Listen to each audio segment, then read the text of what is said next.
to our deliberations for our 3-year plan. So we have concluded the key consultation topics session of our deliberations, and we'll now move into the officer-led changes for deliberation. So within the agenda, that is pages 24 and 25. The first was the recommendation around the funding of the coastal hazards strategy, which we have already dealt with under the resilience rate agenda item.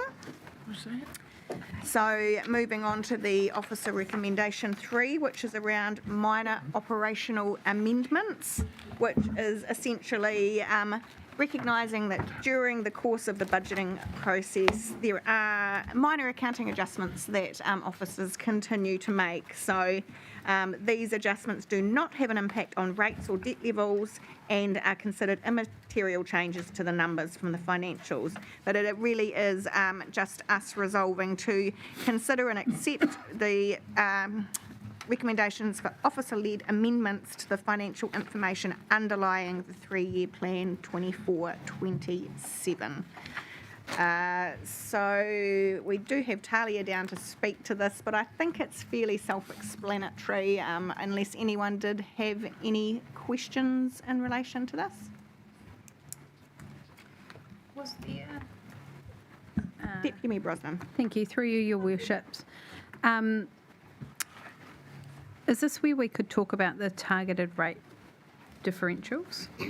I think that's the change to the stormwater map. Yeah, the stormwater map. That's part of 2. I'm just wondering if there's an opportunity to include a review of the revenue and financing policy. Yes. So yeah, actually we can do these together. I was going to move them separately, but we could do them together because the first one's a minor one that if no one's got any adverse to me just putting these together. So the second part of this is the change to the stormwater map. And Caroline or Gary, I think we're going to talk to this one. Apologies for jumping the gun. That's quite all right. We do have a couple of slides to take you through. A couple of slides? Excellent.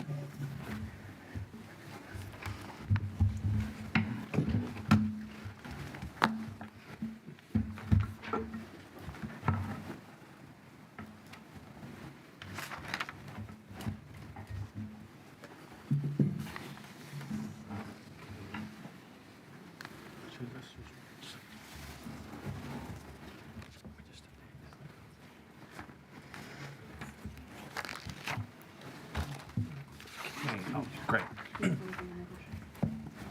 Sorry. Bear with me.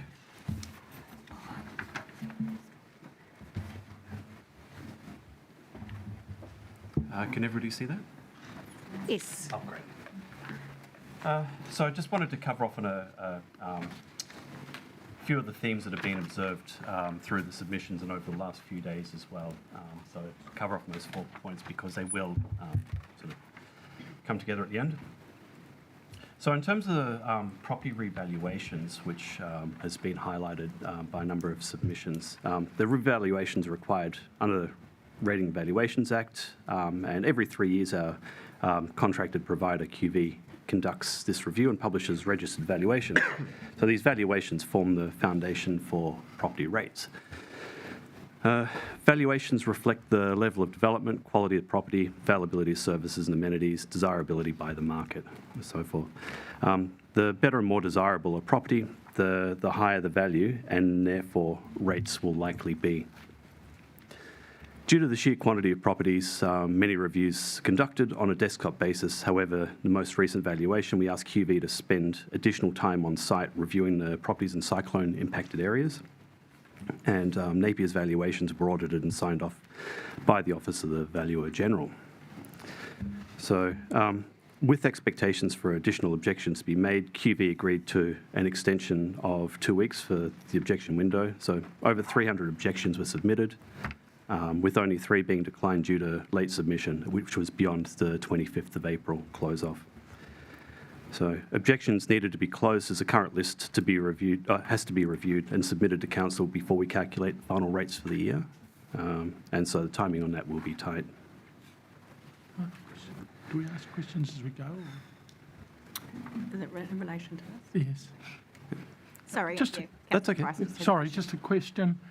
The extension, how was that conveyed to people that maybe wanted to object but had missed the closing date, please?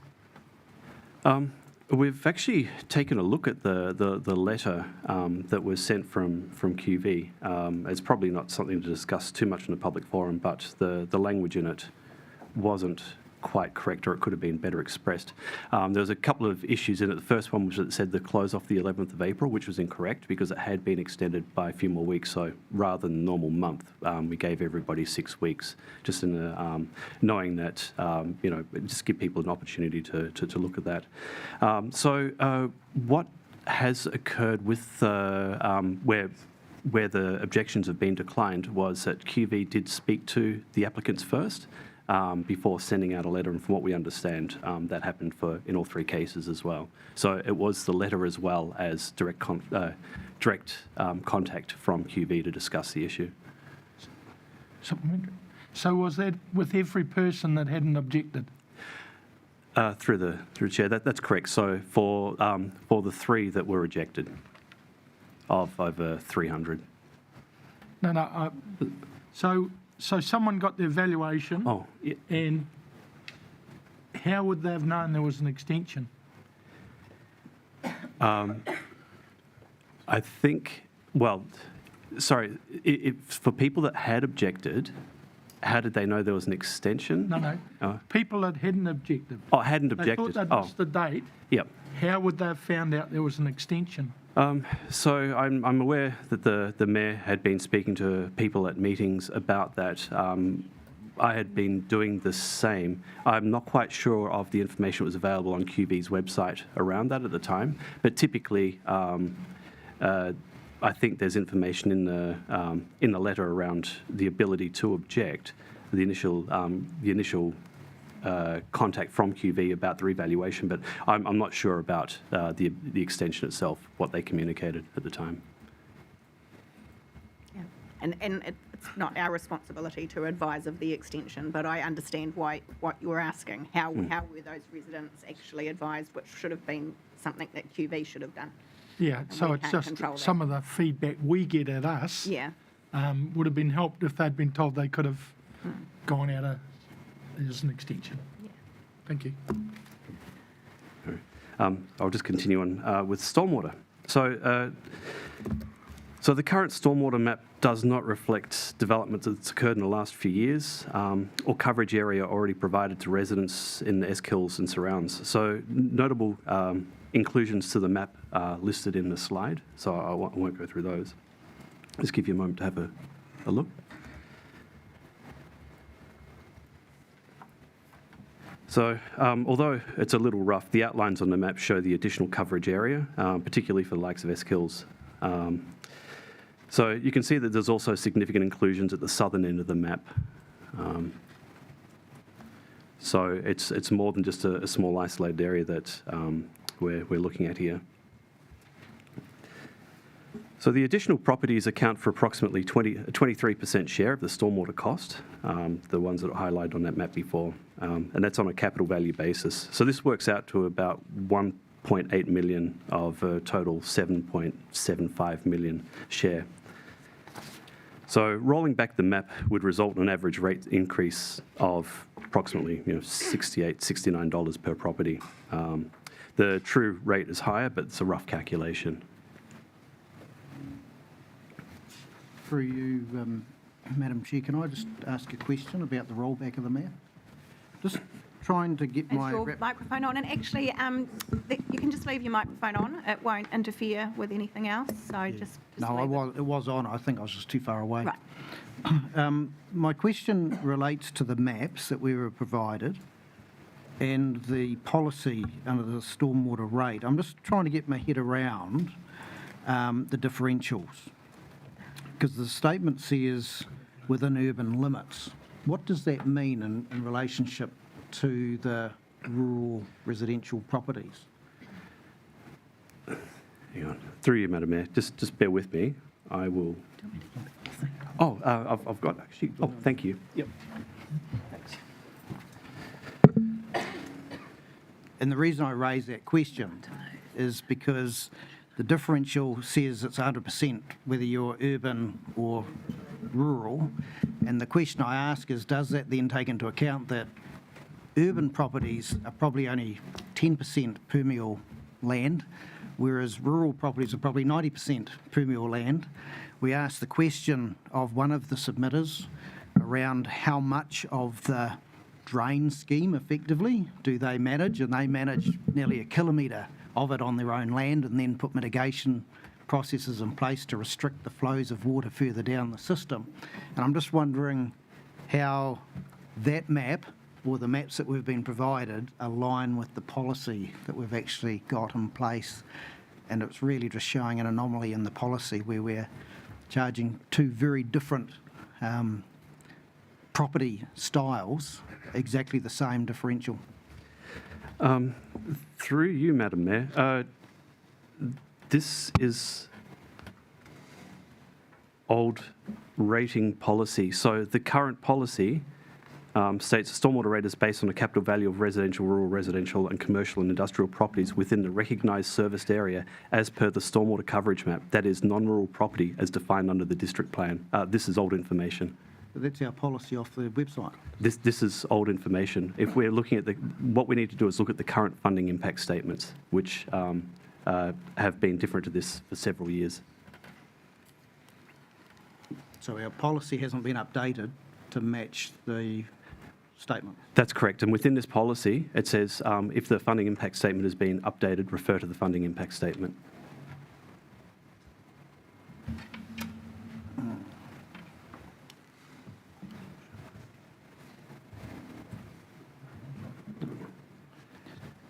I'll leave it there, Madam Mayor. I think I understand what you're actually wanting to drill down into, Councillor Simpson, and I think we will tease that out as part of the debate and what we actually resolve. Oh. Okay, sorry. There we go.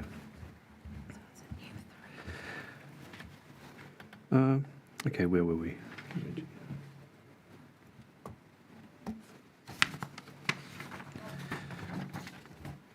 So with the UAGC, there was quite a few comments around this and some suggestions around increasing the UAGC. So we're limited to 30% for rates set on a uniform basis under legislation. This includes items such as the UAGC, resilience rate, refuse and rubbish collection, and so forth. It does exclude rates set for water. So prior to the discussions today, our current proposed total was sitting at 22%.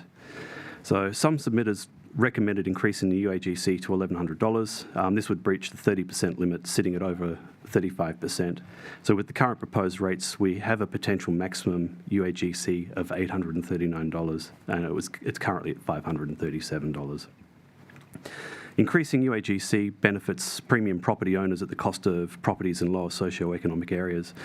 For example, were an $1,100 UAGC possible, then low-value property rates would increase by 44% under the proposal.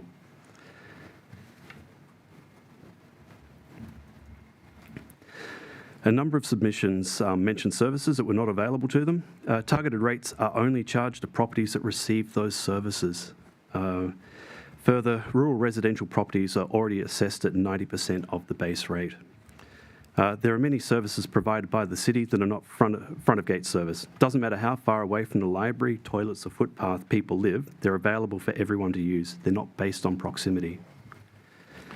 Any changes to the rural residential rate would require consultation as it has a material impact on the rating system and the public at large. Amendments to one part of the system impact on others. It isn't an isolated process. And also bear in mind that a number of rural residential properties had a significant decline in the value in the most recent revaluation, and that was because they were in flood-prone areas. So the last significant change to the revenue and financing policy was conducted as part of the last long-term plan, and several smaller amendments have occurred since that time, and we're comfortable with the policy as it stands. Thank you. Thank you, Gary. So firstly, I do just want to address the stormwater map. So the officer's recommendation that we have is to roll back the stormwater map, which will remove the new properties, and that will actually give officers more time to do some more detailed analysis around those stormwater catchment areas. So I think that part of it is relatively straightforward. So does anyone have any questions regarding that specific part of this officer's recommendation? Just one question. I take it that it would then come up in the annual plan next year, which those people affected could submit to. Yes. Yeah. Yeah. Thank you. Okay. So obviously through the course of the submissions, we have had a number of ratepayers come to us with concerns around the significant increase to their rates, which has predominantly been driven by the change in value of their property. And during the course of their submissions, we've outlined here in your presentation, Gary, a number of suggestions that were made as to ways that we could address that significant impact on this group of ratepayers.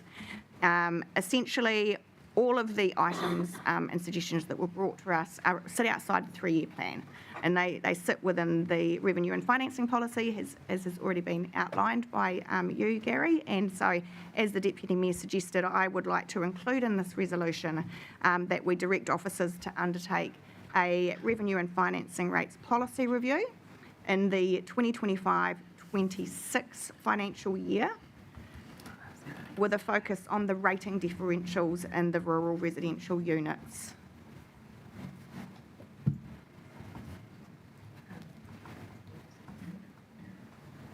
You'd be happy to second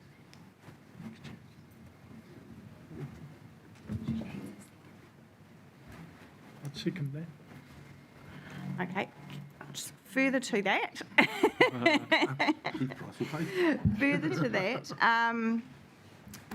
so acknowledging that the removal of the stormwater targeted rate alongside any other potential reductions to the general rates that we may resolve to today, I acknowledge that there will still be some significant increases for some parts of our community, and I would like us to discuss potentially directing council officers to, over the next 2 to 3 weeks prior to we formally adopt the 3-year plan, just do some further analysis for these particular cohort of ratepayers to see where their rating increase is sitting, and if we can potentially find some other levers or slight changes in policy to just relieve the burden, the financial burden of them for year 1 of the 3-year plan. So I just want to put that on the table and ask for feedback and thoughts from elected members.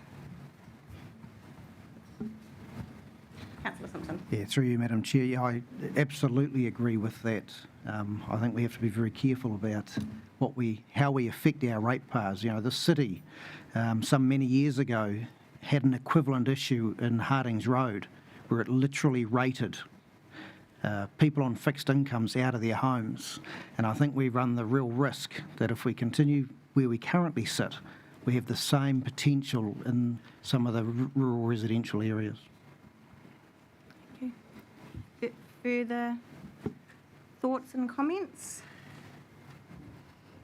Councillor Taylor. Yeah, I support what you've said today. The revenue and finance review is necessary, and the one thing that did concern me was pushing it too far away, because they will be impacted immediately in the next financial year.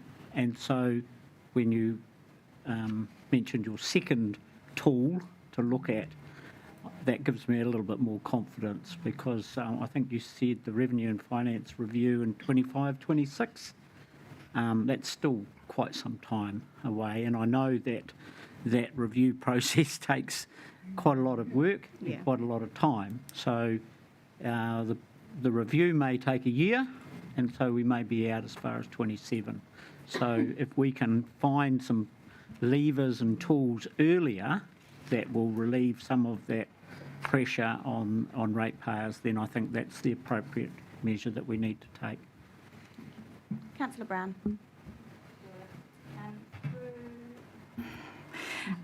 Similar line to Councillor Taylor. Just wondering around the timeline, can you flesh out why we're not looking at doing it in the 24-25 year? Simply due to the demands on our current work program, and it is a very significant piece of work, as we all know, and there's just all the pressures with everything else that we have that we wouldn't be able to schedule it until 25-26, but we would certainly look to do it within that year at the earliest opportunity we could. Councillor Simpson. Just want to clarify, did you just restrict the scope of that review? Or would the review include the potential evaluation between capital value rating systems versus land-based rating Certainly systems? haven't restricted the review, we just did specifically note looking at those rural residential differentials, Yep. acknowledging that was the big feedback we received as the 3-year plan Yep, process. okay. So the actual But it will review be a would be- full review, Oh, yeah. Thank you. I will just get the proposed resolution popped up, moved by myself, seconded by Councillor Price at this stage, but still inviting further discussion before we may still amend it. Deputy Mayor Brosnan. Thank you, Mayor Wise. The reason I hesitate is if we're asking for policy changes, obviously that could affect a wider number of rating units than potentially we were trying to target, and I acknowledge the conversation. So I think there is a need, but I'm dubious. I'm looking forward to seeing how we could make policy changes that don't affect a wider group, and I'm also just really conscious as we have these conversations, yes, we have this 1 year issue that has come up, and it's coincided obviously with rating values, and that's a major contributing factor, but the underlying principles that properties that pay more in a democracy usually pay more tax, and so I'm interested to see how we could find policy changes that don't significantly impact other rating units, I suppose, is where my hesitation sits. And I completely understand what you're saying and concur, and we certainly couldn't make any amendments to the 3-year plan at the adoption phase without consulting if there were significant impacts on other ratepayers. But I do think that it's important that we just provide council officers with this opportunity to see if there is potentially a way that we could alleviate the financial impact on this cohort. And of course, we do not have to proceed with that, but I would like to see what those scenarios might look like. Thank you, Mayor Wise. That gives me some comfort, especially around the quantum of change needing additional consultation if it was significant. Councillor Crystal. Through the Mayor, I agree with having a look at seeing what can be done, because and this is just my point of view, it seems to be another legacy that Cyclone Gabrielle has left us, in that people who live on a hill have now got significant rate rises, especially out in the Esk, because a lot of the people who did get their properties devastated have sought properties up on the hill. So it's kind of another consequence of Gabrielle that has come along, and we kind of didn't see it coming. So it'd be good to have a look and see what we can do. Councillor Brown. Kia ora. Yeah, I hear your point that our staff are busy and we have a very full workload. Just wondering, do we have any ability to reprioritise if this was something we would look to bring forward, and how would we know what would drop off? Through the chair, obviously there's always opportunities for things to be reprioritised. I guess that's what we just need some time to look at that. But as the Mayor said, you know, we have a busy work programme, as we've already discussed today, particularly around CCTOs and housing and other such things. So it may be that if that's something you want to proceed with a year previously, you know, we're bringing it forward 6 months, we'd have to come back to you and say other projects would have to get moved back.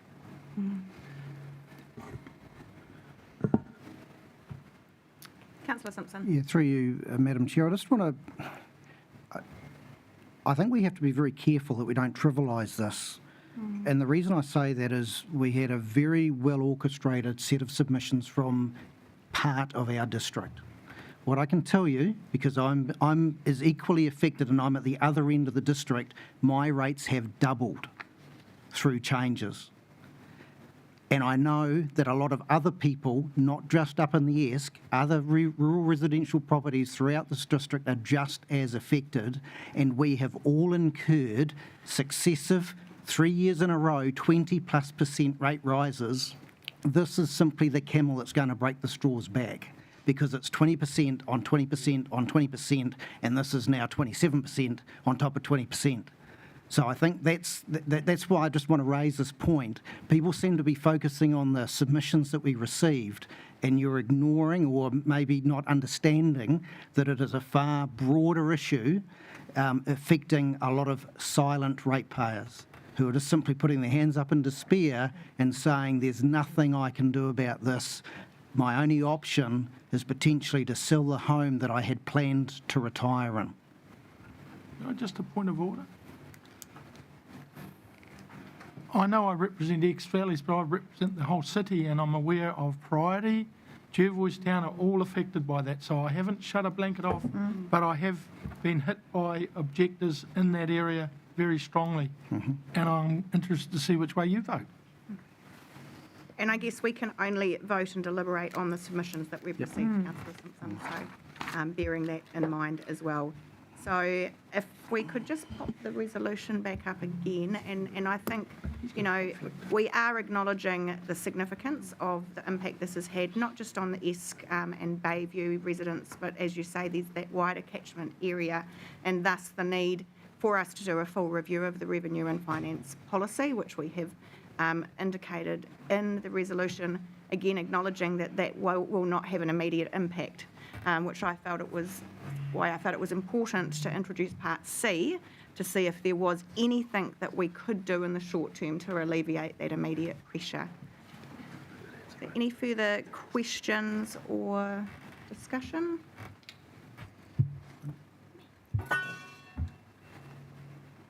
You want discussion on the motion now? I'm just before we finalise, we've already moved in second, but just in case there's any changes to the resolution itself, which we would then need to agree to.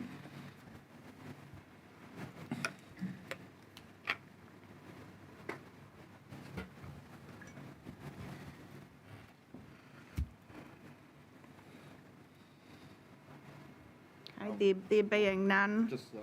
Just the one corridor, sorry. Yep. Mike. In terms of a potential amendment to the resolution as it stands? Well, potential something to alleviate some pressure, but maybe probably take a look at district plan. In one of the corridor heard coming out yesterday was they couldn't subdivide on their properties, and that may possibly help bring in extra income for them. But then again, that's another rated unit. But one of the corridors was they wanted to subdivide, and in line with government's fast tracking, maybe easing pressures in that area, or Thank you, Councillor Tariha, and yes, we did hear about the inability to subdivide. I think that sits outside of the scope of the 3-year plan. We will be having hearings for our proposed district plan later this year, which provides an opportunity for these ratepayers to make a submission although they would have already needed to make a submission, sorry, but it is quite an independent process. Yep. Okay, so I will continue. I think I've spoken enough about the reason I support the resolution in front of us, so I'll hand to the seconder, Councillor Price, to speak to the motion. Yes, I think we cover everything we can. We certainly need to help some people that have been hit by circumstances that we never picked, that the value would go up so much. I understand what Councillor Tariha is saying, and I know it's beyond us, but one of the things is if you're in the city, you could cut your section in half your rate and get some money. If you're rural, you can't cut it in half and you've got to pay the rates on the full amount. So it is a little bit of a disadvantage to them being able to pay it, but fully support the motion and hope it helps a little bit. Okay, open up to other speakers. Councillor Brown. I'll speak against the motion. While I'm largely in favour of where it's heading and the work that it's going, I just think it's very disappointing for our ratepayers that it can't be done any earlier. So. Any further speakers? Councillor Morton. Yeah, through the Mayor, I'd just like to speak in favour of the motion. As highlighted by staff, it is quite a complex thing to do, and essentially, while I have massive empathy for those that are paying a massive amount of rates, in turn, if they were to sell their property tomorrow, they'd obviously get more for it. But ultimately, what needs to happen is, what will happen is, this money has to come from somewhere, and being the complex beast it is, other people would then subsidise that with their rates. So it is a very delicate thing to go through. Any further speakers? There being none, I'll put the motion. All those in favour, please say aye. Aye. Against? Councillor Brown. Carried. Right, so now we move into the next section of deliberations, which might be a little bit messy because we're now looking at council-led changes based on the submissions we have received. So the overarching start of the resolution is to consider and make the following resolutions on other items based on submissions and feedback received during the consultation process. I've pulled together a bit of a list, which I will work through, and then if there's anything in addition to that, I'll invite councillors to add those, and we will continue until we have worked through everything that we have compiled over the course of the submission process. Sorry, whereabouts is that? Well, there isn't, because this is just, if you've made a note of anything during the hearings and during your review of submissions, so your individual list that I'm sure you've all pulled together. So I'm going to start with my list first, just to get us cracking. And I've had feedback from other councillors as well, so I'm sure we've got a lot of very similar things on our lists, and we'll just work our way through. So I'll invite, once we've gone through my initial list, I'll invite councillors to put forward anything else that they would like us to discuss. So the top one on my list, which I'm sure will come as absolutely no surprise to anybody, is labour costs. We did receive a significant number of submissions on the 11.57 proposed labour cost increase in year one of the plan. And I guess we have all acknowledged it's a significant amount. So really just wanting to put this on the table for some open discussion, and decide what direction we might like to provide council officers with regards to this. I would like to note that as an organisation we have signalled a very clear shift in focus over the course of the 3-year plan. This includes a better commercial return from assets for ratepayers, looking at how we fund our core infrastructure, how we actually work towards enabling our strategic objectives, and acknowledging that we aren't able to deliver all outcomes for all priorities at the historical rate levels that we have rated at. I think it's really important that we acknowledge we need the resources to be able to deliver on our community's expectations. Over the course of the consultation period, the information that we provided to our community around the proposed increase showed that it was approximately 50% for new roles associated with the likes of Ocean Spa when we took over the management of that facility and other roles across the organisation, and that the other approximate 50% related to wage increases across the organisation. Again, acknowledging that we have historically paid below market rates for a number of positions. And so that is why we have ended up with quite a significant increase this year.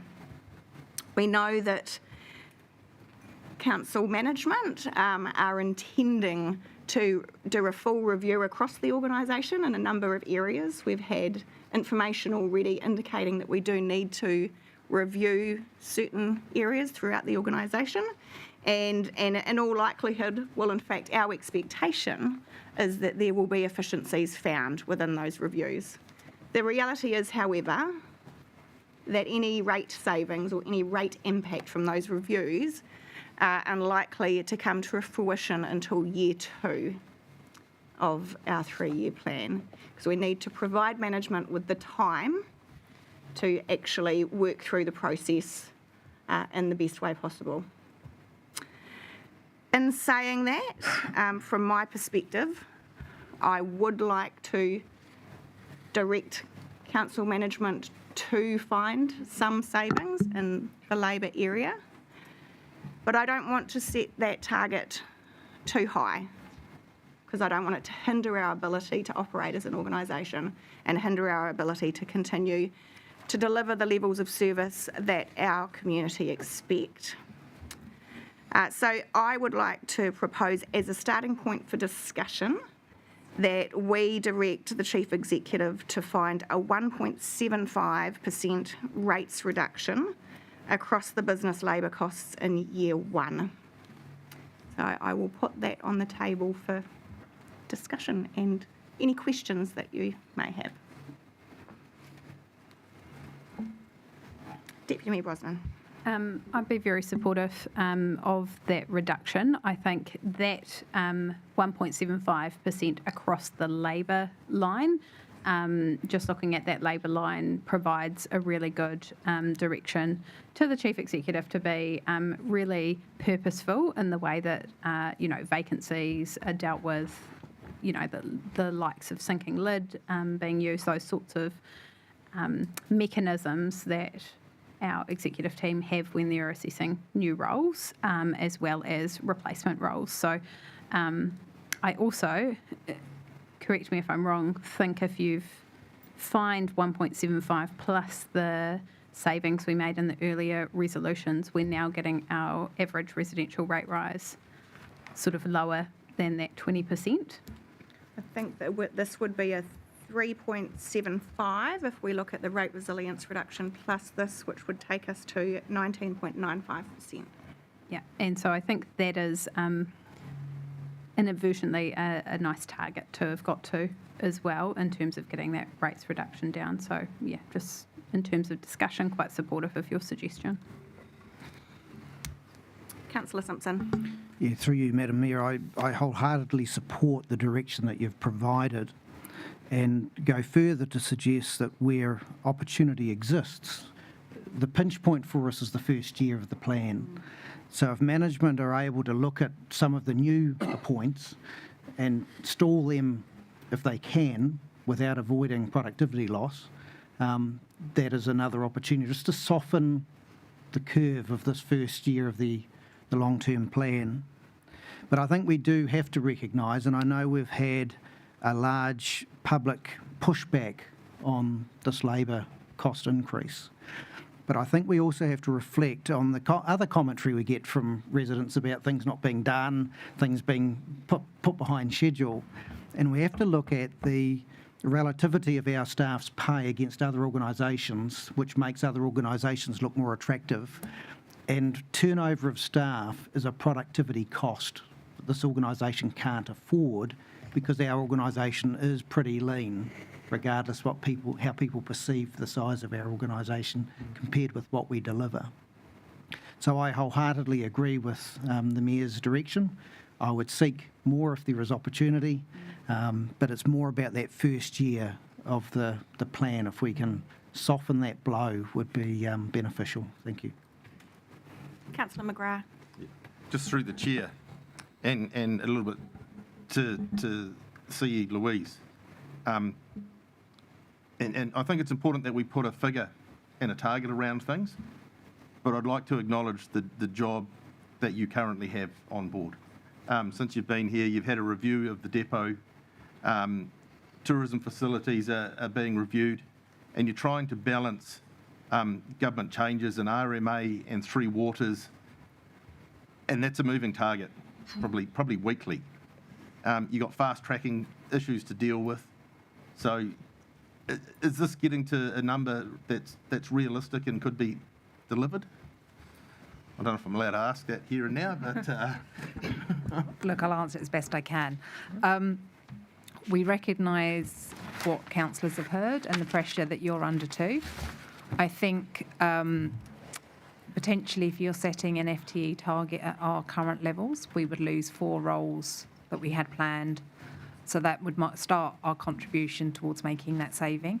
As an executive team, we have a review of any new or additional budget roles, and I guess the next stage is for us to look at any vacancies that come up and look at whether those roles need to be replaced or whether we need to realign those roles to really focus on the delivering of your strategic objectives. I think as the Mayor's talked to, you are signalling quite a change in direction for this organisation becoming more commercial, and certainly this would, if we can go no further than what I guess the Mayor's put on the table, I'm hoping that we can manage that through the not moving forward on the 4 additional roles that we'd put into year 1, and then through managing those vacancies as they arise. So it's not going to be without its challenges, and we will have to make some tough decisions around which areas we continue to grow and resource and which areas we focus. But we certainly will be using your strategic priorities to lead those discussions. Okay. Councillor Crown. Thank you, Madam Mayor. So sorry, just picking up on some of the comments around the table, including your own, Louise. Rather than specific numbers, etc., I'm suggesting, would a cap work as something for us to consider in a resolution, a cap of current levels? And is that the sort of thing that would be helpful? So yes and no. It ultimately makes little difference to us because we'll have to find the total number. But effectively, the first step may be to not bring in the additional 4 roles that we had requested in year 1 of the FTE. So currently we're at 760. I think we were looking to go to 764. So we could stay at 760 and then apply our criteria that we're having discussions around at ELT on new roles or unbudgeted roles and any vacancies that come up to look at whether they are replaced like for like or whether they are moved to focus on your strategic priority deliveries. Madam Mayor, getting my thinking around that, I would actually like to suggest it may not make a big difference for our management, but I do think that it sends a much clearer message to our community as to what our focus is. So I would like to suggest that we include a cap on the current levels of staffing in our resolution. So perhaps a year 1 cap on staff levels at the 760, which the Chief Executive has suggested. And would we want that cap in place for the remainder of the 3-year plan? No, I think so. We've got some nods, some... Thinking Through you, Madam Mayor, just to speak to that question, I think if we're directing the Chief Executive to sort of review the efficiency of the organisation to deliver on our 3-year plan and our strategic priorities, as she suggested, then that in itself, I believe, we just heard, will find some efficiency. So I don't see any issue with capping staff levels across the 3-year plan, because I actually think I have a lot of faith in the Chief Executive's ability to find those efficiencies as well. Alongside utilising vacancies and sinking lid positions, et cetera, over the span of the whole 3 years. Acknowledging the current leave loading or vacancy loading, which I believe That's is the other component, of course. We do still have a 10% vacancy loading within our 3-year plan. So I do want to acknowledge that this is adding additional pressure with regards to the management of our labour costs, and we certainly don't underestimate that at all. We know we're setting you a challenge, but I know you like a challenge.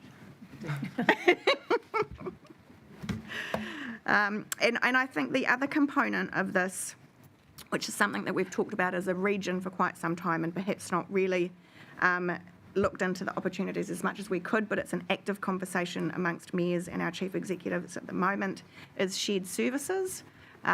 All of our regional councils are facing the same pressures financially, and so we have definitely started talking about how we can explore the delivery of shared services across our 5 councils here in Hawke's Bay, which, you know, ultimately could lead to efficiencies and savings within individual councils as well. So I think we should also include in the resolution directing the chief executive to proactively seek out shared service opportunities.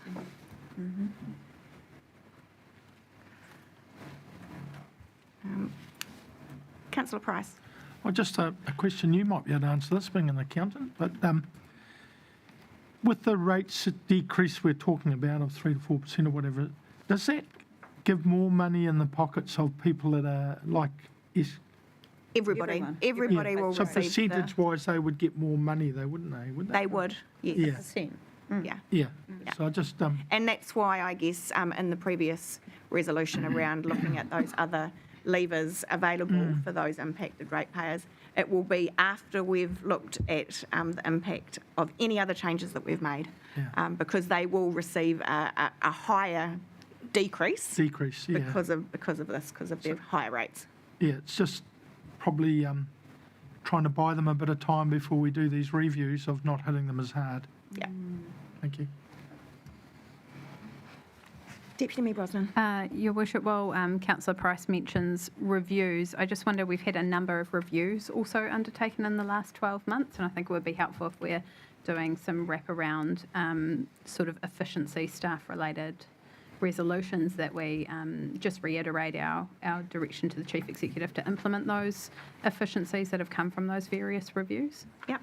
Okay. Yep. So something around finalising and implementation, the operational reviews which have occurred to... In the last 12 months? Yeah, to realise additional efficiencies. Perfect. Councillor Taylor. Oh, thank you. Through your worship, I accept that we are looking initially at a mechanism as far as numbers of staff and how they're utilised across the organisation. I would just like to raise that it's forecasted that average increases to individuals ranges in the less than 100,000 bracket of 7% and 8% for those in excess of $180,000 a year. I think we need to think very seriously about the percentage increases that we are offering. And I would just say that a couple of our major community services, the police, nursing, all of those organisations have all come with the same story, that they have lagged behind for many, many years in their pay negotiations. However, they are having to deal with a 4%, 5% increase. And I believe that for us to be saying, well, we can offer 7 to 8 to 9%, that is excessive. And if we are going to go into a negotiation, then we need to go into a negotiation with the unions and say, you know, this is what our community can afford. And that's what central government is saying. This is what we can afford to pay major services like the police, the fire service, nursing, all of those organisations. So I'd like us to think not just about the numbers of staff that we have, but that, you know, we have to cut our cloth accordingly and that we look seriously at what those percentage increases are, because I have come from an executive roles in the past, and when I look at some of the salaries, I would actually love to see a little bit more of a breakdown that between 2021 and 2025 we've had in excess another 100 staff who are earning between 100,000 and 180,000 a year. I don't know that our job or what we do as a council has changed that considerably, that we've got another 100 people that need to work in that area. And if there's a breakdown of those earning brackets, you know, a little bit more for us at some point in time, I'd love to see some of that, because, you know, we've got an increase of from 3 to 16 staff in the same period who are earning over 180,000 a year. Now, you know, our community look at those figures and just are dumbfounded when the average wage is about 90,000 a year. So I think we should need... 65. 65, yeah, 65,000 a year. So someone, you know, there's 16 people earning 3 times the average annual wage. I think we need to look very seriously at that, what we can afford. Thank you. So I'll just untease a couple of things there. So I think in terms of those increases that are sitting sort of 7, 8, 9%, my recollection is that is a combination of playing catch up for increases that went through last year that weren't budgeted for, and then also ongoing negotiations into the new year. So it actually covers a 2-year span as opposed to getting an 8% increase for 1 year. But in saying that, I wholeheartedly agree with what you're saying with regards to ensuring that we're not having these, you know, above the rest of other sector percentage increases year on year. Are you suggesting that we have in the resolution some sort of percentage cap over the course? And I think that would probably have to relate to year 2 and 3. Which at the moment, have we got 3-point-something% for year 2? And what have we got currently in year 2 and 3 as the labour cost increase? 5% in year 2? And is it 5% in year 3? So that's to cover... Yeah. And if I can just look through the chair, we've had some parts of our staff have had a higher increase than that, but they're often our lower paid people. You've been underpaying your staff for a number of years, and so it was about trying to rationalise that. We don't have any intention to go above market rates in terms of people's pay awards, so I would encourage you not to do that. It gives me some flexibility, and also we're about to go into bargaining. Obviously, I will take your direction, but I would encourage you not to do that. I'm happy to work within the 1.75 that you've set, which will be a challenge. But certainly, if you would give us an opportunity to come back in next year's annual plan, we can obviously look at the impact then in terms of going forwards, and then we will have realised some of the reviews that have taken place in the last 12 months.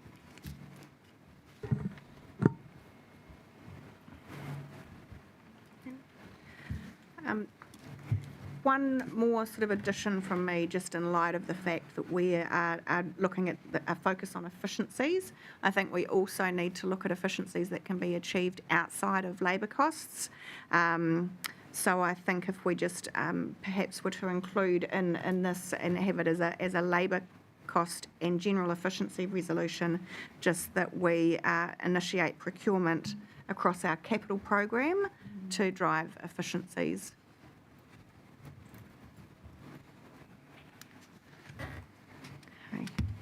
Poor Carolyn's been sort of trying to frantically pull all that together. Can I? Councillor Bogue. I just want to pick up on what Councillor Taylor said. I think we need to be very careful about our the higher paid staff, because we are in a very competitive environment here. In the past, we have lost very effective and key staff to other LTAs around us.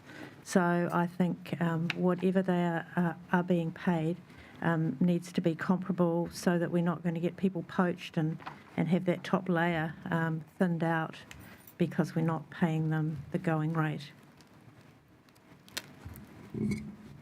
Okay, I'll get Carolyn to pop up the resolution. Councillor Brown, will you? I can give you a moment if you're still gathering your thoughts. Yeah.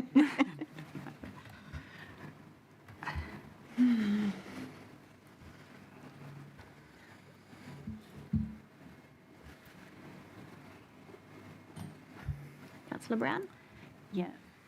Through you, Madam Mayor, just wondering where a review of our levels of service could come into this efficiency finding process. Perhaps we could, let's have a look. Stand up to read it. Maybe in point 2, direct the Chief Executive to review the efficiency of the organisation, including levels of service, to deliver the 3-year plan. Should I ask her to move it up or something? Just, yeah, I suppose that comes back to us because it's our job to set the level of service, isn't it? So I think we would do that upon the, to a certain extent, upon the advice of the Chief Executive. I'm just trying to, yes, we have a, separate. Sorry. So through the chair, can I? What does Councillor Brown mean by levels of service? Well, we are constantly saying we can't, that we have, that our main way for reducing rates is by dropping levels of service. But we haven't had a conversation around what our levels of service are and where we could actually drop them. So, off the top of our head, it's not one that I'm advocating for, but like how often we collect our rubbish bins is a level of service, right? So, I don't know, I think we should have a conversation around what level of service we are providing to the community, and therefore are we ensuring that the level of service is reflected as what the community actually wants. So I'm just thinking through the process of a change of level of service, that anything like that has to go through an annual plan or a long-term plan process. Yes. And be consulted on. So it would need to form part of, I guess, the workshopping and preparation of the next annual plan. Yep. So through the chair, I think if you're asking me to make savings in year 1, we wouldn't have time necessarily to discuss those level of service. We would obviously come back to you if we were required to make savings in roles as they come up, which would impact level of service. We would make you aware of those. But the direction for year 1 obviously is a direction in response to what you've heard from deliberations, not necessarily us putting together a strategic programme where we're changing the direction of council. I think what we're saying is year 2 and 3 is the opportunity, and from what I'm reading there, that you're directing me and the team and I to actually go away and say, what do we need to do to deliver your strategic priorities? What would that look like? And then that would be when we would come back and let you know if there were any impacts on the levels of service that we could offer to our communities in order to realise that direction. Yes. I hear that. I think along what the Mayor was saying, though, I think it's about making sure that the process doesn't get lost, that we do, as a council, have the opportunity to review levels of service, probably in line with the next annual plan. So it's about making sure that it's part of our strategic planning process for the next time that we go out for community consultation. Okay, so through the chair, that's what we would normally do. So yes, we would continue to do that. I think that is part of your standard process whenever we go through an annual plan, but I'm hearing you, Councillor Brown, that perhaps you feel that hasn't occurred previously, and so you're not wanting us to lose sight of that. for Yeah. the next annual plan. It might have happened at the staff level, but I don't remember us ever really reviewing what the levels of service are for our activities as a council. And my understanding is that is part of our job. So if we remove what we just put in there, and I think it is a case of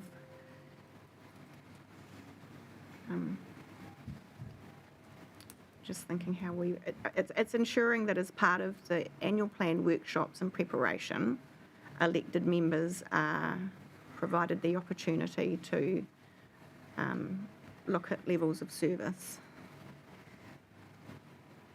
But I'm not sure who would be directing to. I think it's part of our ongoing. Have you got an idea of how we can wordsmith this into the resolution?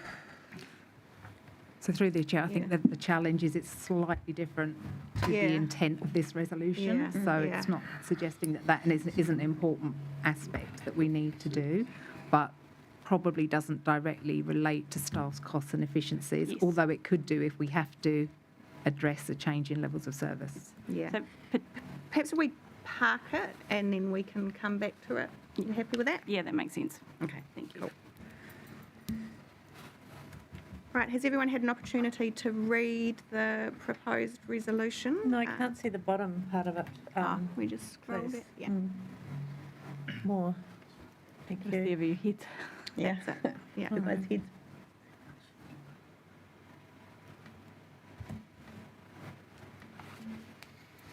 Thank you.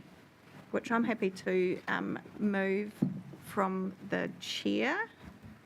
If I could have a seconder. Thank you, Councillor Crown. So as I said, we heard from numerous submitters about their concern around the level of the increase of our labour costs. And I think that this gives us an opportunity to provide some very clear direction to the Chief Executive around what our expectations are and how we can provide some mechanisms in which she can look to find efficiencies across the organisation, not just in labour costs, but more general efficiencies as well. And I think as much as potentially we would have liked to set that target of 1.75% as a higher amount, I don't think we can afford to affect our ability to deliver. So this is a compromise that will help reduce the rate impact, but at the same time still enable us to operate as an effective organisation. So very happy to move this particular resolution. Councillor Crown. Thank you, Madam Mayor. Yeah, I think through the process of the deliberation and going through all the submissions, this is a demonstration of us clearly listening to our community. The direction that we are providing, I want to try and be positive about as well around the opportunities that it presents to us, especially I think given the current environment in local government, opportunity around shared services regionally. And I guess giving a little bit more, or as Councillor Price put it before, foot to the throttle around implementing some of the outcomes of the reviews that we've had internally. I see this as a real way to initiate those and to get those moving. So it is. I think this is a positive. But I just want to agree with Councillor Taylor's intention. I think around pay increases. I think that the kōrero that we're having today really signals that labour costs are a real priority for this council, and we will continue to keep them under a magnifying glass, so to speak. And that includes, I think, fair pay for our staff as we move forward. So yeah, happy to support the quite complicated resolution that we've landed on, but I think that it needed all those bits. Councillor Brown. Thank you, Mayor. Yeah, I'd like to speak in support of the motion, completely tautoko both Councillor Crown and Her Worship in their speeches. And I just want to say that as a council, we rely on our staff to get things done, and we value the work that they do. And it's important, the pay rises that are included in this, that they reflect the value that they are bringing, and it's reflected in their pay packet when they come home. So just a mihi to our staff out there doing a great job, and it's important to us that you're paid well for the jobs that you do. Thank you. We've had 3 speaking in support. Is there anyone that wishes to speak against? Councillor Taylor. Yes, I'm going to speak against it purely on the basis that I don't think that 1.75% decrease is sufficient. I value staff, always have valued staff. I value the work that firemen do, the nurses do, the police do, but all of those services are having to cut their cloth accordingly.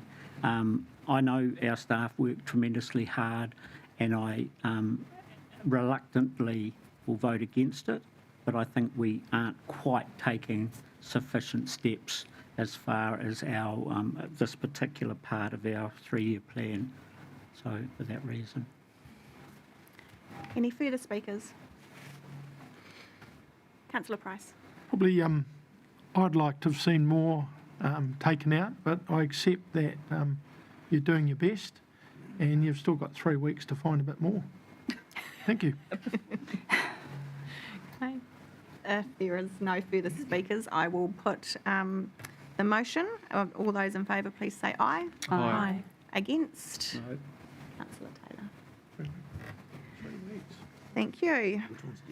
So another regular theme in submissions was homelessness. We had a number of people talk to us about this. And first and foremost, I want to just put on the table, my view is that it's not for us to necessarily be funding anything specifically, a specific project, but we definitely have a role within working towards a solution for our homeless. So I'd just like to open up for discussion so that I think it would be really helpful for us to actually include a resolution around what we believe our role is in this space, and then that sends a very clear message and commitment to other agencies and individuals around what it is that we are going to support and how we're going to work within the many agencies and organisations that are part of providing and finding a solution for homelessness in our city.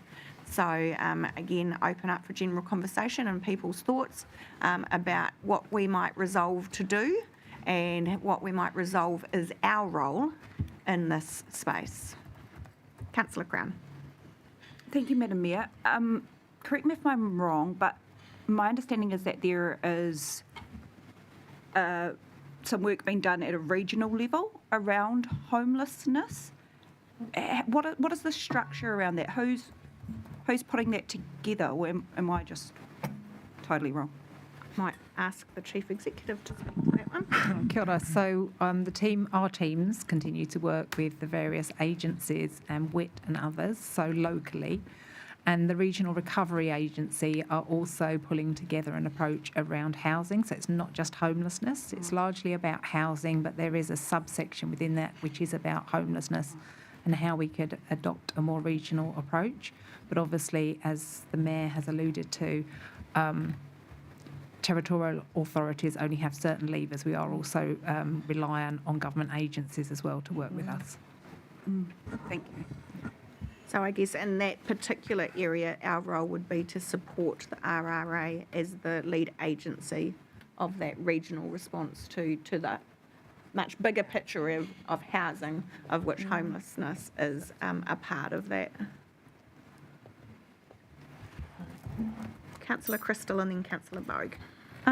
Through the Mayor, I'm just throwing thoughts out there, but we get people approach us, such as just this week, people approaching us who want to help and they kind of don't know where to go and what to do. So do we see ourselves as an enabling place and that we can go out and bring the groups together and see how they work together.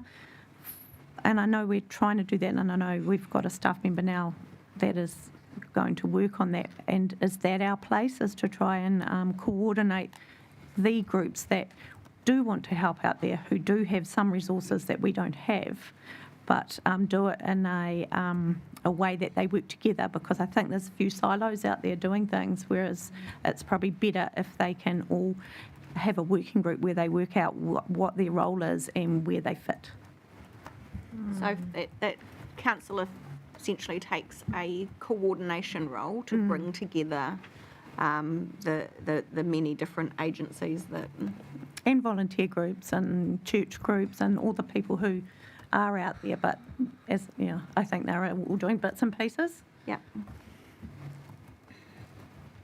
Okay. Councillor Bogue. Yes, I had been sort of drafting something up before you spoke, Madam Mayor, that I've sort of revised a bit since you spoke. I think if we take a lead role, that's good. I mean, we've said that we can't, commit any funding. We have staff resourcing, which is very, very valuable. But who are we to say to other organisations, are we going to lead you in this? You see what I mean? We've got to work in partnership and take that kind of role. So I'll tell you what I drafted up. It's a little bit long-winded, but it was this: that staff take into consideration the submissions received concerning the plight of the city's homeless and report back to council through the P&P committee quarterly on how we are progressing alongside other strategic partners in coordinating support to our city's whānau pounamu. Does that meet your concerns? That we ask that our staff...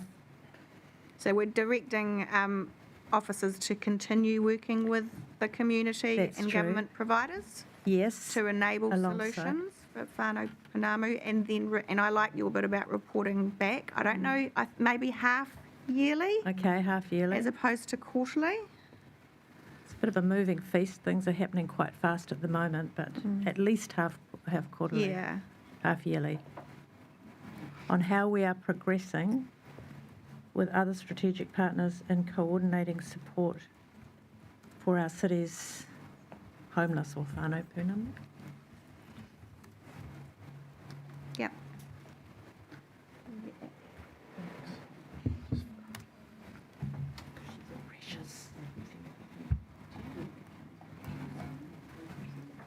Do you want me to write it out? And We've got report back half yearly to council on the progress. Just email Carolyn. Sent me something.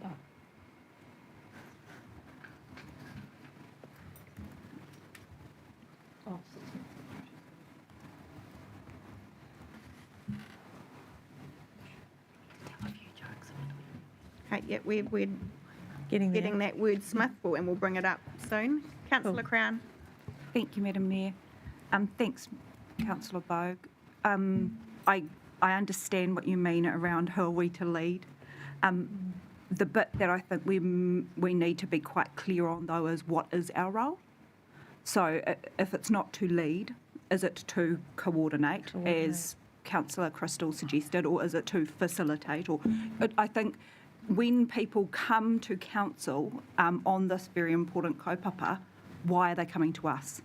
And so that's why I think we need that clarity for people to understand exactly, why they'd come through this gateway rather than straight to WIT or to MSD or any of the other agencies. Why would they come to us? So that's the bit that I think we need to try and put into the resolution somehow. I think, could I answer that? Oh, sorry, no, go ahead. Oh, you're all right, Max. No, I was just going to say that they do interact with quite a lot of council staff on the street, basically. So, and they are visible in our CBD. So that's probably why the council is the first port of call, really, in a way. I see this as the opportunity for us to educate our community as to why they would come.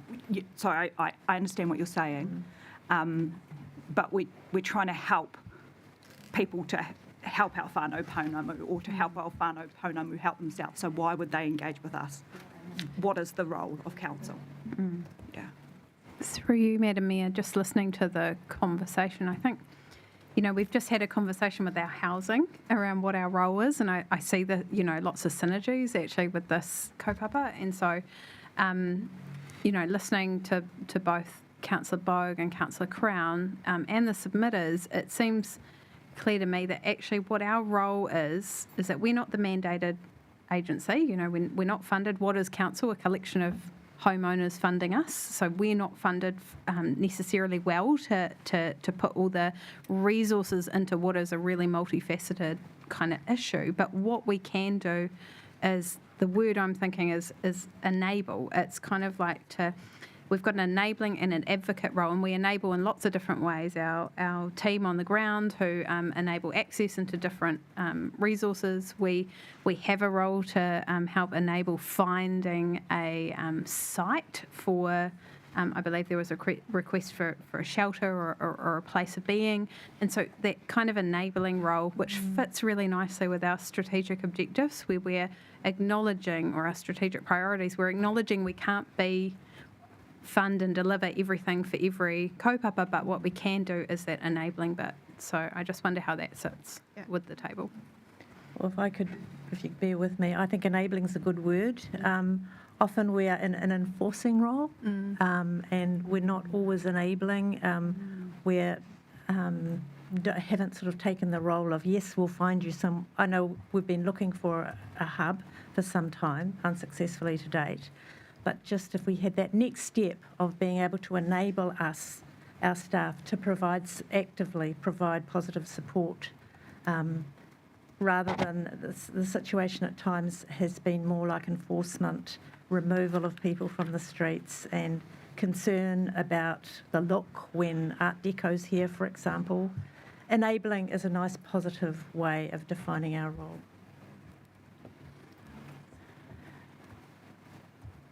Yes, we'll get Carolyn to pop up. I completely agree. I do also see that we have a coordination role, as Councillor Crystal pointed out. I think we are potentially the only, or maybe one of just a couple of the parties involved in this that are actually having to find a solution for the whole of the community, not just for the homeless people. So the homeless people have got a lot of agencies who are dedicated to finding a solution for that, but we also need to be cognizant of the impact on other parts of our community. So we have a responsibility to be the ones that coordinate pulling all those agencies together to find a solution on behalf of all of our community, because if we don't do that, who is going to do that? So the coordination to then enable those agencies who do actually have the ability to have more of a direct role in finding the solution, and yes, to advocate again to those mandated central government agencies who have a direct role to play in finding a solution. So we have popped up a drafted resolution here, 3 parts to that.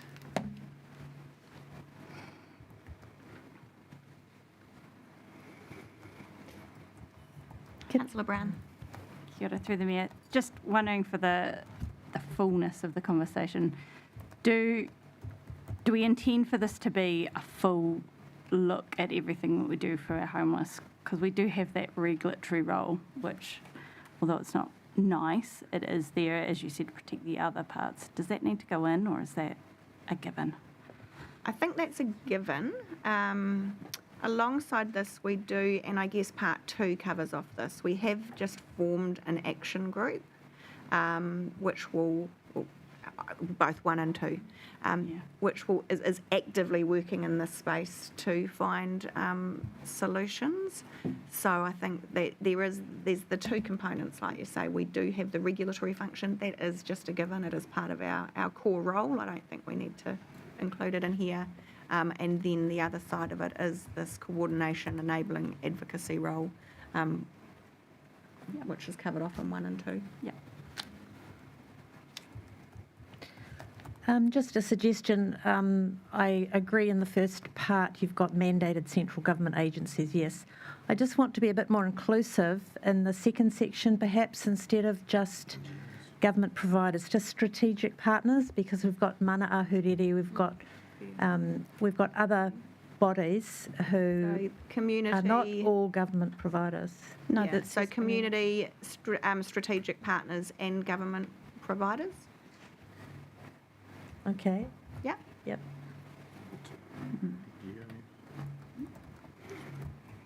What about working with the homeless, the community, to actually put them in there, which, Just a U after the O number? A U after the O.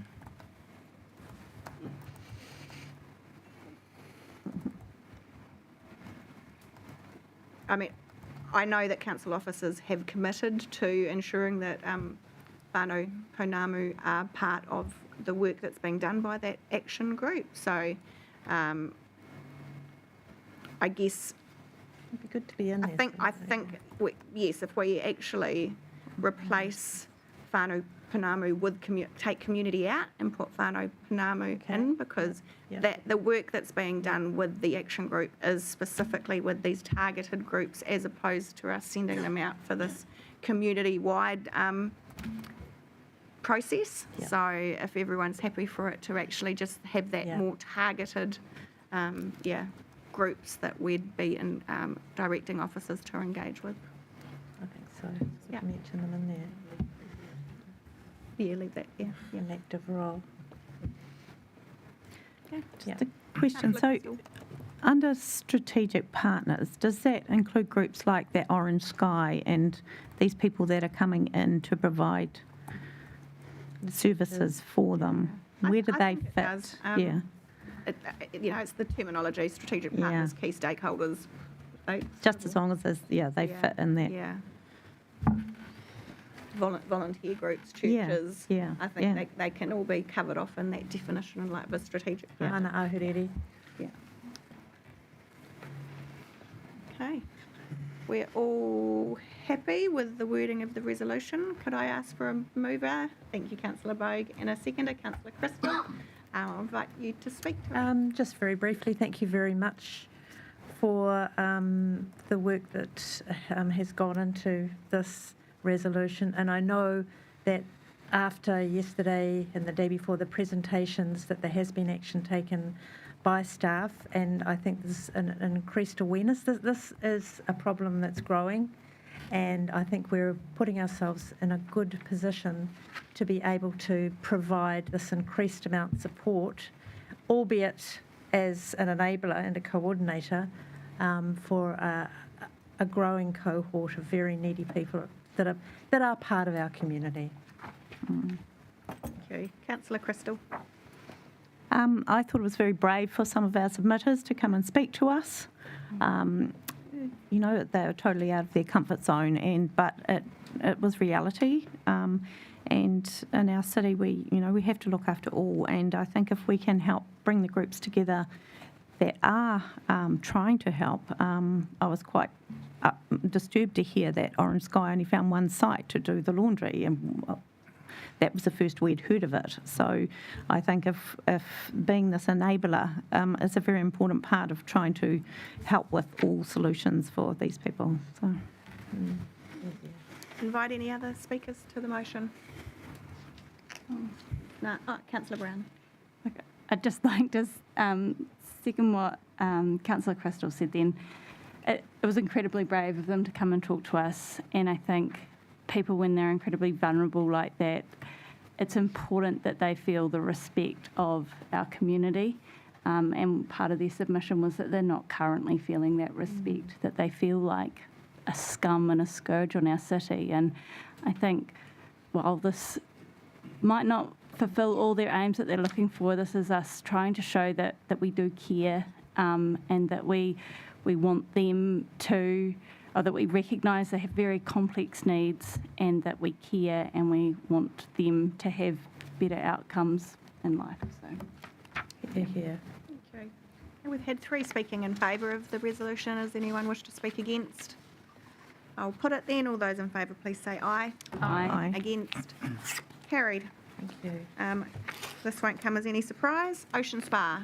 Get my list down. Again, a number of submitters came to speak to us regarding the new fees and charges that we have put in place at Ocean Spa. And I know there was a number of suggestions from the submitters, so I guess I'm happy to hear views around the table of the sorts of things that you think perhaps we should be taking a closer look at and providing some direction to council officers. I'm happy to start. Councillor Crystal.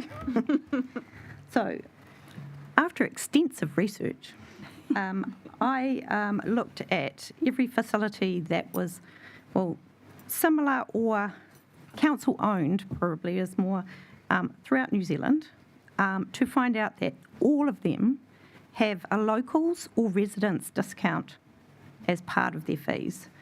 Mount Maunganui Hot Pool, $26 to get in, $13 for a resident. The Polynesian Spa in Rotorua, $30 an adult, 20% discount for locals. Hamner Springs, $40 for an adult, $20 half price for resident. Christchurch, Brighton residents. Christchurch residents get 20% discount, so it goes from $21 at peak to $17 or $18 at off peak to $14. Nawa Springs up in Northland, they have a half price locals residents from $34 down to $15. So I heard what our residents said, and having looked at all these examples, I do think that we need to look at some way that, and I know we're saying we want this to be tourist, but we are going to stop our locals going to this facility. We did the same at the MTG when it opened, and it was $15 and no one went, and so it became free.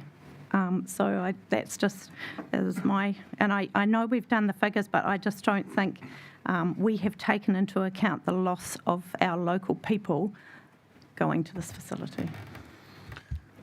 So a locals discount? Well, most of them call them a residence card. They have to apply for them. You have to prove you're a resident. Okay. And it's not just a given. Yeah. Councillor Mawson and then Councillor Price. Yeah, I don't disagree with what Councillor Crystal said. I think there's 2 parts to this. I think there's also the gym membership as well. Yeah. That which was obviously would be swimming only. Local. Yeah, so I think there's two parts to this we could discuss. So just to tease that out a little bit, Councillor Mawson, because currently at the moment there is just, you have a membership to the whole facility. So are you suggesting that we investigate actually having the separate memberships for different parts of which would essentially just end up being a gym membership, standalone gym membership, and a standalone swimming pool residence card type scenario or membership? Well, I would assume that, through the chair, I would assume that what Councillor Crystal was talking about was swimming. Yeah. And of course, that would mean that that makes perfect sense to me. I agree with that. I think that a locals rate would be great, considering the research she's done. And I'm not sure of the answer here, but I do think that part of the queries we got from the submissions was to do with that gym membership.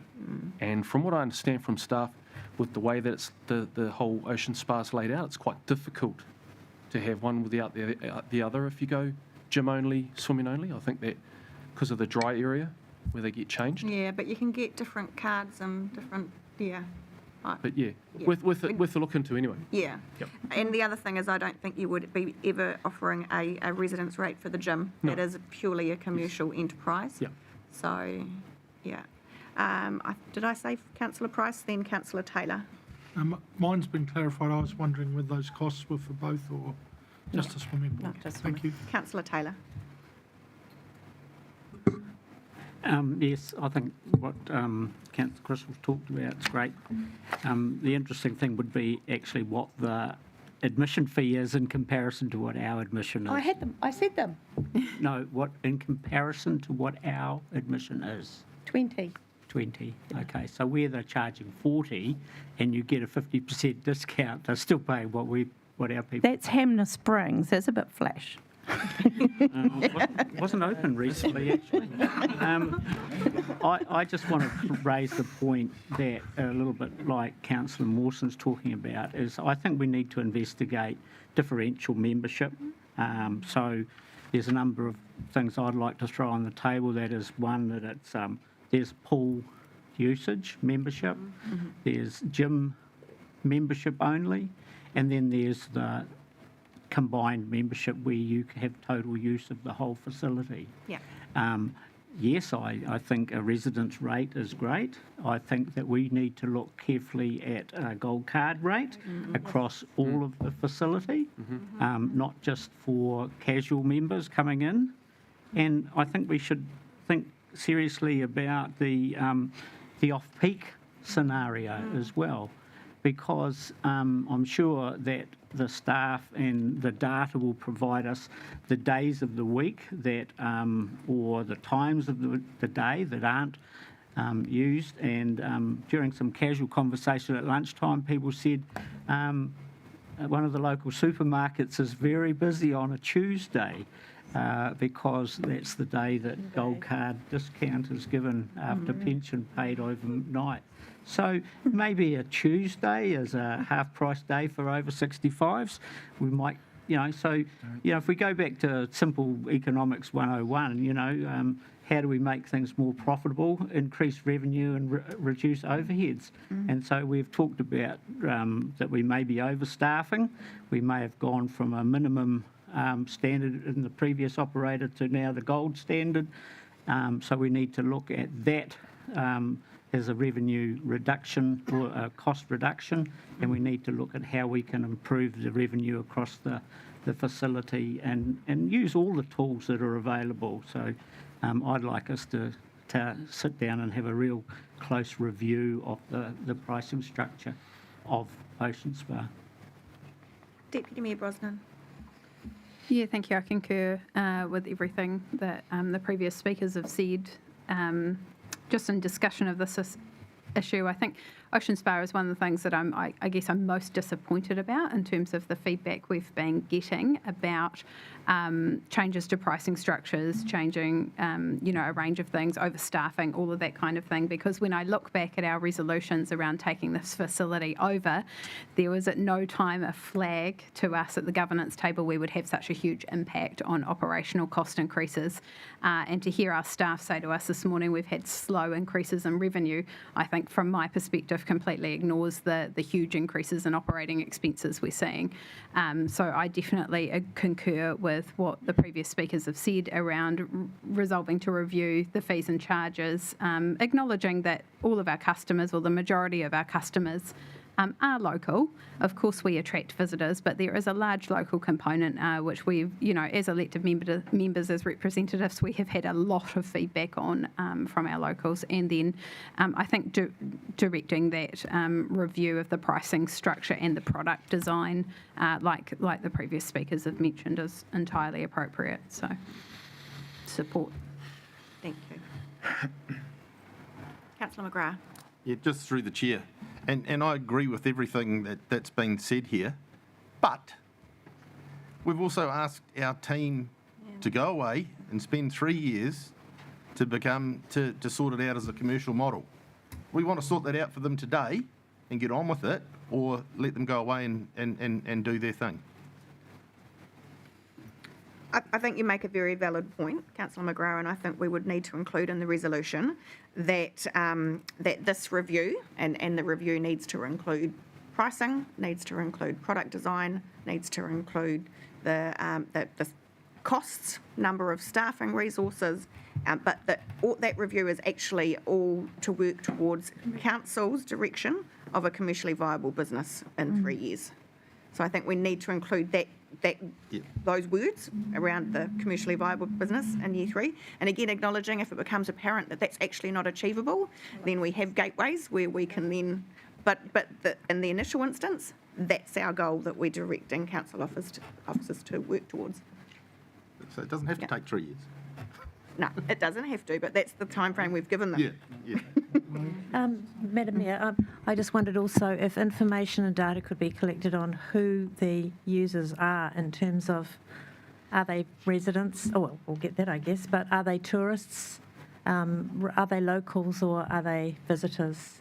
Do we collect that data, Thunis, do you know? No. Because that would require asking people. I know. It said Other no. in it. facilities do exactly that nationally and internationally, and you're not affronted. If you Yeah. go to the aquarium in Hawaii, that's the first thing they ask you, where are you from? Yeah. And saying that people who, if they've got a membership card, won't be talking to reception or anyone as they go in and out. They'll just be going. But they'll be in and out. local. But they'll won't be they? locals. Yeah, but who's going to count that? Are we saying we want a staff member there standing at reception counting the people? I understand the data is important. I guess, do we do it, and is there an easy way for us to do it if we don't? Madam Chair, at this stage, our system isn't good enough to really break it up into what we want to do. And this is part of our 3-year plan that we're going to do, our business plan that we are working on now to be ready for the 1st of July. And so what you've said is that will all be included into that plan anyway. The 3-year plan? Yeah, and the 3-year business plan, yes. I guess what I'm hearing around the table is that particularly with regards to the pricing, we would like a review of that undertaken immediately with a view to introducing it in the 24-25 year. So around Yes, the consideration okay. of So- super gold card Yep, no, holders, that- yes. of potentially off-peak, Yep. of a residence rate. Because what we will do is, yes, we can do that and put it in, but I will strongly suggest that when we look at our 3-year plan, that we review the whole structure of our fees. Because by just adding things in, we're starting to get a very complicated fee structure. So we need to rethink our fee structure Yeah. to make it clever and so that we can still reach our targets. Absolutely agree that that's part of that bigger 3-year plan. Yes. But at the same time, we want to be able to address the concerns that have been raised by our community in the immediate. Because I do think there is a risk that our locals may just stop going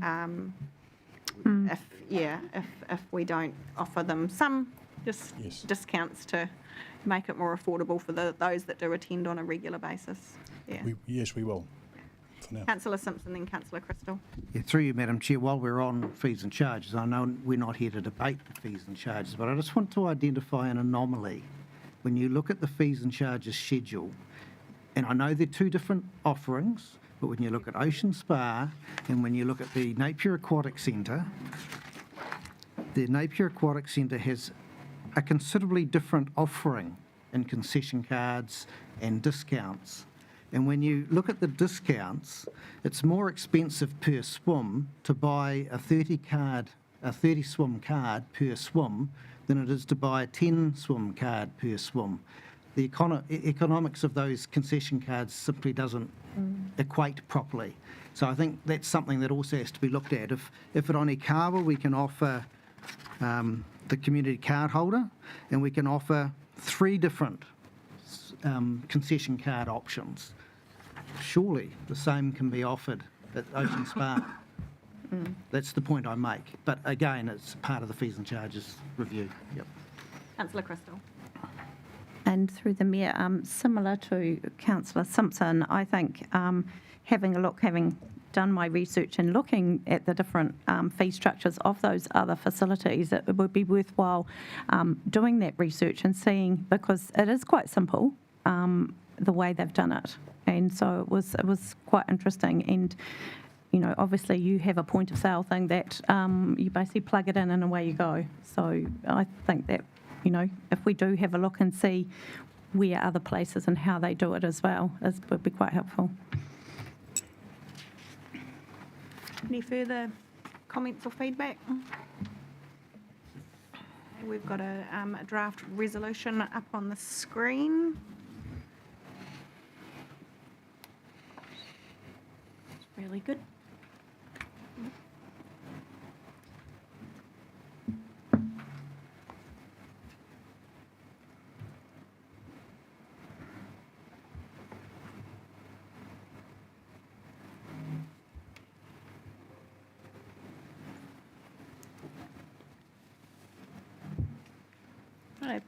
If there's no further amendments or suggestions, can I have a mover and seconder? Thank you, Councillor Taylor. Councillor Mawson, would you like to speak to that? I think I've spoken enough about it. I think it's a very needy review that we need to do. We've gone down a path, doesn't seem to be acceptable to a large number of our users, and we don't want to lose more clients to other facilities in the region. So I think it's an ideal opportunity for us to have another think about it all. Thank you. Thank you. Councillor Mawson. Yeah, thank you. Only to add that I'm really excited about the potential for a Super Gold card, as we are an age-friendly city. Councillor Bogue. Just a point of clarification. This morning, we set the new fees for the swimming pool. What's going to happen when we're sort of in a limbo at the moment? No, the current fees will stay in place, and we will have councillors bring a report to us on this review, and that would trigger us then having another formal decision of council if we chose to adopt the new fees structure. Thank you. Question. Councillor Price. I just can't see the motion, but did we mention in the motion of splitting them up as well? Yes. It is in there? Yeah. Thank you. Anyone else wish to speak to the motion? No. Yeah, so I'll put that. All those in favour, please say aye. Aye. Against? Carried. Just to change it up a bit, something a little bit more left field. We had Forest and Bird and the Doctoral Society come and speak to us about beach bylaw and cat management and fire communication. And again, acknowledging this isn't probably something that we want to spend a significant amount of money, and we're limited in terms of what we can do. But I think certainly to see that Forest and Bird map, and that we sit in the little protection list is not where we want to be. So looking at what we could do to just potentially look at our existing bylaws that we have, perhaps look at what some other councils, I think, did they mention Kapiti or somewhere, had a really good bylaw.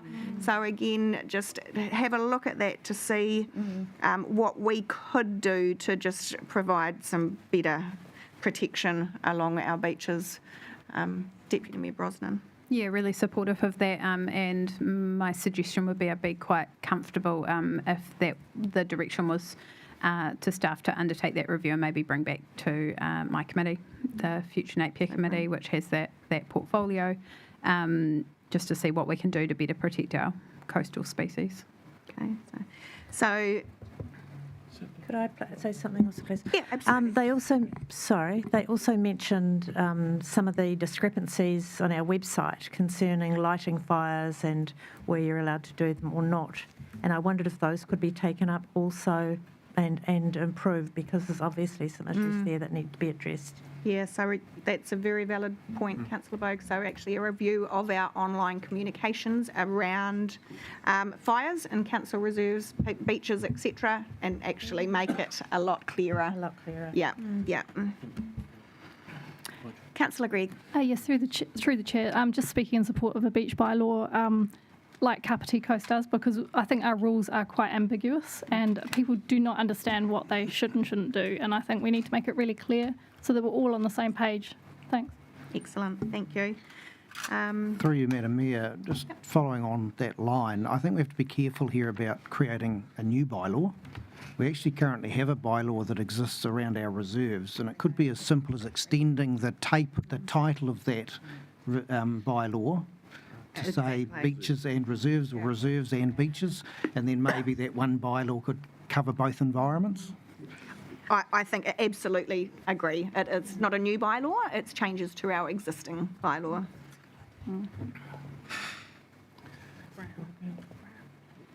Councillor Brown. Just further to Councillor Bogue's point around the communications, it seems there's an issue with our search function, and just wondering if it's a more widely point than just our fires. I think that search function within our website brings up, it doesn't easily bring up the most What you're looking helpful. for. Yeah, what you're looking for. Okay. Can we park that just for now? Yeah, I'll just put that on my parked list, which I can't find at the moment. I know what you Okay, and we have a draft resolution up.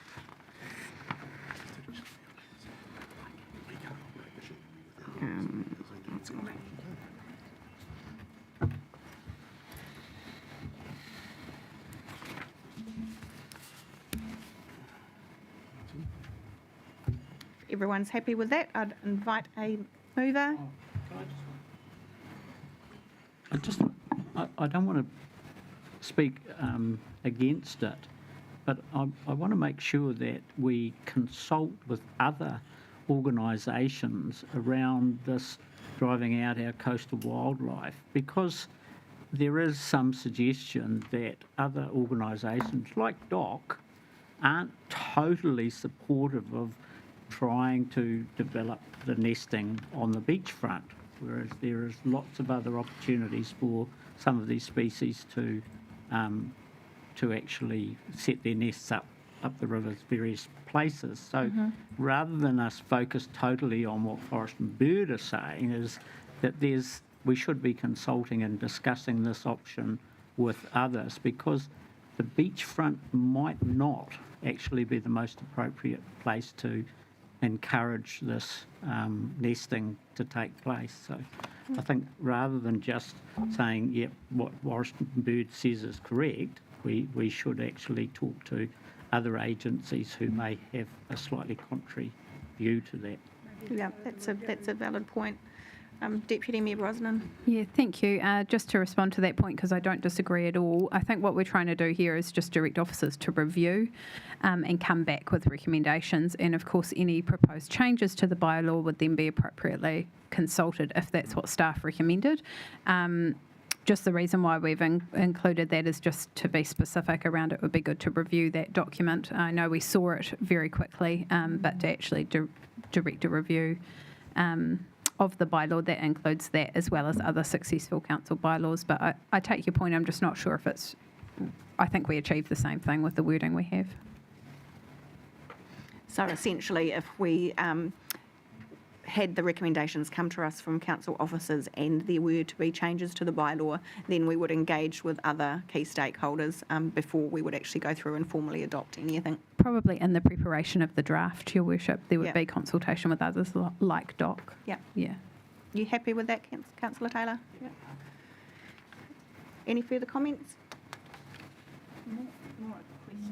More a question. Part of their submission was also about cats.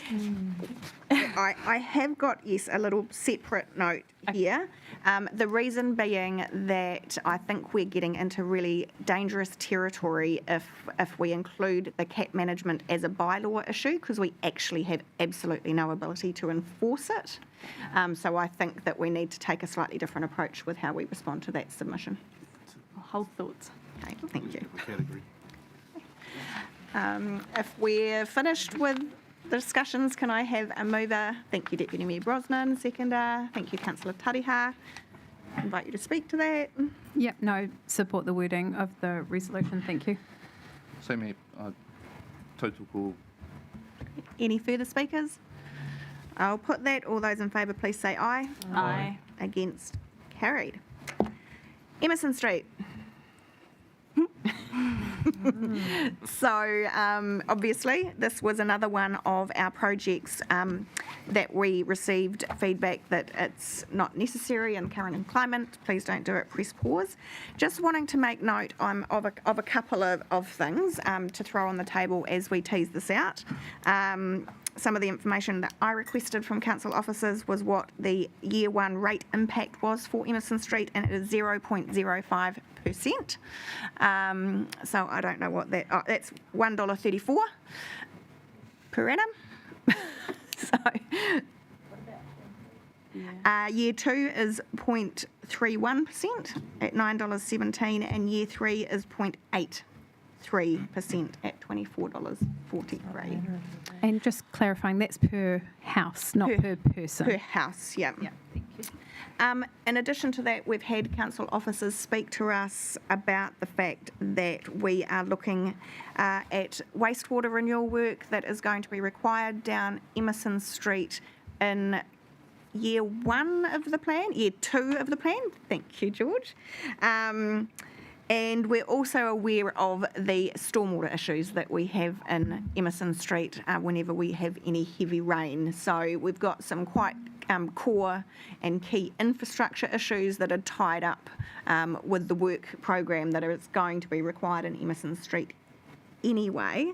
And in my view, if we're digging up the street anyway, then that provides us with an opportunity to actually achieve some of these other really great, outcomes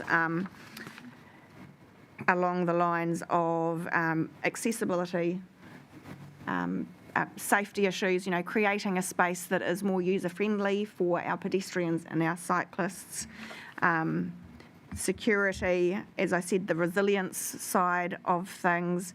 And then alongside that, we have talked obviously about that revitalisation, but it's more than that, in my view. It's about that economic stimulation, creating a space where people want to be. And if people are spending time in our CBD, then in all likelihood they will be spending money in our CBD and supporting local business owners. So that's just my throwing everything on the table. Open up for discussion. Councillor McGrath, then Councillor Price. Yes, through the chair. This is another tricky one for me. I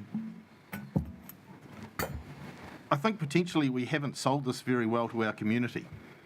And I don't like using that terminology because we shouldn't have to sell something to our community. But I think we started with the top down.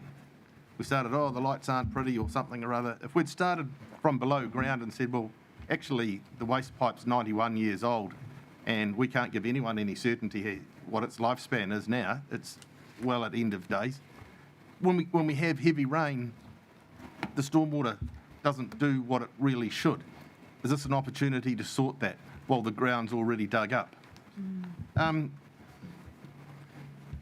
We have issues with people not being able to differentiate the road from the footpath and either tripping over the lip or not seeing it at all until they're beeped at by a car. And that could be people taking photos or people meandering. I've seen it plenty of times. And then we heard the other day that the way the road's laid out is some of the bigger, more modern fire trucks may have difficulty actually getting down the road. And as a governor whose one of the roles is to manage risk, all 4 of those are quite decent risks. So by the time you actually get those done, you're left with a little bit above ground of how you put it all back together. Because I don't think you're going to put the 30-year-old surface back down. Because it may be at different heights, different angles, different everythings. So definitely tricky, but how do we manage the risks on this and do they outweigh the other factors? Thank you, Councillor McGrath. Councillor Price. Just on costings, the infrastructure work, that's in a separate budget, is that right? Separate year? It's not in that figures you're talking about? No. And probably contrary to what Mr McGrath is saying, there's nothing worse than us doing infrastructure work and then doing work on top of it again. And so it's just an ideal time to do the whole lot. And they all coincide with each other in that wastewater, which we would not want leaking into our main street, needs fixing urgently. And our street needs a revitalisation. So it all comes together pretty good, I think. Councillor Bogue. I may be the only one, but I'm opposed to this project. And okay, so I appreciate that the stormwater needs to be fixed up, as it does in many areas. But what concerns me is that when we put our consultation document out, it didn't explain that the cost of this project, even though it might be 10 cents a year or whatever on the rates, is 10.5 million. And the only figure that was in our revitalising, in this consultation document was 1.65 million, and then something a bit vague further along about, it's going to be 5+ million. So people were concerned about it. I think they called it's a vanity project. Improving streetscapes is not an essential. we are telling everybody to tighten their belts and to be careful with their money because they're going to have to pay higher rates, etc. And here we are spending money on beautifying part of our city. I'm not opposed to it totally, but I think it's the wrong thing at the wrong time. I think it's a bad look for us, actually, to be doing this kind of work in the financial, economic climate we're in at the moment, and on top of the rates increase. You know, the cost of living crisis has hit people really hard, and it's hit us too. But I just don't think it's the right thing for us to do right now. I'd like to see it put off for 3 or 4 years before we actually go back and revisit it. Thank you, Councillor Bogue. Councillor Gregg. Oh, yes, through the Mayor. I'm totally in support of Emerson Street. I think it's an exciting vision for the future, something that our kids and grandkids will enjoy. It will make it much safer for tourists who are constantly stepping out in front of cars at the moment. So, and also, if we're going to dig up the road anyway, we may as well make it better, build back better. Thank you. Councillor Mawson. Yeah, just to speaking in support. We're often accused of not, or councils around New Zealand have been accused of not investing in infrastructure. Here's us trying to be a little bit more proactive. I think it's the right thing to do at the right time. And my argument would be, if we were to put the 30-year-old surface back down, the labour cost is there anyway. So, acknowledging your concerns, Councillor Bogue, and the fact that we've got some of the Better Off funding that we're using, 1.6 million, is it? That is from the Better Off funding. So that's a given. You know, that has been committed to that. And then, is it an additional 10.5 on top of that? Yeah. And I guess this is potentially, in my view, a project we may be able to attract some external funding, or at least investigate. George is going no. Wait for the budget. I think we could investigate and apply if found, personally. I guess we do have the infrastructure, what are they calling it? Acceleration. Crown infrastructure. So through the chair, Well, potentially a little bit of NZTA funding. NZTA, okay. Some heritage, some accessibility, who knows what you'll find. Okay, so we could include in as part of the resolution that we direct staff to investigate external funding opportunities, or identify and apply for external funding for aspects of the project. Councillor Simpson. Yeah, through you, Madam Chair, I'm not opposed to Emerson Street being done up. In fact, it's long overdue. My concern in the current rate policy environment, that those figures that you talked about, $28 a year or $1.30 a week, we know that is actually going to land as about $1.90 for our rural ratepayers, and considerably smaller for our central urban ratepayers. So it's about the equity of who's funding this in the current climate. I'm just flagging that as a thought. I'm not against Emerson Street being done up. In fact, I think looking at other Art Deco environments around the world, ours is underdone, and could probably do with a real jazz up. And just to clarify, Councillor Simpson, that year one impact is $1.35 a year. A year, sorry, my misreading. Councillor Tariha. Yeah, tautoko o the kōrero, just want to speak in support of this coming out of the cyclone and the lockdowns. CBDs took a hit, and I think it'll be economically beneficial for the city in the long run. And as we saw over the Art Deco weekend, it could get quite vibrant in the city, and I think it'll provide better opportunities possibly. So, in support. Thank you. We have just popped up a draft resolution. I'll give you a moment to read through that.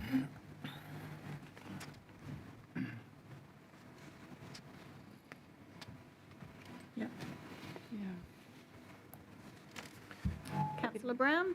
Oh, just happy to move. Oh, Happy to move. Oh, second. Second. Okay. Would you like to talk to that?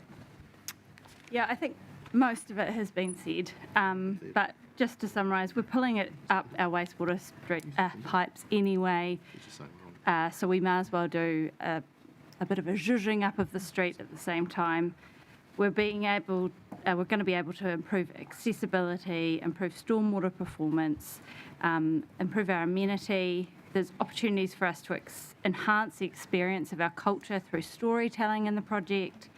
And there is,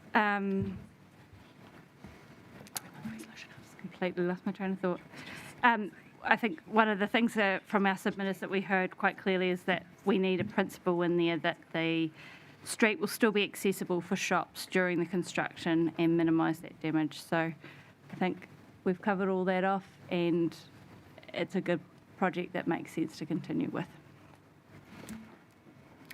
Thank you. Councillor Crown. Thank you, Madam Mayor, and thank you to the mover. You're right, it has been said, but I must say it again. Emerson Street, this project is not about making things look pretty. As Councillor McGrath pointed out, it is actually beautifully layered with trying to create a more resilient city, in fairness. When we look at the state of our wastewater pipe and the work that needs to be done there, the age of it, condition, the stormwater improvements that could be added to this, those are things that need to happen. And the stuff that is people think of as titivating, perhaps, is just an opportunity that exists because of this important infrastructure work.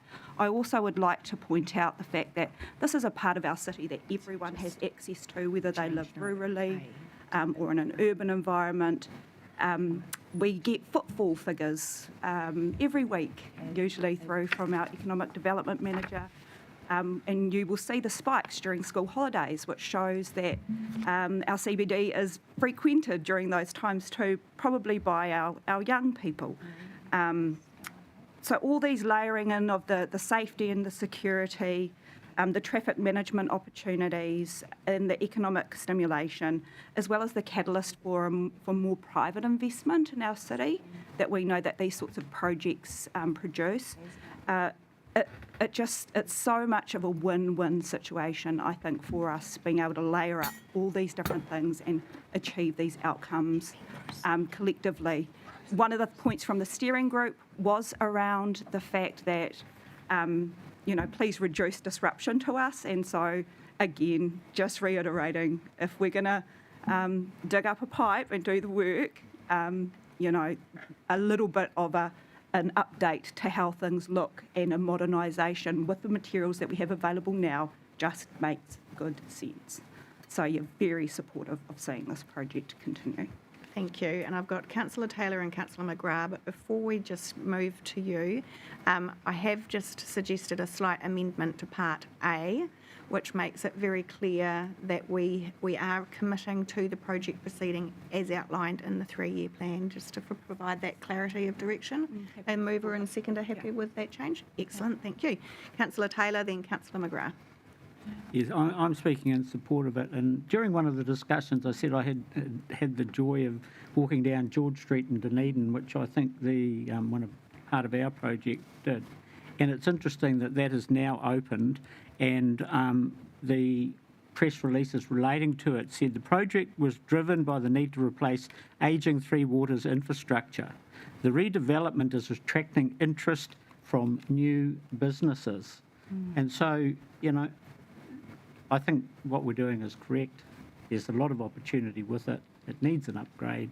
We're fixing up some other old problems, and hopefully some vibrancy to the central city. Thank you. Thank you. Now, we have had 3 in support. Were you intending to speak against, Councillor McGrath? Well, almost obliged, but I'd be happy to wait for Councillor Bogue if you'd like to go, because who knows what's Councillor coming. Bogue, were you intending to speak against? I am. I'd be happy to follow. Yes. No, I am speaking against it, and I hear what you're saying about the pipes and the need for them all to be done up. But there is absolutely not one word in our consultation document about pipes and the need for any infrastructure amendments or changes. It's all about revitalisation, and that's where I'm coming from.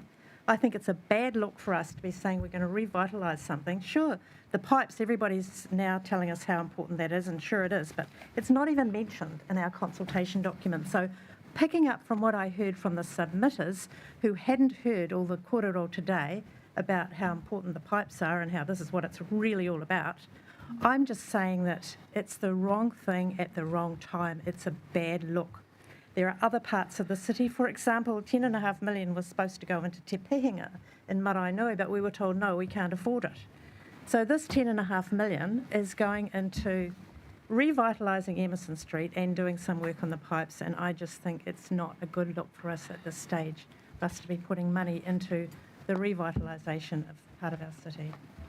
Thank you, Councillor Bogue. And just actually to address your concerns that the wastewater renewals weren't included in the consultation, which I agree with you, they weren't, but that was because we hadn't actually done the inspection and weren't aware of how soon that work would need to be done. And I guess one of the things that we're constantly accused of as a council is not being agile enough. And I think this is demonstrating our ability to take on board new information and respond to that quickly in a way that we can use our funding more efficiently and be agile to address the needs of our city. Councillor McGrath. Through the chair, I agree with you, Maxine, but Here we go. I'm in support of this. The thing that's got me over the line is the stuff that's under the ground. We've been charged by our community to get our pipes and pumps sorted. I understand these pipes are 91-year-old earthenware pipes. Well, at the top of the list to be replaced. And again, our job's to manage the risk. Now, if you actually look up Emerson Street, you'll see it runs from quite high up to down. And when our heavy rains that we're going to get more of come down at pace, it goes straight into the shops because of the way it's all designed. It's time. The next thing I'd add too is that New Zealand's #1 pastime is actually shopping. It's not rugby, soccer or fishing. It's actually shopping.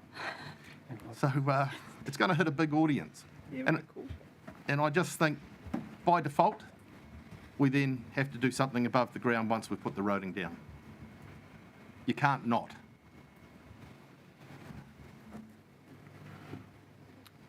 So open up for other speakers. I was just trying to track if we'd met some consecutive, but we haven't. Councillor Simpson. Yeah, through you, Madam Chair, I've already indicated that I'm pro, but my question is just to clarify the two elements of the resolution and the funding mechanisms. So the 0.05 is general rates. The infrastructure will be targeted rates. Is that correct? It will be coming out of the renewals, infrastructure renewals budget. So that is still general rates. Thank you. Any further speakers? No, I'll put the motion. All those in favour, please say aye. Aye. Against? Councillor Bogue. You're kidding me. Right, I think this is a good time for another break. We're getting there, team. So if we could all be back at 3 o'clock, please.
Welcome back again, team. A quick refuel to keep the brains working.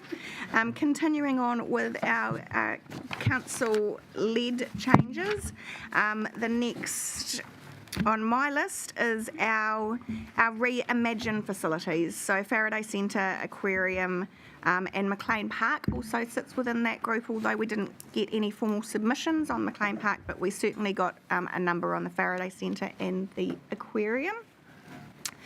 And again, my thinking with regards to this is that first and foremost, wanting to acknowledge, obviously, the passion and commitment of our many volunteers and the wider community groups that support these council facilities, and an acknowledgement that this reimagining process is difficult and challenging for those who are part of these facilities and affected in some way with a change to these facilities. I think we already have a direction with regards to the business cases that we are going to undertake to explore options for the future of these facilities. So I think as part of the 3-year plan and today's resolutions, we need to reconfirm that existing council decision and that will be developed in the 24-25 year. And that we commit that the volunteers and the wider community to be actively engaged with prior to any decisions of council about the future of these 3 facilities. So that's sort of my thoughts, and I open up for anybody else. We get the resolution. We can get the resolution up. I haven't given it to her yet, sorry.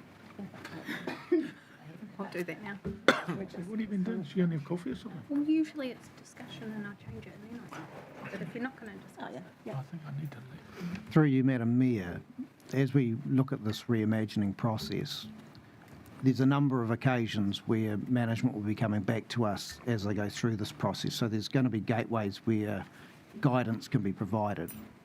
Absolutely, and there is also an intention to include 2 elected members on the working group for these 3 facilities. So I'll be working with Thunus around who I've got an idea in my mind already who they will be, but I haven't spoken to them, so I won't put anything in a resolution at this point in time. And we don't need a resolution for a working group, so but we will be ensuring that there's elected members on that working group.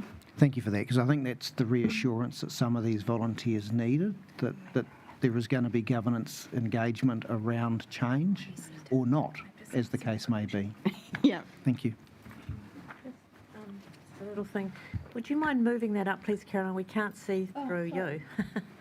Just that's cool. Thank you. Is it big enough? Now we can see it. Yeah, it's big enough.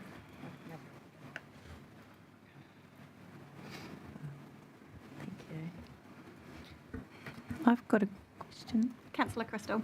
Just through the Mayor. With regards to the Faraday Centre, which, you know, they did very passionate and very well organised submission to us, I have to say, lots of them, lots of people, and it is a place I love to go to too. It is a heritage building and we have heritage things in there. So have we investigated the kind of heritage grant funding, preservation side of that in our ability to preserve this?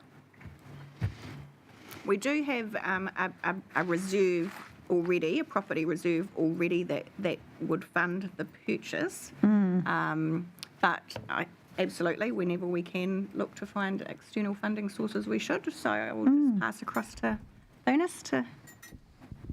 Madam Chair, we haven't started that process yet. Okay. So that's part of what we will be doing. Hopefully it sounds like I'm just fobbing you off, but I'm not. But I just want to make sure that people understand that I'm talking about the public specifically, that these processes haven't started yet.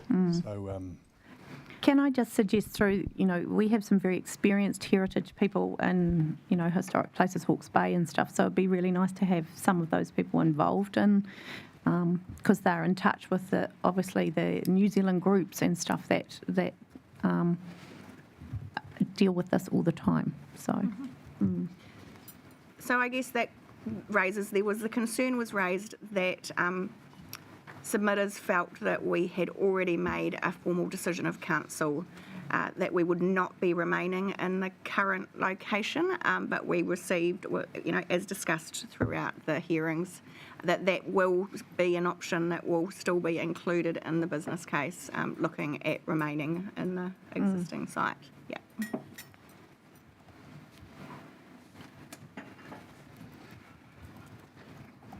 Any further comments?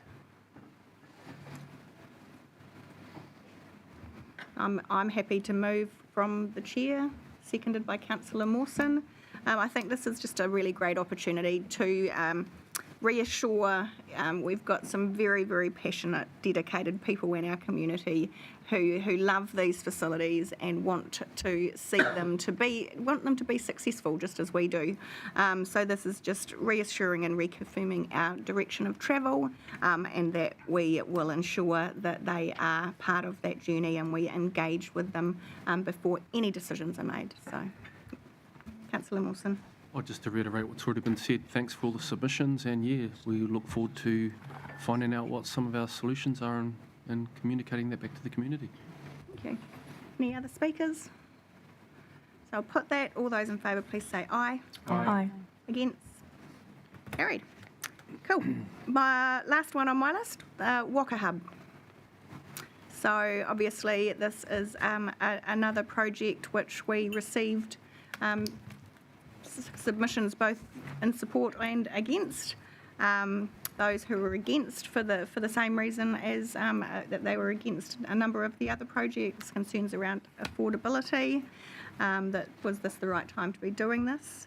Again, this is a project where we have $2.2 million worth of Better Off funding, which is committed to it, and currently the 3-year plan includes another $3.3 million phased over the 3 years. We're uncertain as to whether that will be enough at this stage. We suspect there may be still be a funding gap, a small funding gap. Put this on the table for people's thoughts around how we can actually, what do we want to resolve with regards to this project? Councillor Crystal. Just, I see the Waka Hub as a great opportunity for them to get external funding. It is it ticks a lot of boxes for a lot of external funders to get some of this money, which some of our other projects really struggle to get. And I totally support the project. I think it's great, but I also think $3 million is a lot of money. 3% rates rise if we put it in the whole dollars factor, and there's other people looking for money from us, and I would really love them to explore where the other funding can come from other sources. And also, in talking to Councillor Tariha, I understand, the iwis haven't indicated funding into this yet either. So that would just be my, thoughts, that I think they have a really strong case. And if we can enable and help them in that process, then that would be something that we could do. But I think there's definitely some big funds out there that they potentially fit. Councillor Crown and Councillor Price. Thank you, Madam Mayor. Yeah, I'm really supportive of those comments by Councillor Crystal. I'm not uncomfortable with the level that we've committed so far. However, in our budgets, I think perhaps around the shortfall that exists could be something that we suggest to the trust for them to take responsibility for. And actually, in my mind, it's about a partnership approach. So it's about both parties coming together and providing and contributing something, and not just one side, which I think is really, really important, but also very much supporting their efforts to fundraise that shortfall, whether that may be letters of recommendation or whatever tools we have available, but to really work alongside them and encourage them and look to make this this is a piece of infrastructure we're talking about, right? So it might just be being used by the waka at this point, but it's actually a piece of infrastructure. So it's, yeah, those are just my general comments. Councillor Price. Could someone just tell me what amounts each year is for the next 3 years, please? So year 1 is 0.05%, year 2 is 0.24%, and year 3 is 0.39%. So it's not a lot. No. Councillor McGrath. Yes, through the chair. I reiterate some of the other comments about who's putting the investment in here. We've had soccer come to us the last couple of days looking to go 50-50. We had the Bridge Club come to us on numerous occasions, and they've funded their own thing. Are we going to own the building, insure the building, maintain the building? Who's going to have ownership of it? Who has rights to it? And is it fair or equitable to ask one organisation to pay half the years or something? How does everyone feel how the split could end up?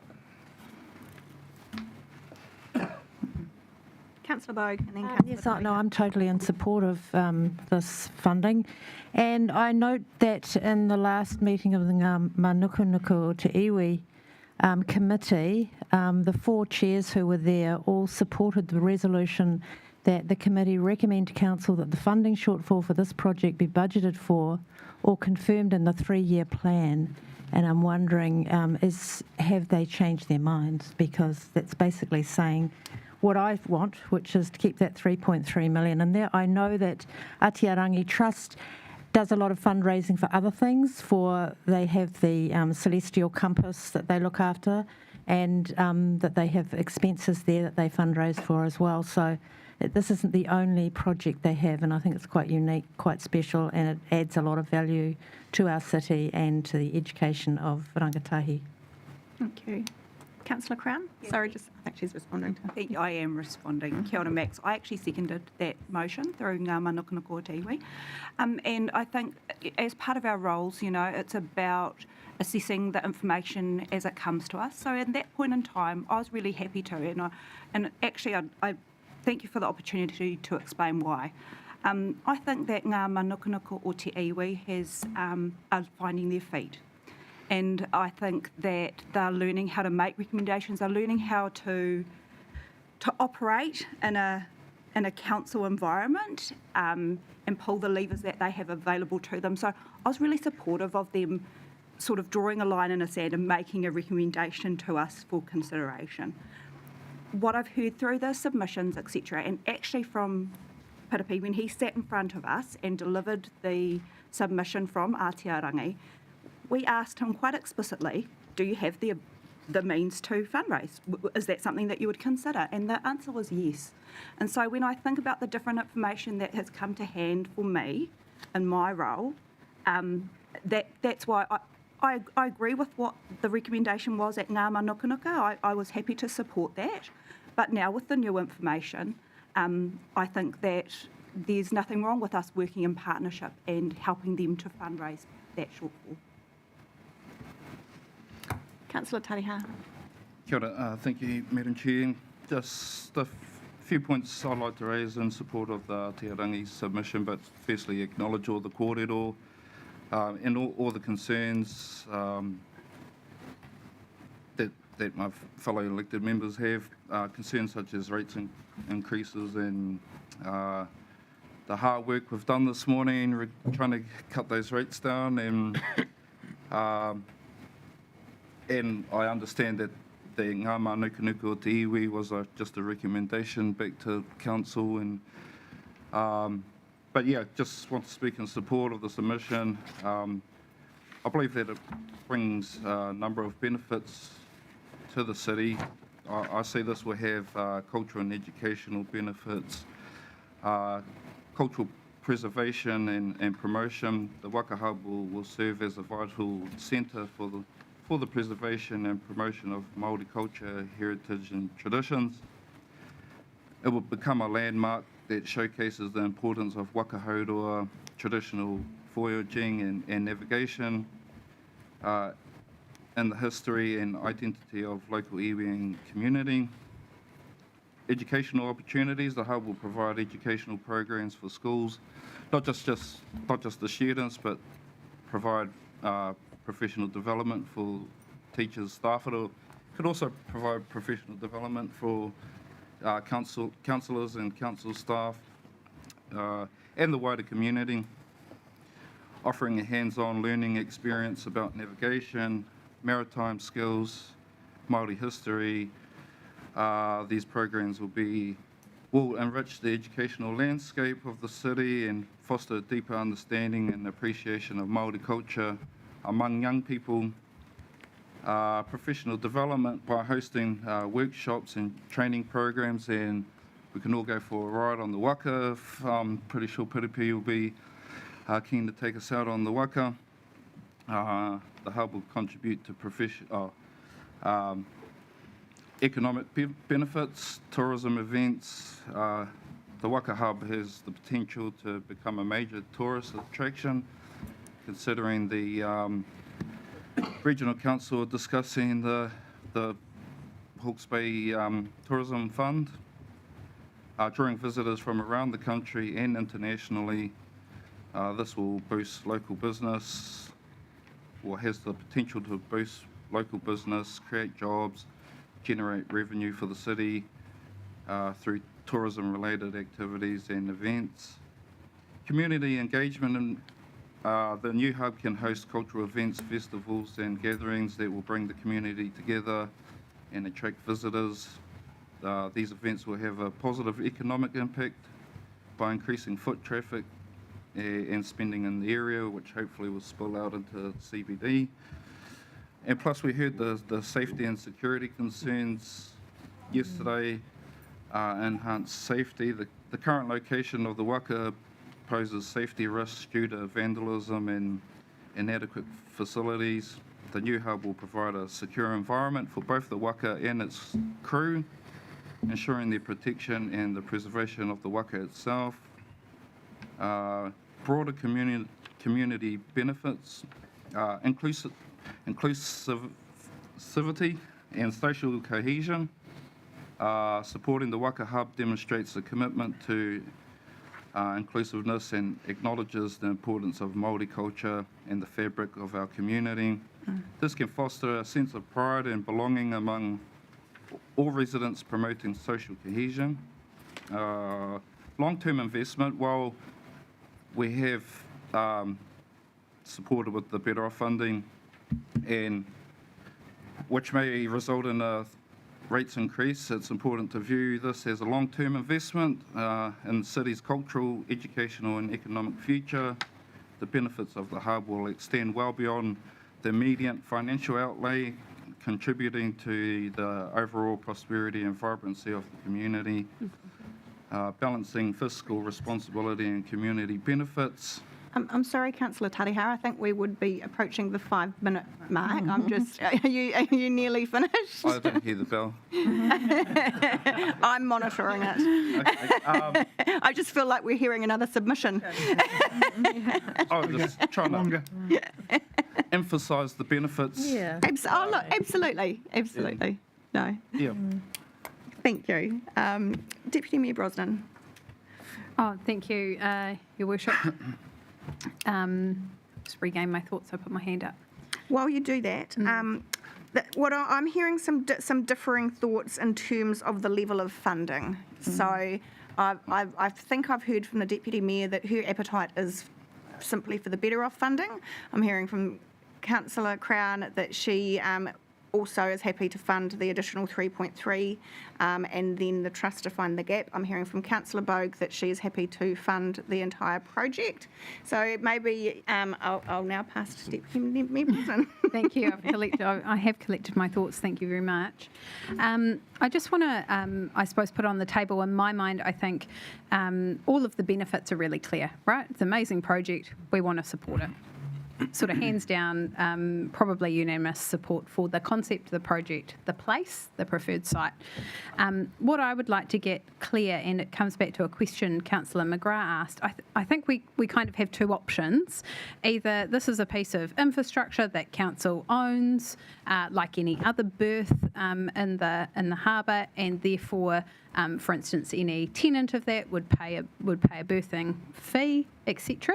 And if that was the case, it would seem appropriate for council to fund it. So who owns the asset is an important question, because if the alternative is true, that there are assets that are owned by the trust, like we have many amazing sports codes and other trusts that build assets on our council reserve, then that seems appropriate that they fund a portion of that. So I come back to, I think there are two options very clearly, as you've laid out as well with your funding, and to me it comes down to, is this a council asset that, for instance, will be leased to the trust at a market rent to offset the capital cost, or is it an asset owned by the trust? It was owned by the iwi, I think. The Waka itself is owned by the iwi. Talking about what we're building. Yeah. And I guess probably the other part to that is there an opportunity here if essentially the asset is ours, but if we do want to work in partnership with the trust and want them to contribute to the cost of building the infrastructure, could we then offer them a peppercorn lease for a period? We typically offer 15 years when we're leasing reserve land and that too. So there's a few little components I think we need to tease out. Councillor Simpson. Yeah, through you, Madam Mayor. It's really easy for people to put their hand out and say to the council, can you fund this for me? We then get put in the invidious position of having to make a decision. Many of our decisions are associated around partnerships. The sports analogy was used. We provide the sports field, the club provides their club rooms. The Bridge Club used one of our reserves, they've built their own club rooms. When I looked at the funding model for this, initially I was a bit concerned about the 0.7 additional funding that seemed to be the gap. But then when I looked at it, I looked at 2.2 coming from the government. Wouldn't it look pretty if you used those same numbers and said 2.2 came from the local authority? And look at the last amount, of the remaining amount, it actually adds up to a 2 million, comes from the user or the person who's providing the service or potentially benefiting economically by charging services to tourism or community groups or whatever it may be. And that was where I was sitting on it. I'm fully in support. I think it's a really good idea. I think it is important that if we continue to host the waka here in our inner harbour, we actually provide them a safe and secure berth. But I just think if we look at the partnership concept, some of the councillors asked our residents associations, can they part fund some of the activities they wanted us to contribute to? So it's about the partnership arrangements, and we're just going to go back to that simple principle. It's really easy for someone to want us to pay for it. And I think this would be a clear model where central government, local government and the iwi are each sharing and forming a proper financial and operational partnership. Thank you, Councillor Simpson. Just to confirm, George, so the gap at the moment is that 700,000? Yes. That's anticipated gap. So 4 million funding in total over and above the 2.2. Is that right? Yep. Thank you. Deputy Mayor Brosnan. Can I ask a question of clarification? The 2.2 million of funding, that's ratepayers' money. Yes, we've received funding from the Better Off Fund. That was to council to distribute as it wishes. As we chose to. Yeah. Yeah. Is that correct? No, I believe it was earmarked by Better Off funding for the As a we result had to of our... put forward a proposal and it had to be approved. So it was our choice to commit it to this project as opposed to something else. Oh, I don't think we're suggesting that we would relook at the 2.2. I think Deputy Mayor is saying essentially the 2.2 has come from us because we chose to, so it's not central government. Philosophically, it was us. Yeah. Thank you. Okay. Further comments? Councillor Crystal. I can see what Councillor Simpson's saying, and just on a quick Google search, it was very easy to find a few funds that fit this. One particularly, approximately $4 million of funding each year, and I just don't think this is an avenue that's been explored. Do we have the ability to put it in there, and then if the funds are found, does that, like, how can this work if this funding can be found from other sources? And I think that's fundamentally what we need to resolve. How much of this are we prepared to fund, and how much are we prepared to formally support the trust to actually apply for external sources? So, sorry for you, Madam Chair. So the trust did mention they're prepared to do the fundraising and so maybe setting a time frame in contributing maybe to any shortfalls following that could be a suggestion. Yep. Thank you. Councillor McGrath. Through the chair. Yeah, does it need to go further than just the trust? Because the owner of the boat is the iwi, is that correct? It As is. opposed to the operator. So we could extend it to Ngāti Hanunu and Aotea Trust. Yep. Yeah, and I mean, we're hearing all these benefits, including economic benefits and bits and pieces. So if there's going to be a benefactor, there has to be some buy-in. And currently, we're the buy-in. I just think it needs to be shared around more, the buy-in. Yep. Councillor Bowe. So just a question about the finances. 2.2 million better off funding. 3.3 we've got in the plan, is that right? We're not discussing that, we're discussing the 700? No, we're discussing the 3.3. Like anything in the plan, we haven't adopted the plan yet, so. But we have budgeted for it, obviously. In the draft three-year plan. So just like any of the other projects that we've discussed today, we can make a decision if we choose to no longer support that being in the budget. Okay. So Councillor Simpson has proposed that it's 2.2 central government, up for debate, depending on people's interpretation of that. And then if we were to work in a partnership model, I would then be proposing that it would be 2 million from local government and 2 million from iwi. That's one proposition. Thoughts? Councillor Crown? Just to reiterate, thank you, Madam Mayor, my position is that the budgeted amount of the 3.3 remains, and it is just the shortfall, 700,000, that's my position. Thank you. Deputy Mayor? Can I receive some clarity on the ownership of the assets before I make a decision? Where are we? Where's Brian? Oh, we will. The mic. There will be a few people listening to this, I would think. That sort of business model hasn't been decided yet with the trust.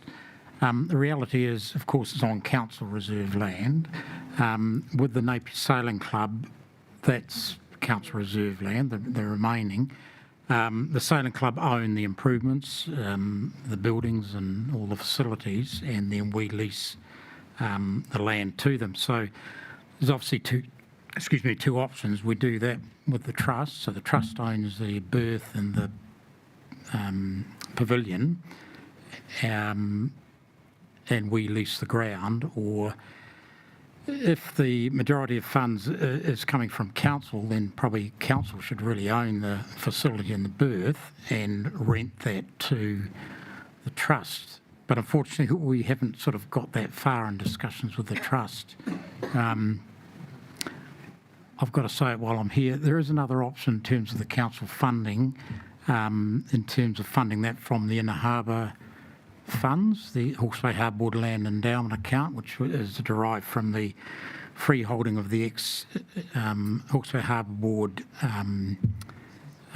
residential properties, leasehold properties. So that is another option if you're talking about sort of an underwriting, just to take the impact off rates. It could be funded from that fund. But that's just a suggestion. Yeah. Just And throwing that Brian, out there. am I correct in my recollection that that reserve is fully committed already? No. What is the available balance in that reserve? Well, it's approximately $20 million. Okay. I think we have some clarity around that, please. Oh, here we go. Two of them gold-plated I was always under the impression that our endowment reserve funds were fully committed to ongoing maintenance, renewals, programs, all sorts of There things. is a significant balance in that reserve, but there are significant other requirements for the reserve in terms of funding infrastructure around the wharf, maintenance and upgrades of the Inner Harbour. So, yes, there is a significant balance in that fund, but there are other calls on it. Right. Could it Thank accommodate 2.2 million? What's it called again? 2 million. 2 million? Yeah, could it accommodate the 2 million proposed, that fund? On top of the 2.2? Oh, So the better off? Just wondering about the balance of that endowment fund and other calls on it. that Yes, this is just- I'm just trying to clarify. Are you supporting the proposal put forward by Councillor Simpson, whereby we fund another 2 million and asking if that reserve would be able to accommodate that 2 million on top of the 2.2 million better off funding that has already been contributed? Could I ask the question without giving a position on support or not yet? I'd just like to clarify if the that funds fund are is available. Is there 2 million in that reserve available? We would need to model that. The Inner Harbour Master Plan, the cost of delivering that is well in excess of $20 million, we would need to come back That to was you on always my understanding. So it would be either a cost, a call on our debt headroom otherwise, and we would need to borrow for that. So it would be funding it from either pot, effectively. Okay, so asset ownership, going back to that, hasn't been discussed with the trust as yet. In my mind, if asset ownership sits with us, then we would need to fund the bulk of the project. I think it would still be reasonable to expect a contribution of some amount from the trust, whether that be the 700,000 shortfall, as Councillor Crown has proposed. And then that being the case, I would be endorsing entering into a lease agreement with the trust whereby they pay us for the use of that asset and facility. The opposite side of that, in terms of if ownership sits with the trust, then the expectation from myself would be that they pay for a significant portion, if not the entire amount, over and above the 2.2 better off funding that we have already committed. And it may be in that circumstance that we would enter into a peppercorn lease for the land component, whereby they would benefit from that. Councillor Brown. As part of your thinking, had you thought where the maintenance might fall? That again will sit with whoever owns it and whatever the lease agreement says, which can look quite different. And I think this is probably where it's going to get quite challenging, because that conversation around what the ownership and lease model looks like. So it's hard to make decisions about what we're prepared to commit from a financial perspective to the project. Councillor Crown.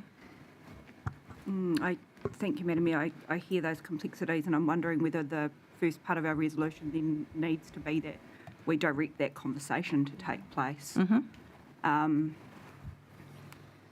My preference would be that we retain the budget lines as they are while those conversations are happening.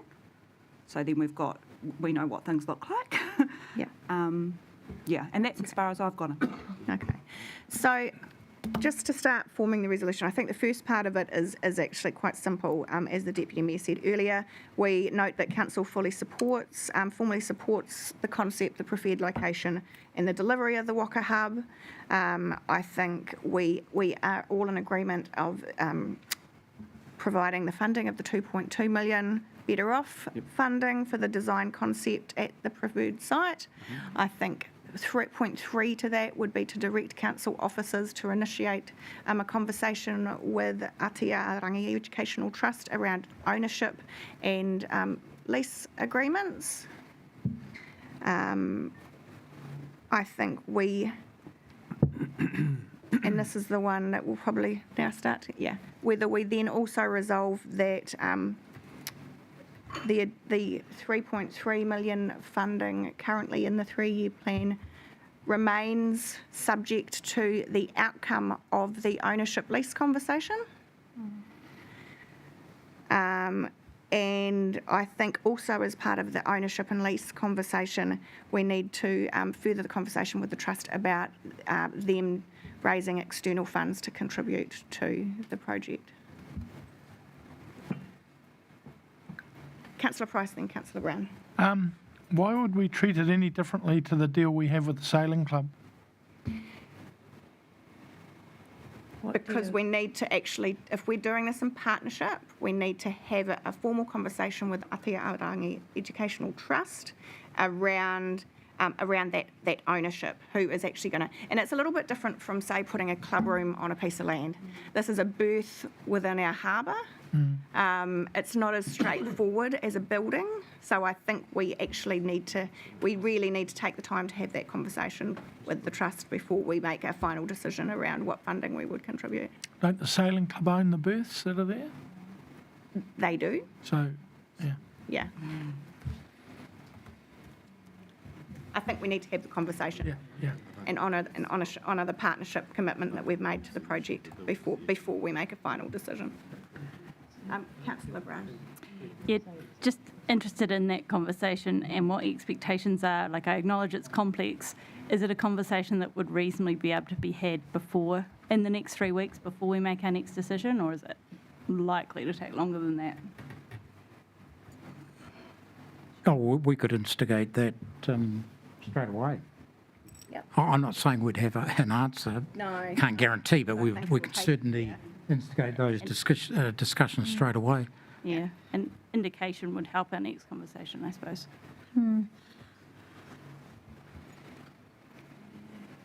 Sorry, did I see someone else's hand up? Yeah. Councillor Crystal. Just through the Mayor. The presentation that we had, they also had a building being built on the land as well. So it's not just a berth, just saying that. And they wanted toilets and other things.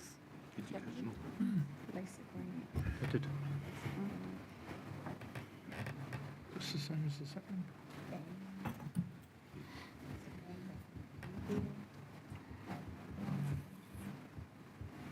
You're going to damp off that model, won't you? Otherwise people will think it's unfair. Okay, we'll just pop up what I've got here, just because that can then just continue to support the conversation. And actually, I will take that one out.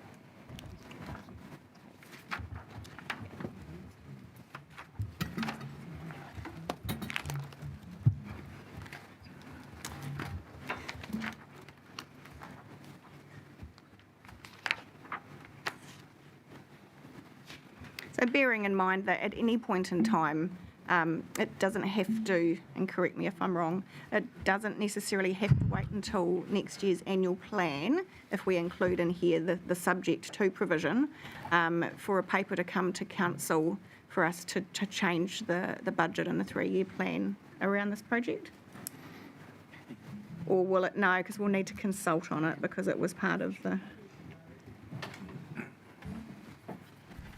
Would depend on how significant the change was to the funding arrangements. So I think it would be 3.3 at the most, would be a potential removal of the 3.3 million funding. if we were receiving additional funding of 3.3 million, which would be favourable to ratepayers, then that would be probably okay. So it depends on the significance of the change we're making and the impact on ratepayers. So that's a favourable change. So if we had received, are you saying that you would potentially not progress the project, or you are going to remove the funding of the 3.3 as a subsequent decision? I'm saying that if we, the decision was that the trust was going to have ownership of the asset, and that then therefore meant we had an expectation that they would contribute more to it. Yes. So we were removing the 3.3.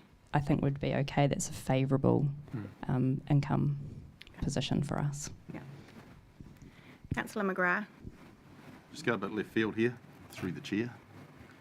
Are we in a position to build the berth? Because part of the reason to move the Waka was for security reasons. So is there an opportunity that we split the project into, build the berth, fence the Waka off in the new location, while we work around all the other complexities of the building surrounding it? Is that an option? That gets the government money spent before they change their mind. And with that and what we've got, perhaps, if it needs to be more, we get that part of it done at least. Okay, so suggesting that council funds the designing and the construction of the berth, which I suspect will be more than the 2.2 million. No, the berth would be within that. Yeah, that would definitely cover the berth. Oh, it would? Yes. It's simply a floating pontoon with piles. Yeah, floating pontoons, piles that's fixed to, and it goes up and down with the tide. And then you'd need a stainless steel or aluminium gangplank to get down to the, and then fencing. Okay, so Part B covers that. So we're committing to spend the whole of the 2.2, which, to my mind, the logical thing after you would do the concept is the berth would be the first cab off the rank in terms of construction. Yeah. Yeah. Deputy Mayor Brosnan.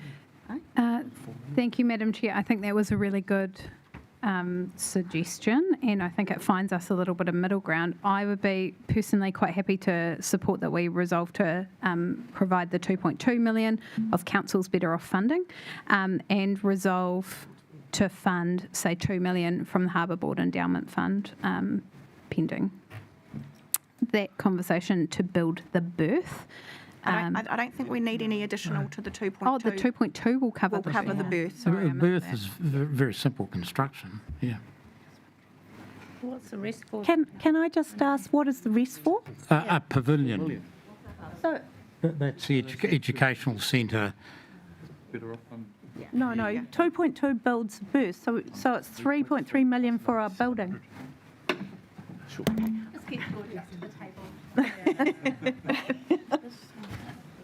Kia ora koutou. So the 2.2 million that we have with the Better Off Fund is paying for our design work, and it would partially fund potentially the pontoon, but anything additional to that, so all of the extra infrastructure related to getting access to on the land that we're looking at, and potentially extra fencing. It certainly wouldn't be covering things like the whare waka, the pavilion itself.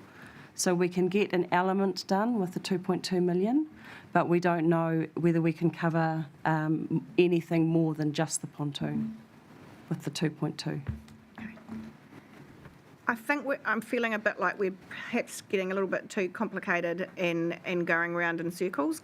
If you could read the resolution as drafted, recognising that leaving the 3.3 currently in there may be contentious for some, but that it is subject to the outcome of the conversations we will have with the trust, and we do have the ability to remove that should we decide that, based on the additional information which will be brought back to us for council officers, that can happen. Can I ask a question on the resolution? Yep. Mayor Wise? If the intention of D is that that whole conversation around asset ownership, I would only be comfortable with including that if we also included that funding is conditional on a model that assets on reserves are owned by Napier City and market lease is charged. Okay. So leaving it in there. Subject to the outcome of the lease ownership conversation and Conditional. yep. I'll let you. Funding is conditional on a model that assets on the reserve are owned by Napier City Council and market lease is charged. Just a question, what's market lease? How much would that be? We wouldn't know that at this stage. Is it, it's not just peppercorn or it's, you know? Certainly not, it's the opposite of peppercorn, it's whatever the market dictates, yeah. Subject to the outcome of lease ownership conversation and funding conditional on a model of assets on the reserve.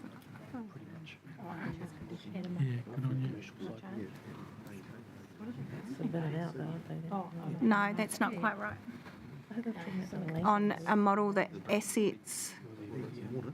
Funding is conditional on a model that assets on the reserve are owned by council. by Napier City Council and market lease is charged, i.e.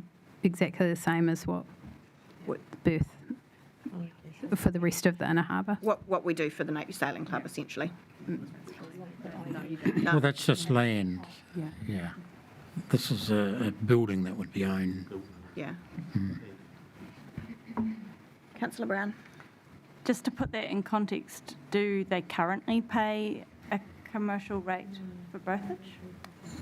Napier City Council, we have a lease with the Napier Sailing Club. Yeah, absolutely. In terms of the waka, through the chair, no, we don't currently charge a berthage fee.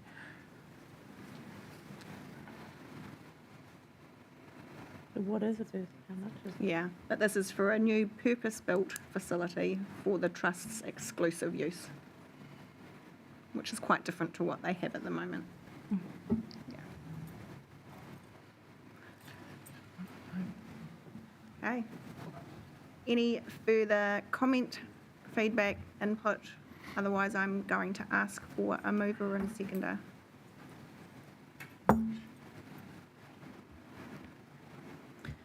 Just to clarify, just a concern around the wording, sorry, that's just been written up there in D, where we say a model that assets on the reserve are owned by Napier City, we just need to be specific around this instance only somehow. So there's not an inference for future assets on reserve. The asset. This asset or these assets. Yeah. Yeah. Yeah, thank you. Yeah. Just through the chair, I mean, the final lease would have to come back to council for approval anyway pursuant to the Reserves Act, so the lease would come back to council for approval. Just minor, Sarah, through the chair, I think it would probably be better to be these assets because there are more than one thing, just as appropriate for wording.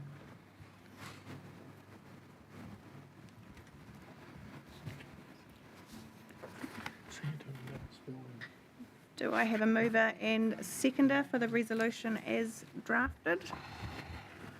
Thank you, Councillor Tariha and Councillor Bogue. Would you like to? No, I've said enough. I love that response. Councillor Vogue. No, nothing much to add, except I think, you know, we have gone through quite a process to come to this decision, and obviously there's more conversations need to be had before the final decision is made, but I think this is probably the best we can do at the moment. So, yeah, I support the resolution.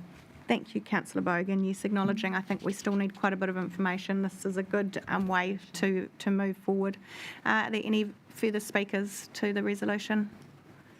No, I'll put that. All those in favour, please say aye. Aye. Against? Carried. Right, so as I said, that was the end of my list. So I would just invite councillors if there is anything further that they would like us to form a resolution on before we move into the funding requests. Very appropriate that you're here for the funding requests. Councillor Brown. I need another fizz too. Kia ora, Your Worship. I suppose what I'm really keen to see us do is continue the strategic planning process that we've already started. There's been a few things that we would have liked to have achieved before this plan went out for consultation. So we've started with our vision, we've got our priorities, we've defined them, and we've outlined some initial measurables, but we haven't yet taken that next step around defining really clear goals about what those priorities mean in terms of actually what we're trying to achieve as an organisation.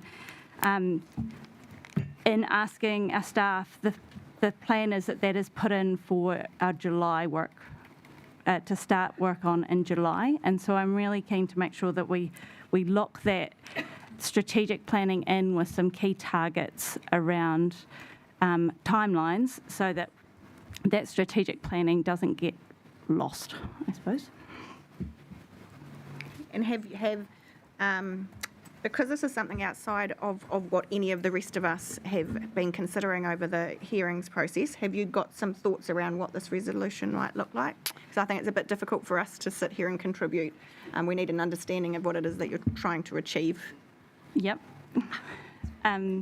So I think by the end of, and I'm looking to staff to, like I've only got ideas around what's achievable, so looking to staff to see if this is appropriate timelines, but I'd be really keen to see all of our priorities have a strategy in place by the end of the next quarter, so by the end of September, and that we have clear goals for our measurables with quarterly or annual targets included in those strategies, and that we review or set levels of or have a look at what our levels of service are for our significant assets and activities. And so I'm thinking that could be done in the next, it'll be 4 months by the time.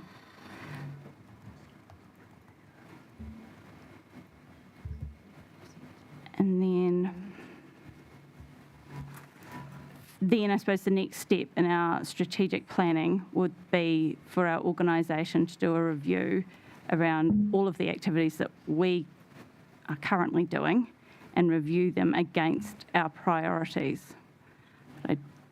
That's very operational, but I just want to make sure that it's part of our strategic planning process. So I don't know how that works. So happy to respond to that. So we'll obviously be delivering some changes in our performance reporting through the next, or into the new financial year as part of our new 3-year plan reporting cycle. So you'll see that coming to you in the new financial year in Q1 from July, which will include reporting against your strategic priorities through our strategic priority reporting.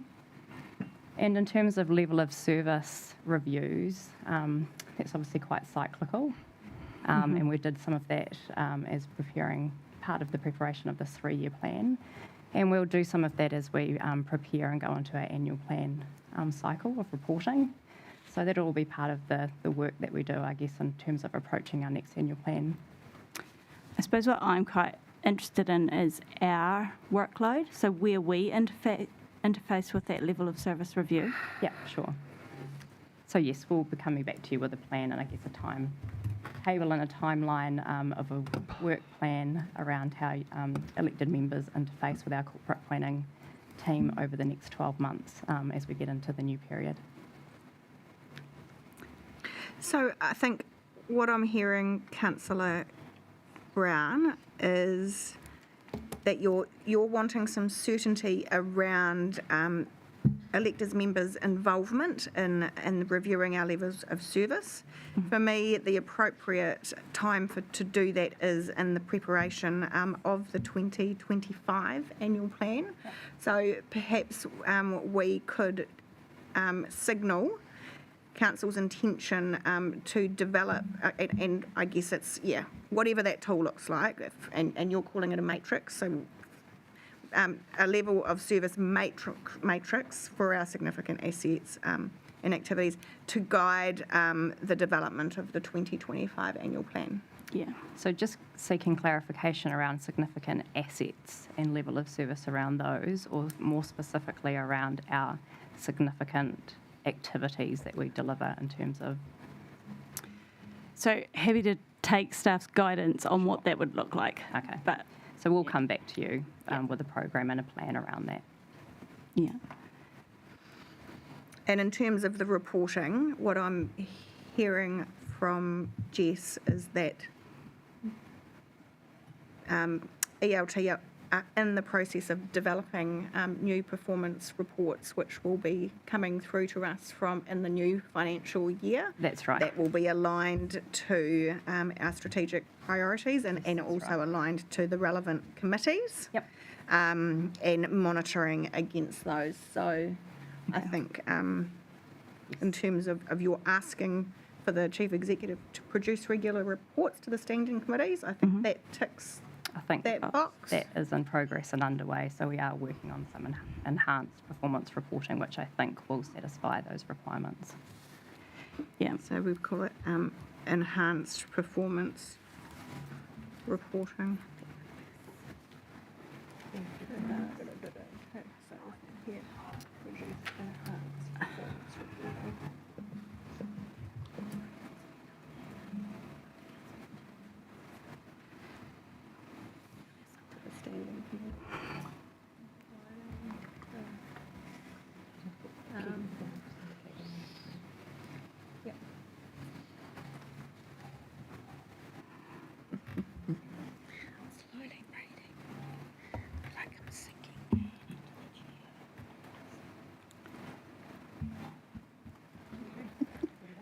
So we'll pop this up.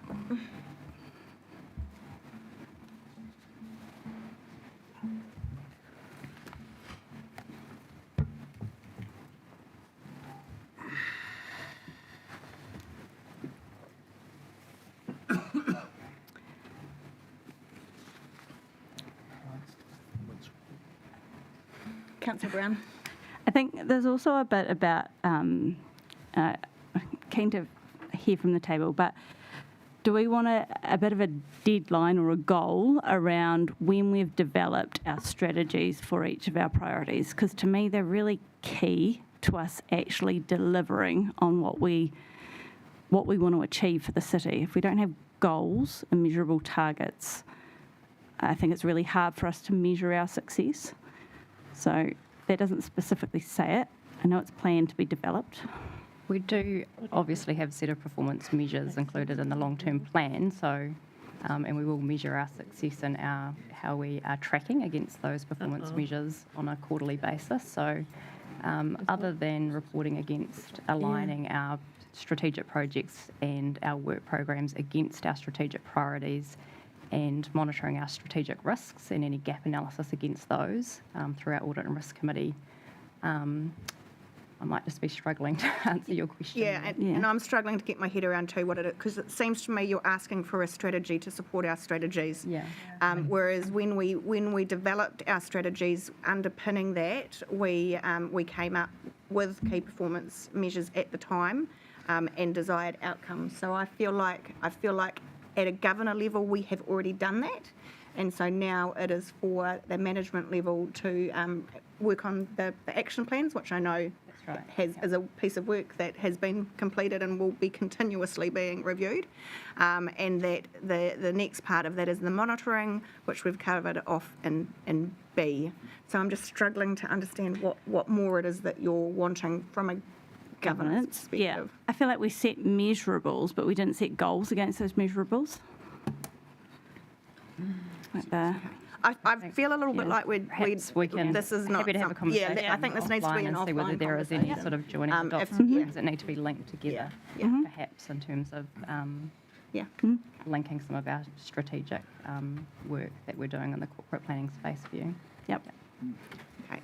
In terms of this resolution, though, does that tick off some of the things that you'll... Thank you. Okay. So I'll ask for, if there's no further questions, I'll ask for a mover and seconder, please. Happy to move. Thank you. I'm happy to sit in. Thank you, Councillor Simpson. Invite you to speak to that. Yeah, sure.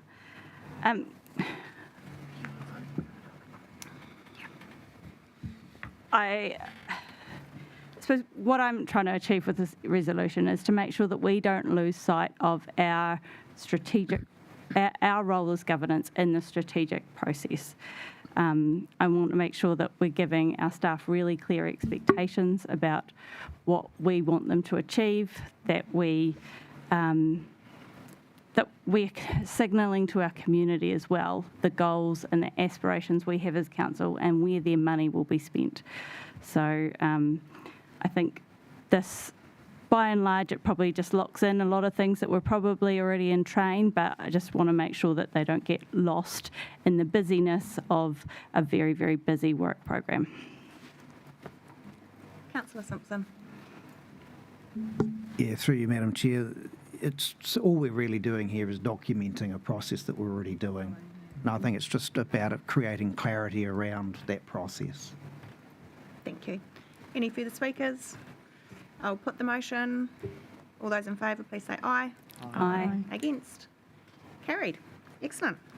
Calling for any further, Councillor McGrath. I've got a couple through the chair. Be out of here.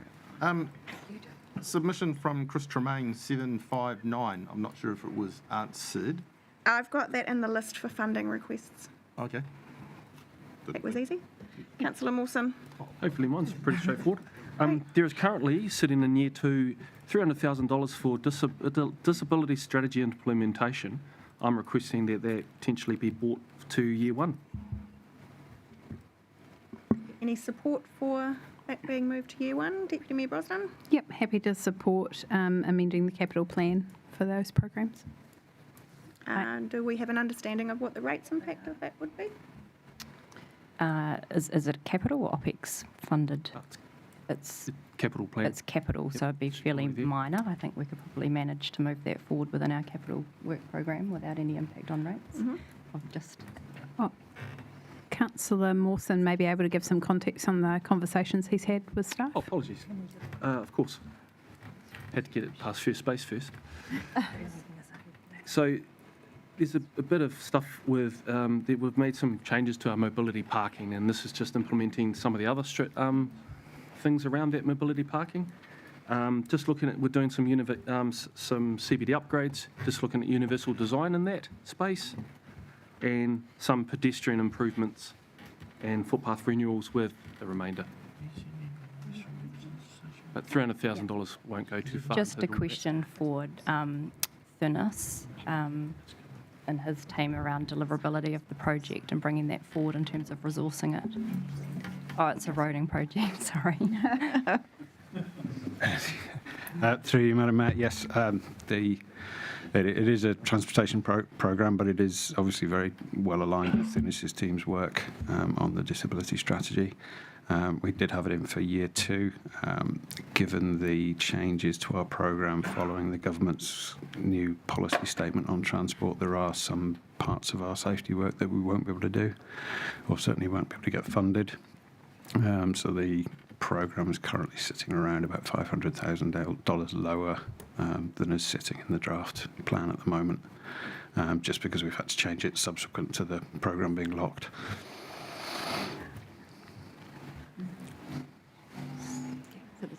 Thank you, that's very useful, Robin. We're just getting some words together and we'll pop that up. No intention to obscure $500,000 saving from anyone in the process. Just haven't had the chance.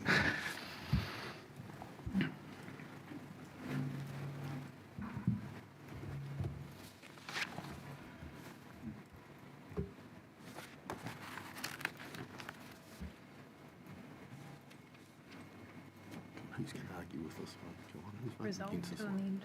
Not amend to amend. Resolved to amend. Oh, sorry. I'll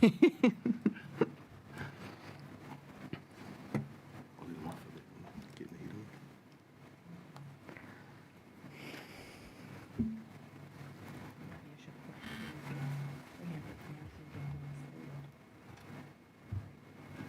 Yeah. Or either that or resolve to amend. I've asked for it. Yeah. Not confirmed yet. Approve. That's 300,000 be brought forward.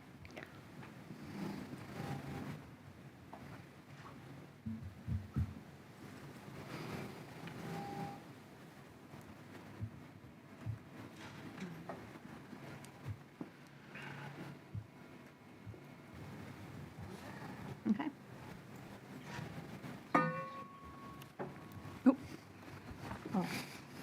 Got through a little. If there's no further questions or comments, I'll ask for a mover. Thank you, Councillor Mawson. A seconder. Thank you, Councillor McGrath. Oh, the bros. Wow. It's getting late in the day. Would you like to speak to that, Councillor Mawson? Yes, thank you, and I hope we get support for this. Look, I mean, we've done some fantastic work in the disability space, and this is just carrying on that work, especially in that mobility car parking space. So we've done a bit of work there. Just let's get the rest of it done. Thank you, Councillor McGrath. Yeah, through the chair, it'll be good to actually put some money on the ground for disability instead of talk. We've been talking about it for a lot of years, and I'm not upset if we have to delay a few speed bumps to prioritise these car parks. Very good, Councillor McGrath. Any further speakers to the motion? No, I'll put that. All those in favour, please say aye. Aye. Against? Carried. Councillor McGrath, I've got two more. you're like a little me too. Energizer bunny Oh, well, you know, popping up. on the other. Through the chair, where did we get to with the netball submission? That's in the funding list, It's in the funding request list. Too. Geez, I'm solving problems. Right, that brings me to my next one. A couple of submitters brought up about the library project, about removing it. Is there any discussion around the room of anyone who would like to support removing the library from the 3-year plan? Deputy Mayor Brosnan. Just a point of order, Madam Mayor, that's a project of significance, and as the member may be aware, if they wish to remove it, they need to lodge a notice of motion in accordance with our standing orders. They do indeed. Just waiting for you. Councillor You can add, but you can't subtract. Yeah, through you, Madam Mayor, my question in association with that project would be we're putting out an eye-watering rates increase for some ratepayers. I know that there's already sunk costs in the library project, but that doesn't mean those costs are lost. My question would be, what is the impact of the library building project, which is 65 million in total? What impact does that have on the rates in the first and second years of this 3-year plan? I just happen to have that information in front of me, Councillor Simpson. So year one, rates impact is 0.8%, and year two is 3.19%. And what's that in monetary terms? Year one, $23.53 per annum, and year two, $93.81 per annum. And that's all from general rate? Yes. So, taking on board the point of order raised by the Deputy Mayor, we do not have a notice of motion to consider the removal of the library from the long-term plan, so we cannot continue to discuss that. We've had some clarity from Councillor Simpson, which is good information for us to have and to share with our community around the rates impact for the next 2 years. So I will ask for any Sorry, further... can I ask further questions? Am I allowed? No, well, with regards to... yes. I'm not asking to remove it. I'm going to ask, is there a level of comfort that the community understand that 2 buildings are being built, as some of our submitters were quite confused? They were, that's right. Library. How do we answer? I'm not quite sure what you're wanting us to resolve. I'm just, I'm wanting to know what outcome you're looking for here, Councillor McGrath. I'm not sure myself. I'm acknowledging that there may well be some confusion within our community around the two projects, and I think we can certainly work with our comms team to provide some clarity around that. Don't believe we need a resolution to provide that direction. So I'm just trying to get a handle on exactly what it is that you're wanting for us to potentially vote on and include as part of this resolution. Well, nothing else being shut down, probably. Well, that's all right. correct. Deputy Mayor Brosnan. Yeah, Madam Mayor, just to provide a little bit more context, I guess, to that point of order. So the library is a project which has been consulted on twice through processes under the Local Government Act around special consultative processes. So we did that in 2018, we did that in 2020. We received community feedback, we assigned appropriate funding in our plans.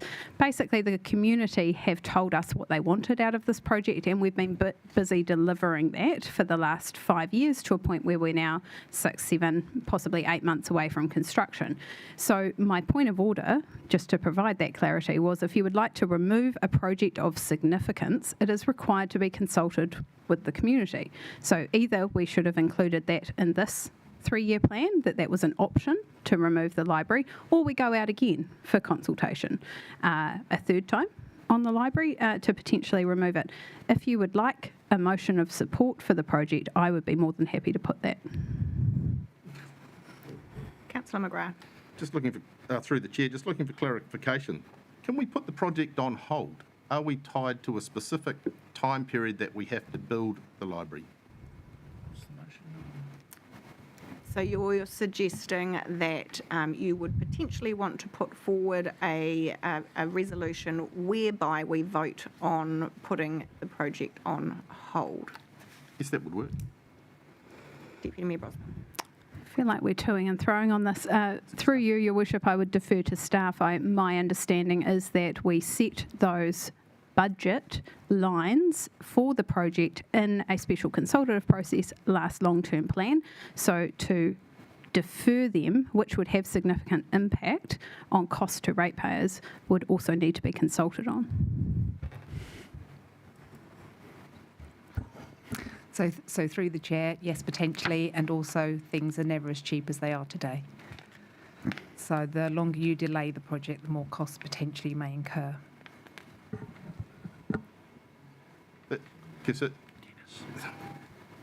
So actually, before you continue, and just to gain, to sort of gauge the thoughts around the table, putting aside the fact that this would open up the need for further consultation potentially, is there an appetite around the table? Is there a majority appetite to pause the Te Aka project? Perhaps a show of hand for those who would support that.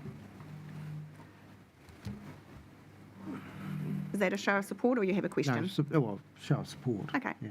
so two. So we don't have an appetite to actually proceed on that basis. Yeah.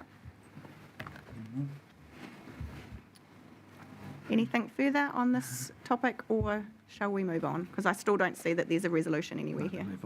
Unless you'd like one of support, Your Worship. I don't even think we need that, to be quite honest.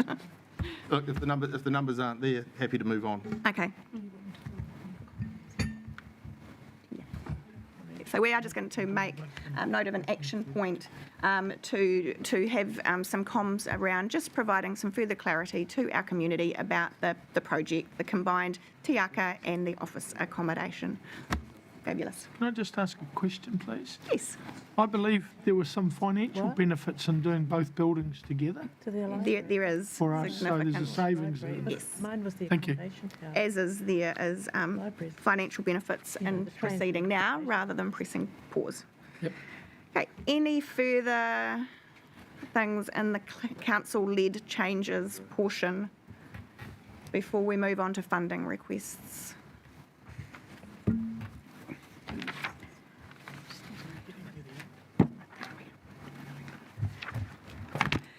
Rightio. Where's my list? Okay, funding requests. So consider and make the following resolution on requests for funding made through submissions to the 3-year plan. And because they did such a fantastic job, I've got the Youth Council number one on my list, and I would like to propose that we support additional funding of $5,000 out of our council projects fund, and that we request the Youth Council prepare a report on the implementation of this events funding program, and that we also make the suggestion to the Youth Council that they seek external funding opportunities. Have you sent it back? Oh, no, I will. So 5,000 funding Going out of our $200,000 council projects fund that we have, that we request a report on the implement, because they are intending to use this additional funding to run a contestable events fund that youth can apply to. So we just want some further details around how they intend to implement that, noting they already do their other youth grants, which is a contestable fund, so they have some experience. And that we also just make the suggestion to them to seek other external funding opportunities.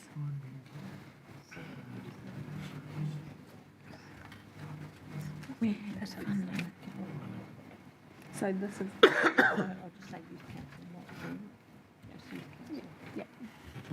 Do we want, I think we are going to have to move these all separately because we might have some different views. It's just going to take a little bit longer, that's all. Just on this one, Madam Mayor, if I can, I just want to clarify your wording. You said additional 5, or are you saying Additional 5, because they've already got 7. Yep. So this is giving, an additional 5. So the request was for 7, but you're Yes. offering them 5. I thought, Not 13. we'll give them 5. We won't give them the full Thank 7. you. I just wanted that, because you'd used the word additional. I was thinking they've asked for 7, have you added 5 on? Yeah. No. So you've just pointed through the mayor, just clarification, is that plus GST and CPI adjusted? It's getting too late in the day for Councillor McGrath. Just because you're lost. Is that-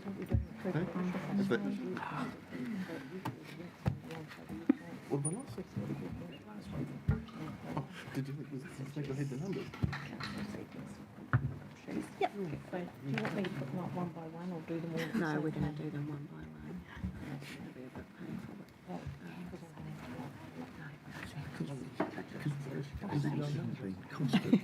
Okie dokie. So we will have that up in a moment. I'm happy to move from the chair. Do we have a seconder? Thank you, Councillor Gregg. Look, I think our Youth Council does some amazing things, and one of the areas that they are always talking to us about is having the ability to support youth to provide more events and things for them to do in our city, and this is giving them a little bit of support to actually, so enabling them to do that and to encourage the other youth within our city to take these opportunities to create their own entertainment. Councillor Just Green. a couple of questions.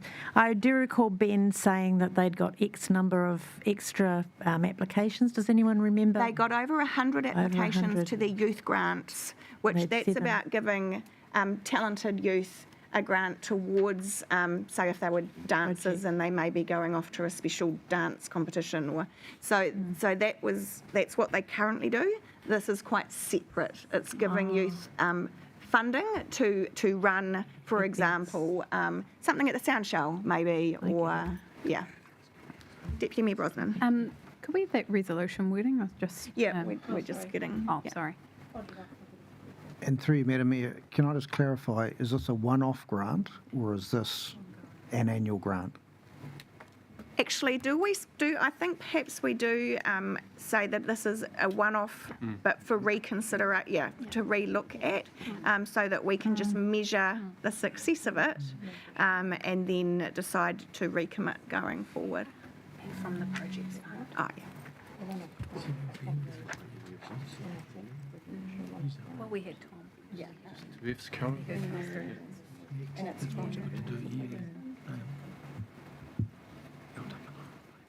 and something about it to be reviewed.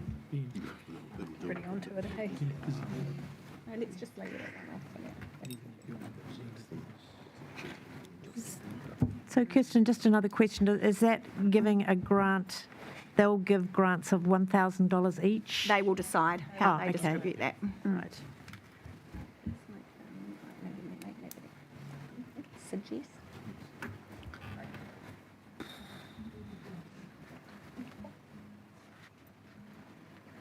Are you happy with those amendments as the seconder? Yeah, through Madam Mayor. Just to say this is a good compromise. They asked for 7,000, we're giving them 5,000, and it also encourages them to take initiative and actually seek their own external funding. So a good compromise here. Thank you. Okay. Any further speakers? I'll put that. All those in favour, please say aye. Aye. Against? Carried. Right, Regional Sports Park, $1 million capex and $150,000 per annum OPEX.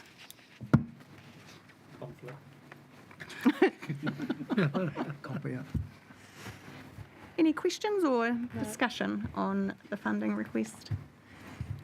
Deputy Mayor Brosnan. I think it's really hard to support this in the current climate. Okay. Is there any differing views around the table? Okay. So. Is this one for PGA? No, this is the Regional Sports Park, which is the Sir Graham Avery. So, yeah. Yeah. Yeah. So, yeah. So essentially, what I'm hearing, a resolution around declining the funding request. And are you happy to move that? Sorry, Councillor Price. Just a quick question. We're not breaking any promises, are we?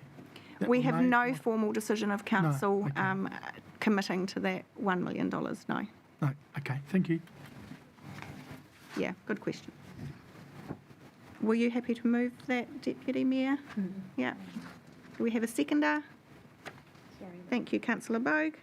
So who moved and seconded? Sorry. Deputy Mayor Brosnan and Councillor Bogue. Any further comments? Just that we continue to support the work and the mahi that is done out at the Regional Sports Park, but at a time when our community is screaming at us to find cost savings, it's very hard to support additional OPEX and capital to bodies that are able to look at funding sources other than rates over here in Napier. So, not taking away from the work that they do, but it is a very difficult one to support. Thank you. Councillor Bogue. Agree. Yeah. Any further speakers? I'll put the motion. All those in favour, please say aye. Aye. Against? Carried, and that's an abstention or a conflict from Councillor Taylor. Excuse me, Madam Mayor, just a question. Are all these requests, would they all have to come out of the projects fund? No, no. Okay. Now, one of the submissions Councillor McGrath raised earlier from Chris and Angela Tremaine with regards to yoga platforms and trees in West Shore. And essentially there was an offer of sponsorship from the submitter to support this. And also there was suggestions around some of our existing trees actually being moved to meet the tree need. And I'd like to suggest that this could be supported by managing within existing budgets and in-kind contributions.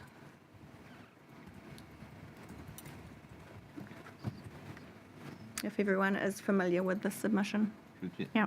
Yeah, if I remember, it was to do with yoga platforms? Yes, on the West Shore Reserve, and I believe the submitter was happy to sponsor the supplies. Yeah. I'm just wondering if part of the resolution is that our Parks and Reserves team work with the submitter. Yep. It's what they want, and even potentially look for more external funding from the likes of Rotary, who have built various structures around the city. Good idea. Yep. There's another one, just on the day.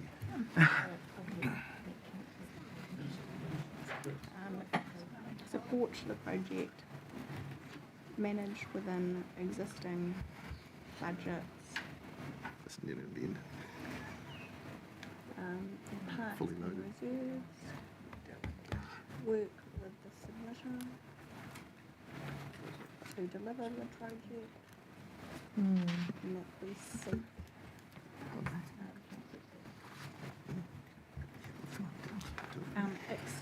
external funding to support the project.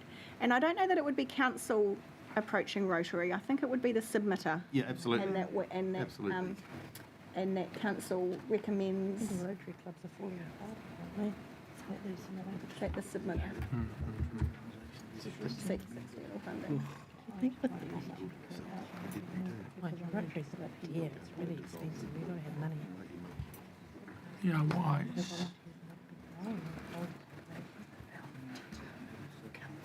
Councillor Price. Hi. Hi. Hi. How you doing? Been a long day. Long day. I'm just wondering if we can put somewhere, because we've got the West Shore Residents Association master plan also coming up in the works. Yeah. Whether we can work together, because we don't want to have two separate. I think they were with that. I think that was on that West Shore master plan, wasn't it? No, I don't think so. Because they were part of that submission. There was trees, but the yoga pits don't ring a bell with me. But It's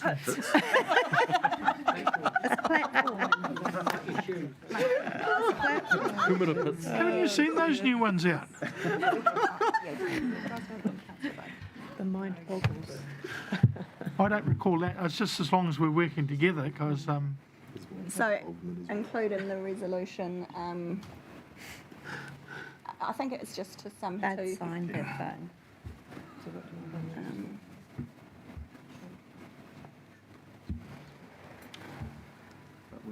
working within the Again- reserves management plan. Yeah, but they'll pick that up with the reserves team. Yes. Yeah. So what is, I'm sorry, so what is it that you're wanting? You're wanting us to recommend the note that submitter speaks with the West Shore Residents Association? Yeah, to work. So just so we're all on the same page. Liaises, yeah, Yeah. with the West Shore Residents Association. Platforms as well, I suppose. And if we haven't had a move in a second. We haven't as yet, no. So we'll just pop that one up. Everyone can have a quick read. We have a mover and a seconder, Councillor Crystal and Councillor Price. So, yep. Bit of you know we're ready, Keith. No, that's important. Yeah.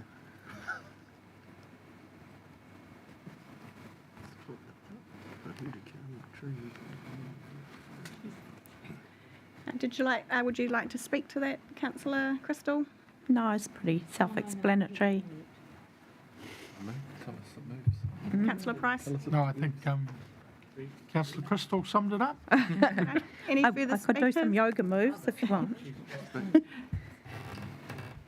Councillor Taylor and then Councillor McGrath. Are you just wanting to look at the wording? I see up there the council decline the regional indoor sports and events centre trust. No, we haven't discussed that one yet. Oh, you've put the wrong, that was the regional sports park one is the one we've already discussed. That's, yeah. No, we're yet to discuss that one. Yes. Yeah. So that was the, yeah. So I'll put the motion, Councillor McGrath. Through the chair, I was just going to say, look, this is an ideal opportunity for us to partner with our community when they come to us with good ideas. I agree. Sometimes we Since there's no further speakers to the motion, I'll put that. All those in favour, please say aye. Aye. Against? Carried. Sport Hawke's Bay, $35,000 for the two reviews, which we have had an officer's comment that they can fund that from existing Parks and Reserves budgets. So just endorsing that we support that approach.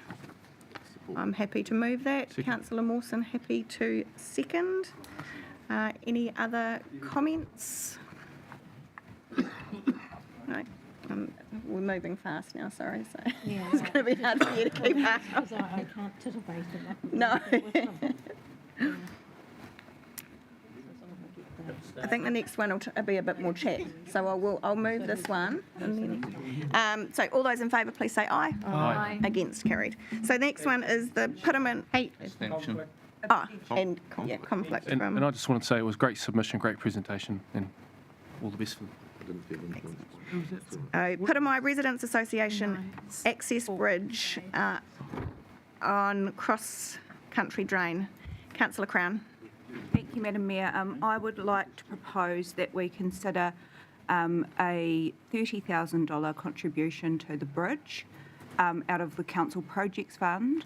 That equals the contribution from Bupa that they said would be available through the commitment that they've made through resource consent. So for us to meet that, I mean, they're an absolutely fantastic residents association. They're very positive for us to work with. They work across council, not just with the ward councillors, but with our staff as well. And I see great benefit actually to so many in the community by having the bridge built. Does it pay for it? Is it 60 grand? Okay. And I support your suggestion. I think it would be important to also include in any resolution, should it proceed, that it is subject to the association fundraising any additional funds required to complete the project, and that that they would be working. So would it be both the Parks and Reserves team and our infrastructure team? Yeah. Yeah. Okay, so we're going to fund a contribution of $30,000 from the council, Parks and Reserves.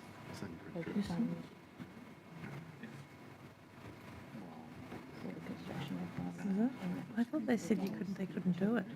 Didn't they say that they weren't allowed to do it or something? No, they said it would cost more than Oh, it was a cost thing.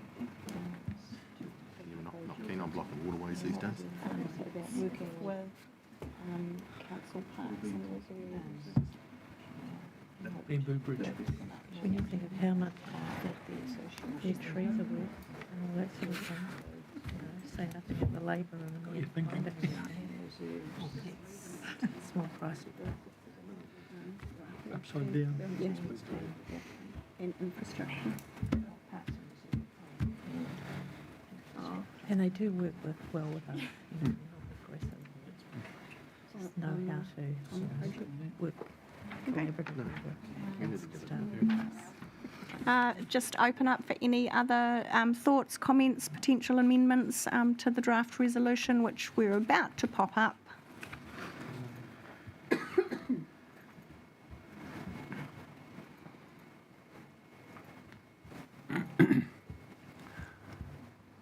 Councillor Mawson. Just through the Mayor. Just in general comment about the Resident Association and just the idea about this bridge. I mean, they're very open to a cultural narrative as well with the bridge. So, I mean, there's quite a few boxes there they're quite happy to tick as far as the social aspect and so forth goes. Yeah. Okay, so we have Story to tell about it. Sally Crown moving, myself seconding.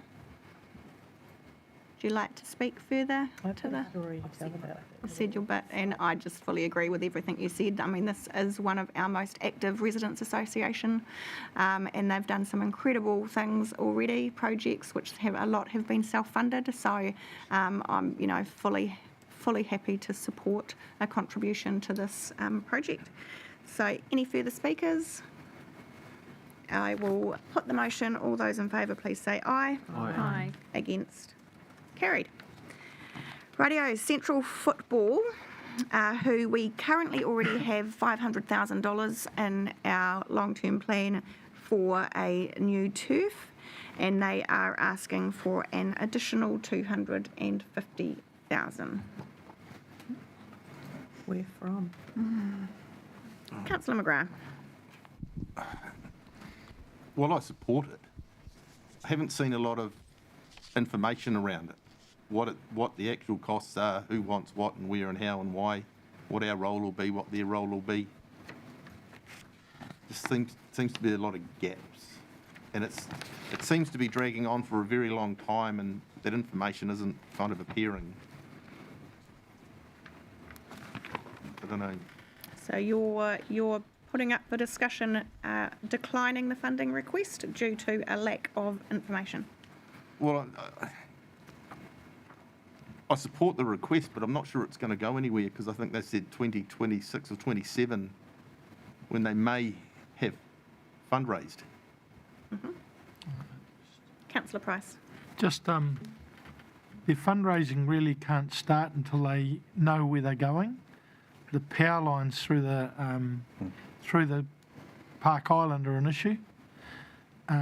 Officers may be able to help me a little bit, because there's talk of it being $5 million, which nobody wants to pay. So they are held back a little bit. It is a change to the master plan from where they were going to go by the Blue Water Stadium, moving across to Shrimpton Field. And it was going to come up at our last committee meeting, but didn't have enough facts. But they've had to stand still waiting for where they're going to go to. So there's some issues that are. So if we include in the resolution that we request, and I don't know if the staff are the right people to do this, I might need a little bit of guidance, but I know that during the submission, Central Football did ask that we make a decision or provide some direction around the location of the turf. Was that correct? Whether it be in Shrimpton Field, and I don't think we can provide a time frame, because I think ultimately a lot of that will hinge on Central Football. Yeah. Yeah, sorry. So we've had some. Just the people. I suppose just to emphasise Councillor Price's comment, the difficulty is that they're requesting the additional funding, but they're also requesting council to make a decision on the site.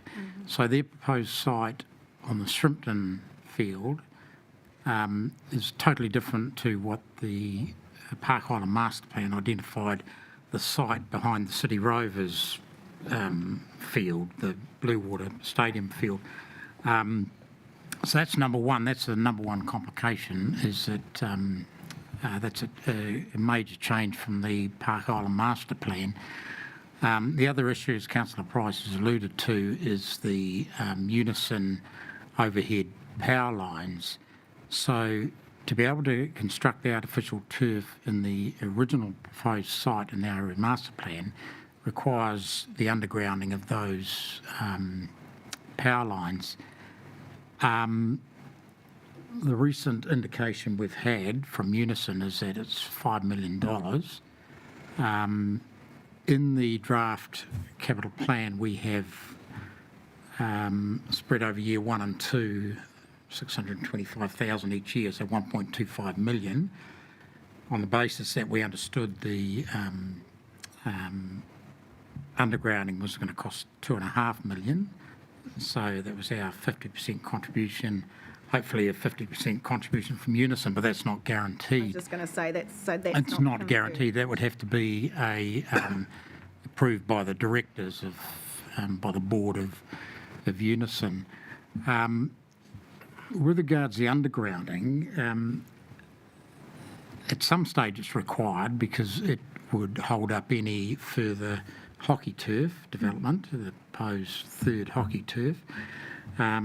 Also, with regard to the northern sports hub, so over, Hawke's Bay Rugby Union on that northern side, and Pirates are going in just in front of that, and so there's the development of the fields at the northern sports hub. So the power line undergrounding would be required to enable, two of those fields? Two fields there. So at some stage, the undergrounding is required if the Park Island Master Plan is to be fulfilled eventually. But at this point in time, in our draft 3-year plan we're consulting at the moment, we don't have, obviously, the $5 million for the undergrounding. We have no guarantee from Unison. So based on that, Central football would like change in location to the Shrimpton field. Of which we have had Yes, two papers come to council yes, about it. and it hasn't been approved. No. But the principle was It was put agreed in front of council. Yeah, to investigate additional sites. So that was one of the other sites, and across the road as well, against the existing Rovers Stadium. Preferred location is that Shrimpton. That's correct. Because that, I guess, will enable them to move forward in the timeframes that they would like to complete the project. Yes. Yeah. And also it was close to car parking and obviously the changing rooms there as well. So I think if we address the 250,000, and I personally, for the same reasons we didn't support the regional sports park, do not support us providing an additional 250,000 towards the project. I do, however, think that it would be good for us to be able to make a decision expediently around that location to provide Central Footboard just with some surety around how they can move forward in terms of their planning and fundraising, etc., to bring the project to fruition. There is if you could say, like a paper in waiting to come to the Sustainable Committee with that on. Yeah. To prepare a paper for the Sustainable Napier Committee. True, it's already there, sitting, waiting. It's sitting and waiting. Okay. Just if I could add to that conversation as well, sorry. Yeah. Just in the last 24 hours, I have been talking to Unison about the additional price, and they are committed to coming to the table to talk about how we can look at that project, because, there was a risk or a concern that they might have had a lower priority or walked away from this. So, but they're committed to talking about it. And but not quite funding yet. No. But they recognise they have an interest.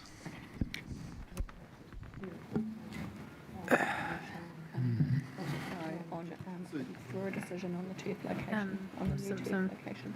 So through the chair, I guess that's another option through the chair, is just to delay the site decision until further discussions are held with Unison. I don't think we want to do that. No? No. Right. I think if we could probably have preliminary conversations and bring it with the paper. I think because we need to consider that the impact of the master plan on this Shrimpton site, and just have that conversation with you guys. Through you, Madam Chair, can I just seek clarification?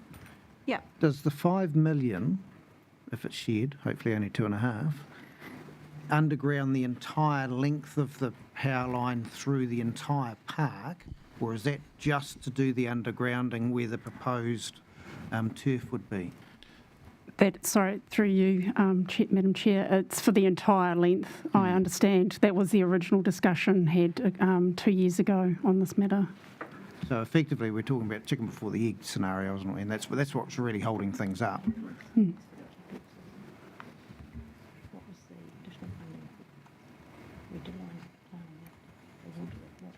Is there any likelihood it's going to happen in the next 12 months that they're going to need to draw down the 500,000, let alone 750? Potentially not. That's part of the conversation that I was going to have with them in terms of their resources and because they've got a huge program in response after the cyclone as well. Any further questions before I ask for a mover and seconder? I did just have a further question, and I may not be following the conversation, but my recollection of what they were requesting of us was that we provide them a time frame, because that was becoming an issue.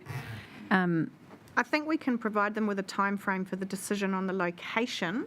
I don't think we can provide them with a time frame for the completion of the project, because that is heavily dependent on their own fundraising. Yes. So if I agree with you, if we just provide them a time frame on the decision on location. Could we say for the next Sustainable Napier Committee? Because I'm hearing that the paper's already prepared. Yeah, it's all pretty ready to go. We actually pulled it from the last meeting. Oh, okay. Yep. Yeah. The next. Yep. Perfect. Can we maybe, rather than declining, could we defer the 250 to the annual plan or further out?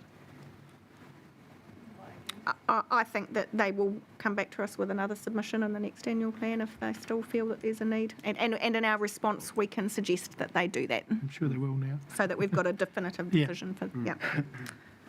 Okay, do I have a mover and seconder? Thank you, Councillor Price, seconded by Councillor McGrath. I Any think further I've comments? said enough on it. Councillor McGrath? Yeah, I think we're getting there. We're still retaining the 500,000, I take it? Yes. So, yeah. Okay. Any further speakers? I'll put the motion. All those in favour, please say aye. Aye. Against? Carried. The Pettigrew Green Arena. I know that's not the proper name. Rodney Green. The Regional Indoor Sports and Events Centre, who were requesting an additional $200,000 per annum for OPEX. Open up for thoughts. If we're applying the same rationale that we have for the previous organisations, then I would be suggesting we will be declining this request. And I'm happy to move that if we have a seconder. Thank you, Councillor Gregg. Any further comments? And as I said, this is purely on the basis that we've had similar requests from similar organisations, which due to our current economic climate, we have not supported, and so applying the same rationale to this one. Councillor Gregg, did you wish to? No, thank you. Any further speakers? Deputy Mayor Brosnan?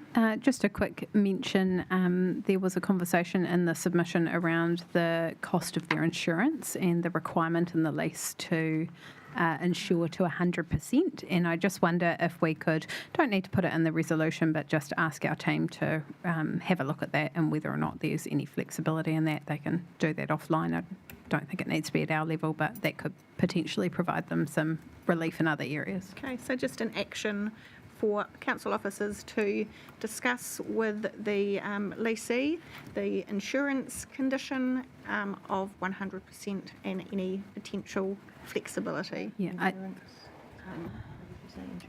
if you just say insurance requirements, I understand Brian did a body of work with the trust a little while ago around potentially piggybacking off our collective insurance, which could also be another solution. So just leave it open. Yeah, a discussion around insurance requirements. Okie dokie, if there's no further speakers, I'll put the motion. All those in favour, please say aye. Aye. Against? Carried. Hawke's Bay Netball, their submission included, there was sort of two separate funding requests. There was the immediate need for remedial work, which was 15 to 18,000 indicative budget, and there was also a request for 470 to 500,000 for courts. So again, putting it on the table for feedback from elected members. Councillor McGrath. Through the clear. Long day. Through the chair. Have we clarified who owns the building and who is responsible for the costs of the current repairs? Welcome back. Through the chair, Council's legal advice is that the Netball Hawke's Bay owns and is responsible for the pavilion building. So the courts are separate. So the courts are Napier City Council's, the ones at the back and the main 10 courts. No debating there. They are Napier City Council, and Netball Hawke's Bay book those through Council's sports ground booking system and pay an annual fee for that. So it's the pavilion building. Our legal advice is that Hawke's Bay Netball, irrespective of the different parties that have been involved in that lease, they have occupied that building in all that time, and our legal advice is they own it and they're responsible. And that's contrary to Tina's view, Hawke's Bay Netball's view. In my time, we have never insured that building. We've never maintained it.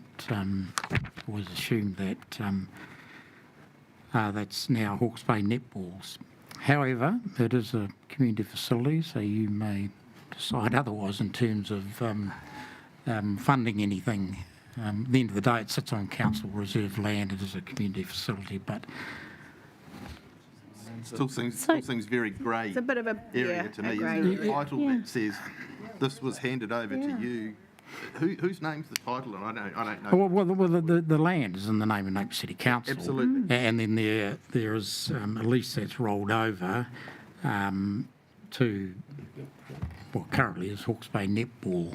Yeah, but to me, having a lease isn't ownership. No. So we heard that council built the building, council extended the building, then council leased the building. So to me, can it be shown somewhere where either netball has ownership of it or we had ownership and handed the ownership across? Not a lease, but ownership. I don't know how titles work or any of that. Do we have records that have names on? Through the chair, there's no title to the building. There's only a title to the underlying land. So it's like we're talking about Napier Sailing Club, for instance, we were talking about before, owns their buildings or whatever. There's no title. The ownership is determined by the conditions of the lease, the ground lease. Deputy Mayor Brosnan. Thank you. I agree with Councillor McGrath. This is a little grey, and I think considering that council built the building and council built the extension, that the remedial work required has been identified through site investigations paid for by the club. That the issue is the structural kind of connection between the two, and that is a construction issue essentially from when it was first built. Being that it's only $15,000, I would be really comfortable with us contributing that, and then if there was a shortfall, they fundraised for the rest. And how would you be suggesting where that funding came from? I think as a last resort, the council projects fund, but I would ask if there was any existing building maintenance fund that could be tapped into for that $15,000. $15,000. Through the chair, through the Madam Mayor, I just suggest that before we contribute any money to remedial work, that we, and you may decide that council funds this, that we do our own proper structural assessment, proper detailed seismic assessment and building condition assessment before we spend $15,000 or anything. That sounds like a $30,000 I was going to say, yeah, I guess the concern would be that, yes, what would the cost we would incur to do that? We've been told by Hawke's Bay Netball that they will not be able to get insurance without this remedial work being done. And I think because we're talking about a minimal spend of $15,000, I wouldn't want to incur additional costs to that before we can do it. Yep, I guess would be fair enough. my view. Councillor Mawson, and then Councillor Price. Just through the chair, you made a perfectly good comment there about insurance. I mean, what are they actually insuring? I mean, would the insurance company turn around and say, well, you don't actually own this building, so what have we even insured if in the case? Insurers don't care who owns the building, and it can be either the lessee or the That's lessor. great. Thanks for the clarification. Councillor Price. I'd just like to cover in this what we give them if we get ongoing issues. I think we're only committing to a one-off funding amount for the immediate remedial work requirements. By that, do we accept that we own the building? We must own. Kirsten, Crystal. through you, that from what I read in their submission and when they talked, they said they had a lease, and then a new lease was drafted up by council, which they signed and we never signed. That was my understanding of the whole thing. So, it sounds, you don't have a lease for a building you own. I wouldn't have thought. In all purposes, they think that we own the building, and then they are leasing it, but they don't even have an existing lease because we didn't sign it. And they say that's all to do with the aquatic strategy and where the pool's going to go. It's 2012. I guess just, is there any significant risk to us committing to this expenditure, setting a precedent if we don't own the building would be the concern.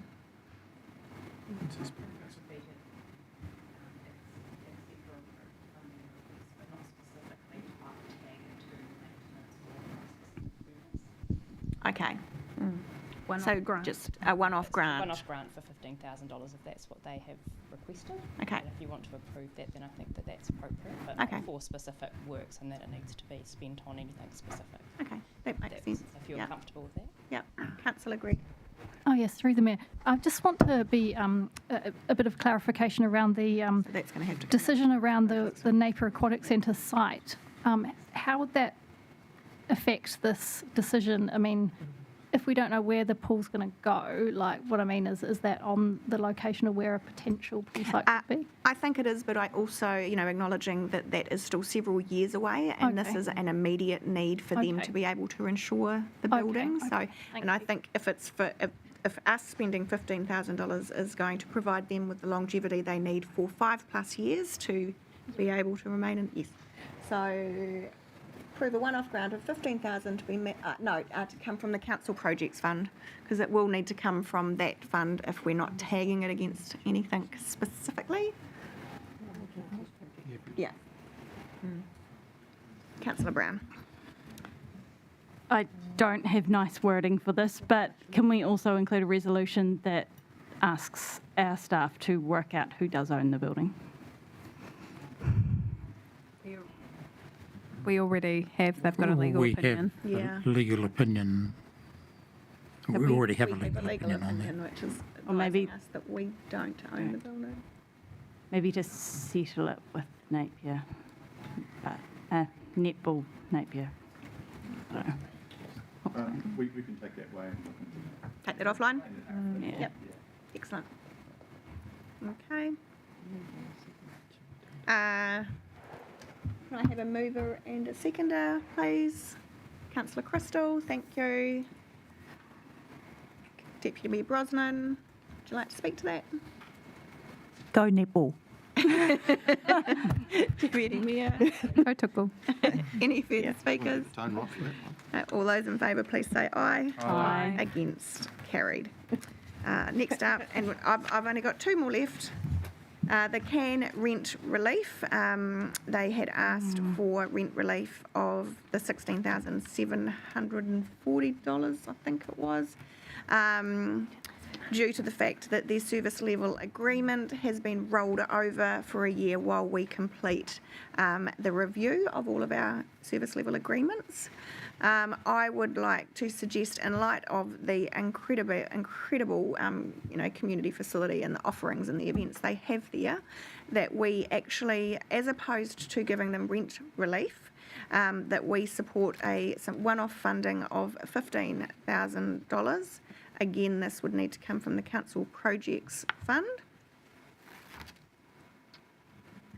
And that we direct officers to complete the service level agreement review of all of the agreements by the end of the 2024 calendar year. Deputy Mayor Brosnan. Just clarifying the first part of that around the 15,000, that's for 1 year? 1 year. Yeah, a one-off grant. Yes. Thank you.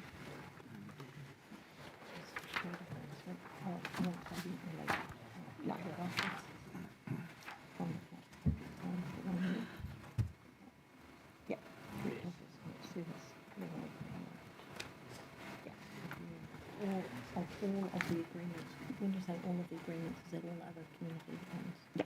So it's all other service level agreements? Yeah. Okay, so just to recap, 15,000 one-off grant from the Council Projects Fund, so that's for 1 year, and direct officers to complete the service level agreement review of all the service level agreements by the end of the 2024 calendar year. Do I have a mover and seconder? Thank you, Councillor Simpson and Councillor Crystal. Would you like to speak to that? Yeah, through you, Madam Chair, I think this, the CAN do a fantastic work in both community education and public displays. Their current display is quite a good one to go and see, so I think we should be supporting them. Thank you. Councillor Crystal. Yes, totally agree. They're doing a great job and they've certainly upped their offering over the last few years. And for those of you who haven't been to see the Tomokamai Sister City exhibition, which we currently have as part of our 150 years, well worth going to see some of the lovely gifts that have been gifted to our city from the city of Tomokamai in Japan. Okay. Any other speakers? So I'll put that. All those in favour, please say aye. Aye. Against? Carried. Righty-ho. Last funding request is the Locales Hills Cultural Storytelling, of which we have been asked to commit to a contribution to the overall cost. Based on other councils, they had indicated they have received from some 20 to 30% contribution. So open it up for Councillor Taraha. Thank you, Madam Chair. I would like to support the officer's additional comments that they speak with relevant officers, but additionally get support from the mana whenua entities as well. And if there is an appetite at the table. Okay. So that we direct council officers to The relevant officers to discuss in detail and Develop the project. yeah, I think we need to address the funding request initially, and is there an appetite for us to contribute any funding to this project? Because if we are not funding any of it, I don't believe we really should be providing any direction or involvement in the development of it. Councillor Brown.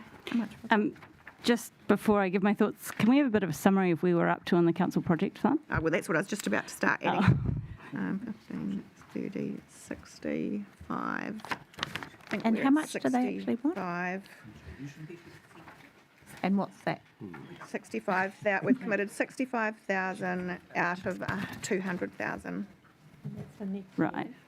What, how much, sorry? 65,000 out of 200,000. Okay. How much would 20% of what? Well, there's commercial sensitivity around, so I think it would be more just if there is an appetite, we will just set a dollar value of what that looks like. Councillor Brown. My understanding from the submission was that we could change the scope depending on what we were looking for.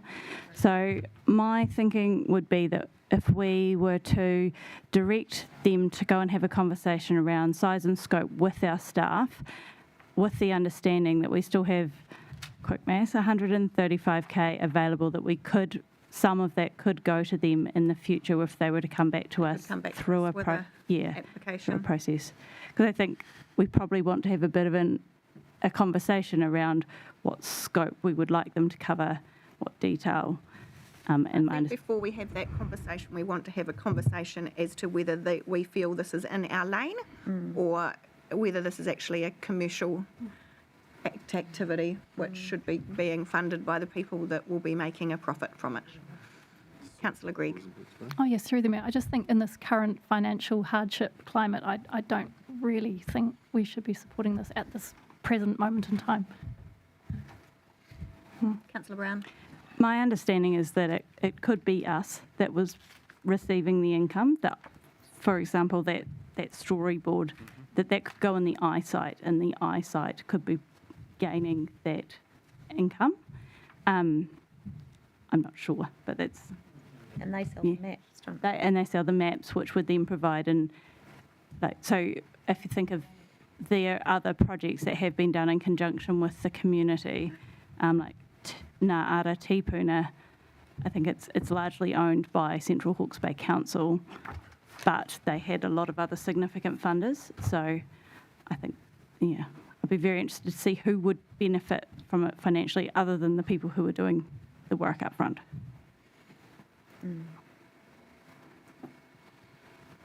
Is there support for us to direct council officers to discuss the initiative further with locales with a view to us potentially supporting a future application?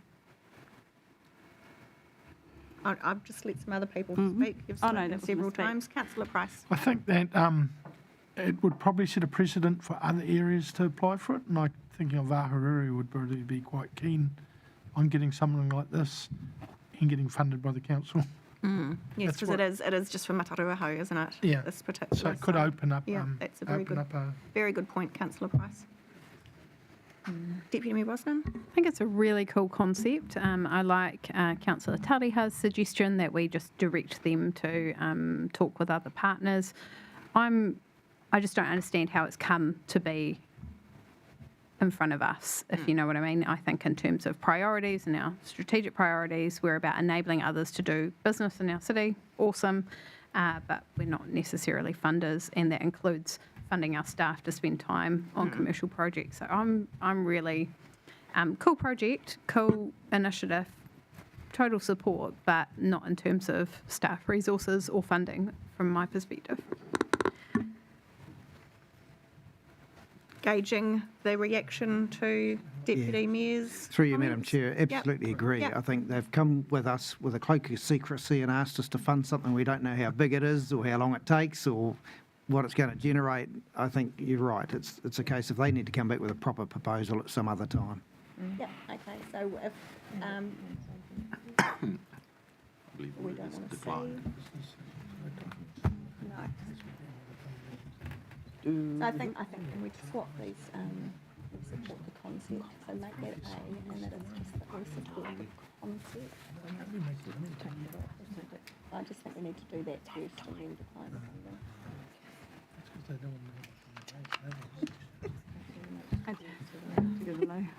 funding. Okay, so resolution note support for the Napier Hill storytelling project concept, decline, funding contribution, including any staff resource to the project. Do we need to add anything further to that? So support the concept, decline the funding, including any staff resourcing. Could I have a mover and seconder? Councillor Gregg, Councillor Simpson, would you like to speak to that? No, thanks. I've said enough. Thank you. Ideally, it would be a great visitor information concept, but it's just not in our lane to be undertaking that level of commercial activity. Thank you. Any further speakers? No, I'll put the motion. All those in favour, please say aye. Aye. Against, carried. Now, I know we did have an officer thing about biodiversity, but I don't recall seeing any funding request from biodiversity. It does say here in our book. Yeah, I know, but in the submission, I don't recall seeing a funding request for them. I did have a suggestion, if they have requested funding, that they could apply to the Keep Napier Beautiful Committee for perhaps $5,000. We've got 8 in our account at the moment. But it would all be subject to the committee's approval. But if that's what they mean, a small financial contribution, it would be very much in keeping with our We'll co-partner. get Steph to update us on what the request was. Oh, cool. So in the submission, it just noted that they were after a small contribution towards biodiversity Hawke's Bay. They didn't actually specify an amount. Okay. So no specific amount requested. Okay. So I think that's a great suggestion, Councillor Bogue, so that we recommend to biodiversity that they apply To Keep Napier Beautiful through the website. It can't just be for a blanket amount. It's just got to be for a project or for something that they're involved in. I'm sure they'll be able to find something. Okay. Could we include through you that in the worship our support for the work that Biodiversity Hawke's Bay is doing? Yeah. Apply to the Keep Napier. Napier beautiful.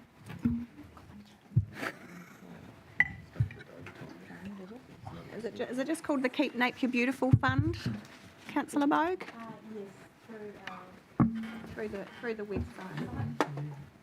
Through our website? Which will, I'm assuming the website will provide them with the guidelines around how they... Exactly how to do that. And then just as a part B that that we support... Note Council's support for the work Biodiversity Hawke's Bay is doing in Napier. Council support for the work undertaken by Biodiversity. Hawke's Bay and Napier. Hawke's Bay. By Biodiversity, Hawke's Bay and Napier. Okay. Excellent. Would you like to move that, Councillor Bogue? Yes, I would indeed. Fabulous. Do I have a seconder? Thank you, Councillor McGrath. Would you like to any further comments? No. Right, I will put the motion. All those in favour, please say aye. Aye. Against, carried. Now, one final part, and these are to receive officer comments to be included in some of the individual responses to submitters. I've drafted up some words on 1, 2, 3, 4, 5, 6, and I'm actually just going to put them all on the screen for everybody to read. And then we can have a conversation, and if there's any particular submissions that you would like to have a resolution around an individual response, we can add those. So, don't know. Annette, have you sent those through to Karen? Doing it now. I will read my list while we wait for them to come up. One was the rewilding of public parks request. Second was the cat management request. Next was the dog agility parks fencing. The West Shore Residents Association submission. The submission from Festival Opera, and the submission from Ahuriri Rock Pools Trust. So none of these we didn't get specific funding requests. There was perhaps a sort of an underlying request in there. But this, I think, for me, there were just some things we could suggest and provide feedback for these particular submitters. Deputy Mayor Brosnan. Could we potentially add the Abbey Fields submission? Yes, Abbey to the Fields. list? Yep.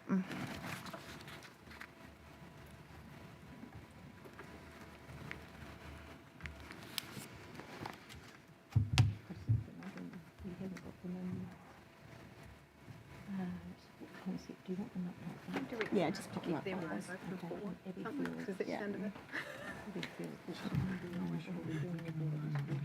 I think we'll wordsmith that when it's up. So, yeah.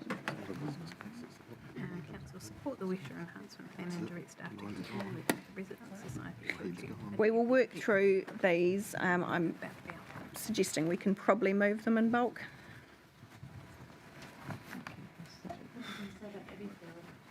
We'll do the wording when we get to that. We'll work through the rest of them. So you can see with the rewilding, we support the concept and request staff identify an appropriate trial area. Trial. Not a roadside or roadway, and implement a rewilding trial. Yep. Councillor Price. D ain't going to sneak through like that. I'm not talking about D yet. Oh, sorry. I thought you were just doing a whole lot. Should be at the top. Okay, moving on to cat control.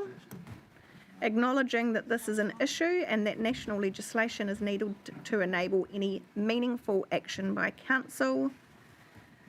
Agree to prepare a cat ownership guide in Napier that suggests best practice cat ownership for the protection of native species in urban environments.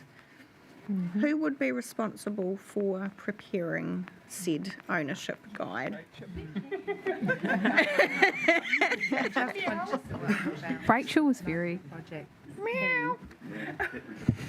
only a suggestion. Yeah, so just through the chair, the only thing I would say is obviously with the reduction in staff, Yeah. we might not. Yeah. I think we might struggle to have the resource. I might We could take remove it from the agreed and take that out.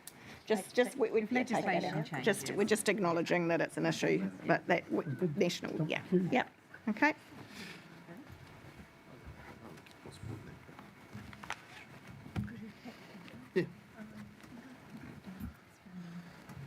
So the dog agility parks and fencing, and again, I think this is a question for staff around, so the fencing in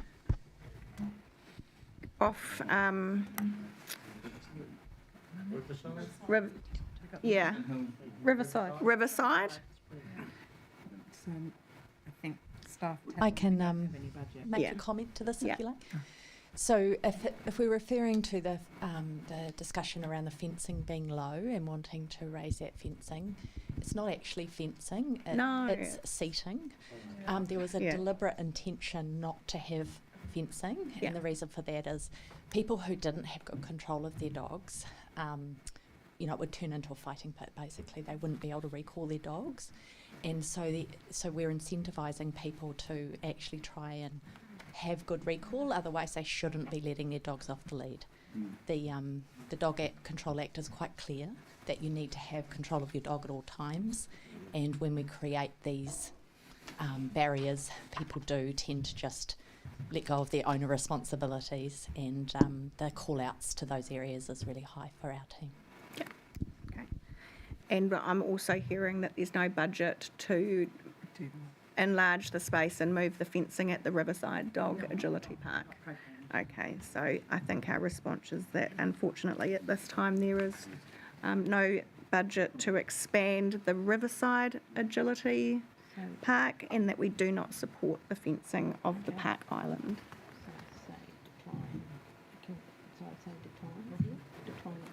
Yeah.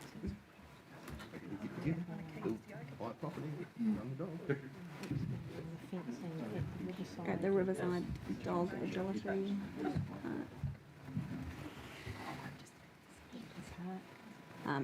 And then just say and Park Island, because we're declining those.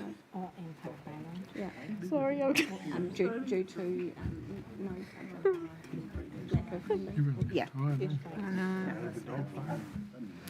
Hey. West Shore Residents Association, council support the West Shore Residents Association Enhancement Plan and direct staff to continue working with the Residents Society to achieve the objectives in the plan.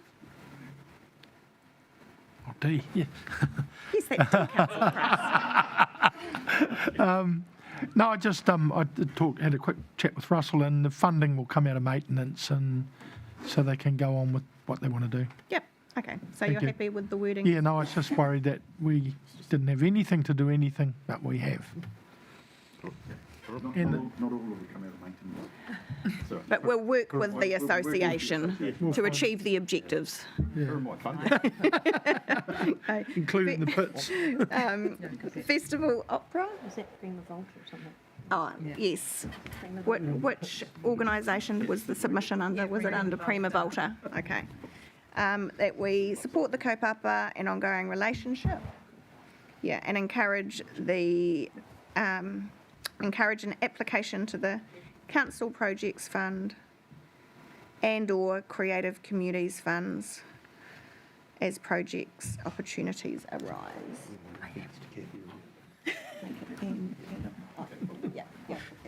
Well. Yep. That'll do it. Okay. The Ahuriri Rock Poles. Council continues to support the project, endorse the Trust's continuing feasibility work, and endorse the project's community-led status. Look forward to Councillor Taylor? receiving a copy of the feasibility report. I could speak on this Pre-feasibility. one. now that we've agreed to fund the aquatic strategy or put money into the aquatic strategy, it will be something that I will raise with Sport Hawke's Bay and Sport NZ as far as the place that this would fit into a regional aquatic strategy. Okay, so we have the who are we making responsible with that for that? Because I don't want to name you specifically, but just that that the project will be raised for consideration as part of the regional aquatic strategy development, something along those lines. Yep. Yep.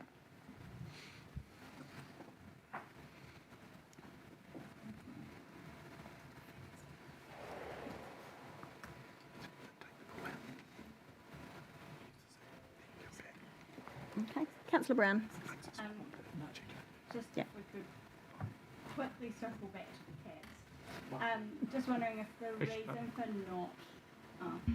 If we were to quickly circle back to the cats, just wondering if the reason for not supporting the guideline is staffing constraints, whether we would potentially endorse them, like if they were to develop something and we could assist them, like with printing costs or anything like that. So through the chair, obviously there's no additional budget available, and we've reduced budgets this morning. Yeah.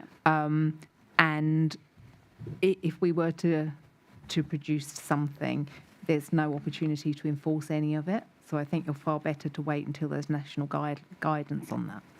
Yep. Okay. And our addition of Abbeyfield Hawke's Bay, Deputy Mayor Brosnan, did you have a suggestion that you wanted to include there? Yeah, just sort of hearing the conversation with councillors that they were really keen to support this project. And I know, Your Worship, you've had a number of a meeting or so as well, and sort of generally supportive of the concept. I was wondering if we could request our staff investigate the suitability of an area of recreational reserve that we have that might be appropriate.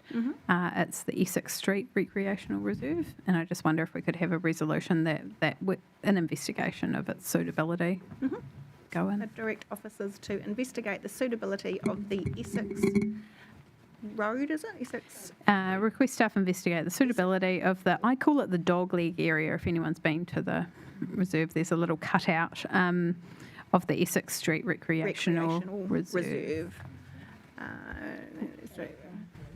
And in terms of speaking to it, Your Worship, why I thought that may be suitable is that it is an area that our previous Parks and Reserve manager once said to me was a real pain because it is this little dog leg, and it is backing directly onto our existing council retirement housing village as well. Could I just say something? I also thought Green Meadows East, there's quite a significant amount of area around there zoned as residential that belongs to us, around next to the council housing village and also the Green Meadows East Hall. I don't know if you want to put that in as well. Is that another possibility? Where was that, sorry, Matt? Green Meadows East, around the behind the Green Meadows East. Tate Drive. Tate Drive. Okay, yep, and Tate Drive. So it's part of the village there, isn't it? It's adjacent to it, yes. We have looked at housing to there before. Which one's that village called? Green Meadows Green East. Meadows East Village. Yes. Yep. Just villages. Oh. It's within Zimmer frame of Yes. the world. Excuse me, just wondering whether or not they will actually impede our future development for our own housing portfolio in retirement. I guess what we're doing is directing officers to investigate at this stage, so okay. I think that's fine. But yeah. For an Abbeyfields development.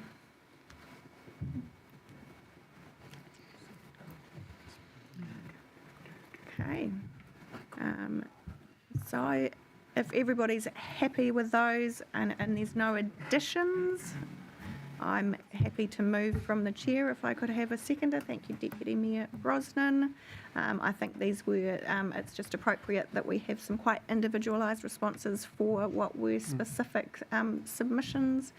So good to have these sorted for council officers to put into our response letters. Deputy Mayor. Just support your comments. I think there's a good summary there of council's thinking on those particular submissions. Thank you. Okay. Any further speakers?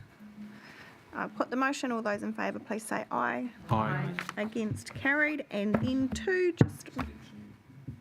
abstain. Yes. Yeah.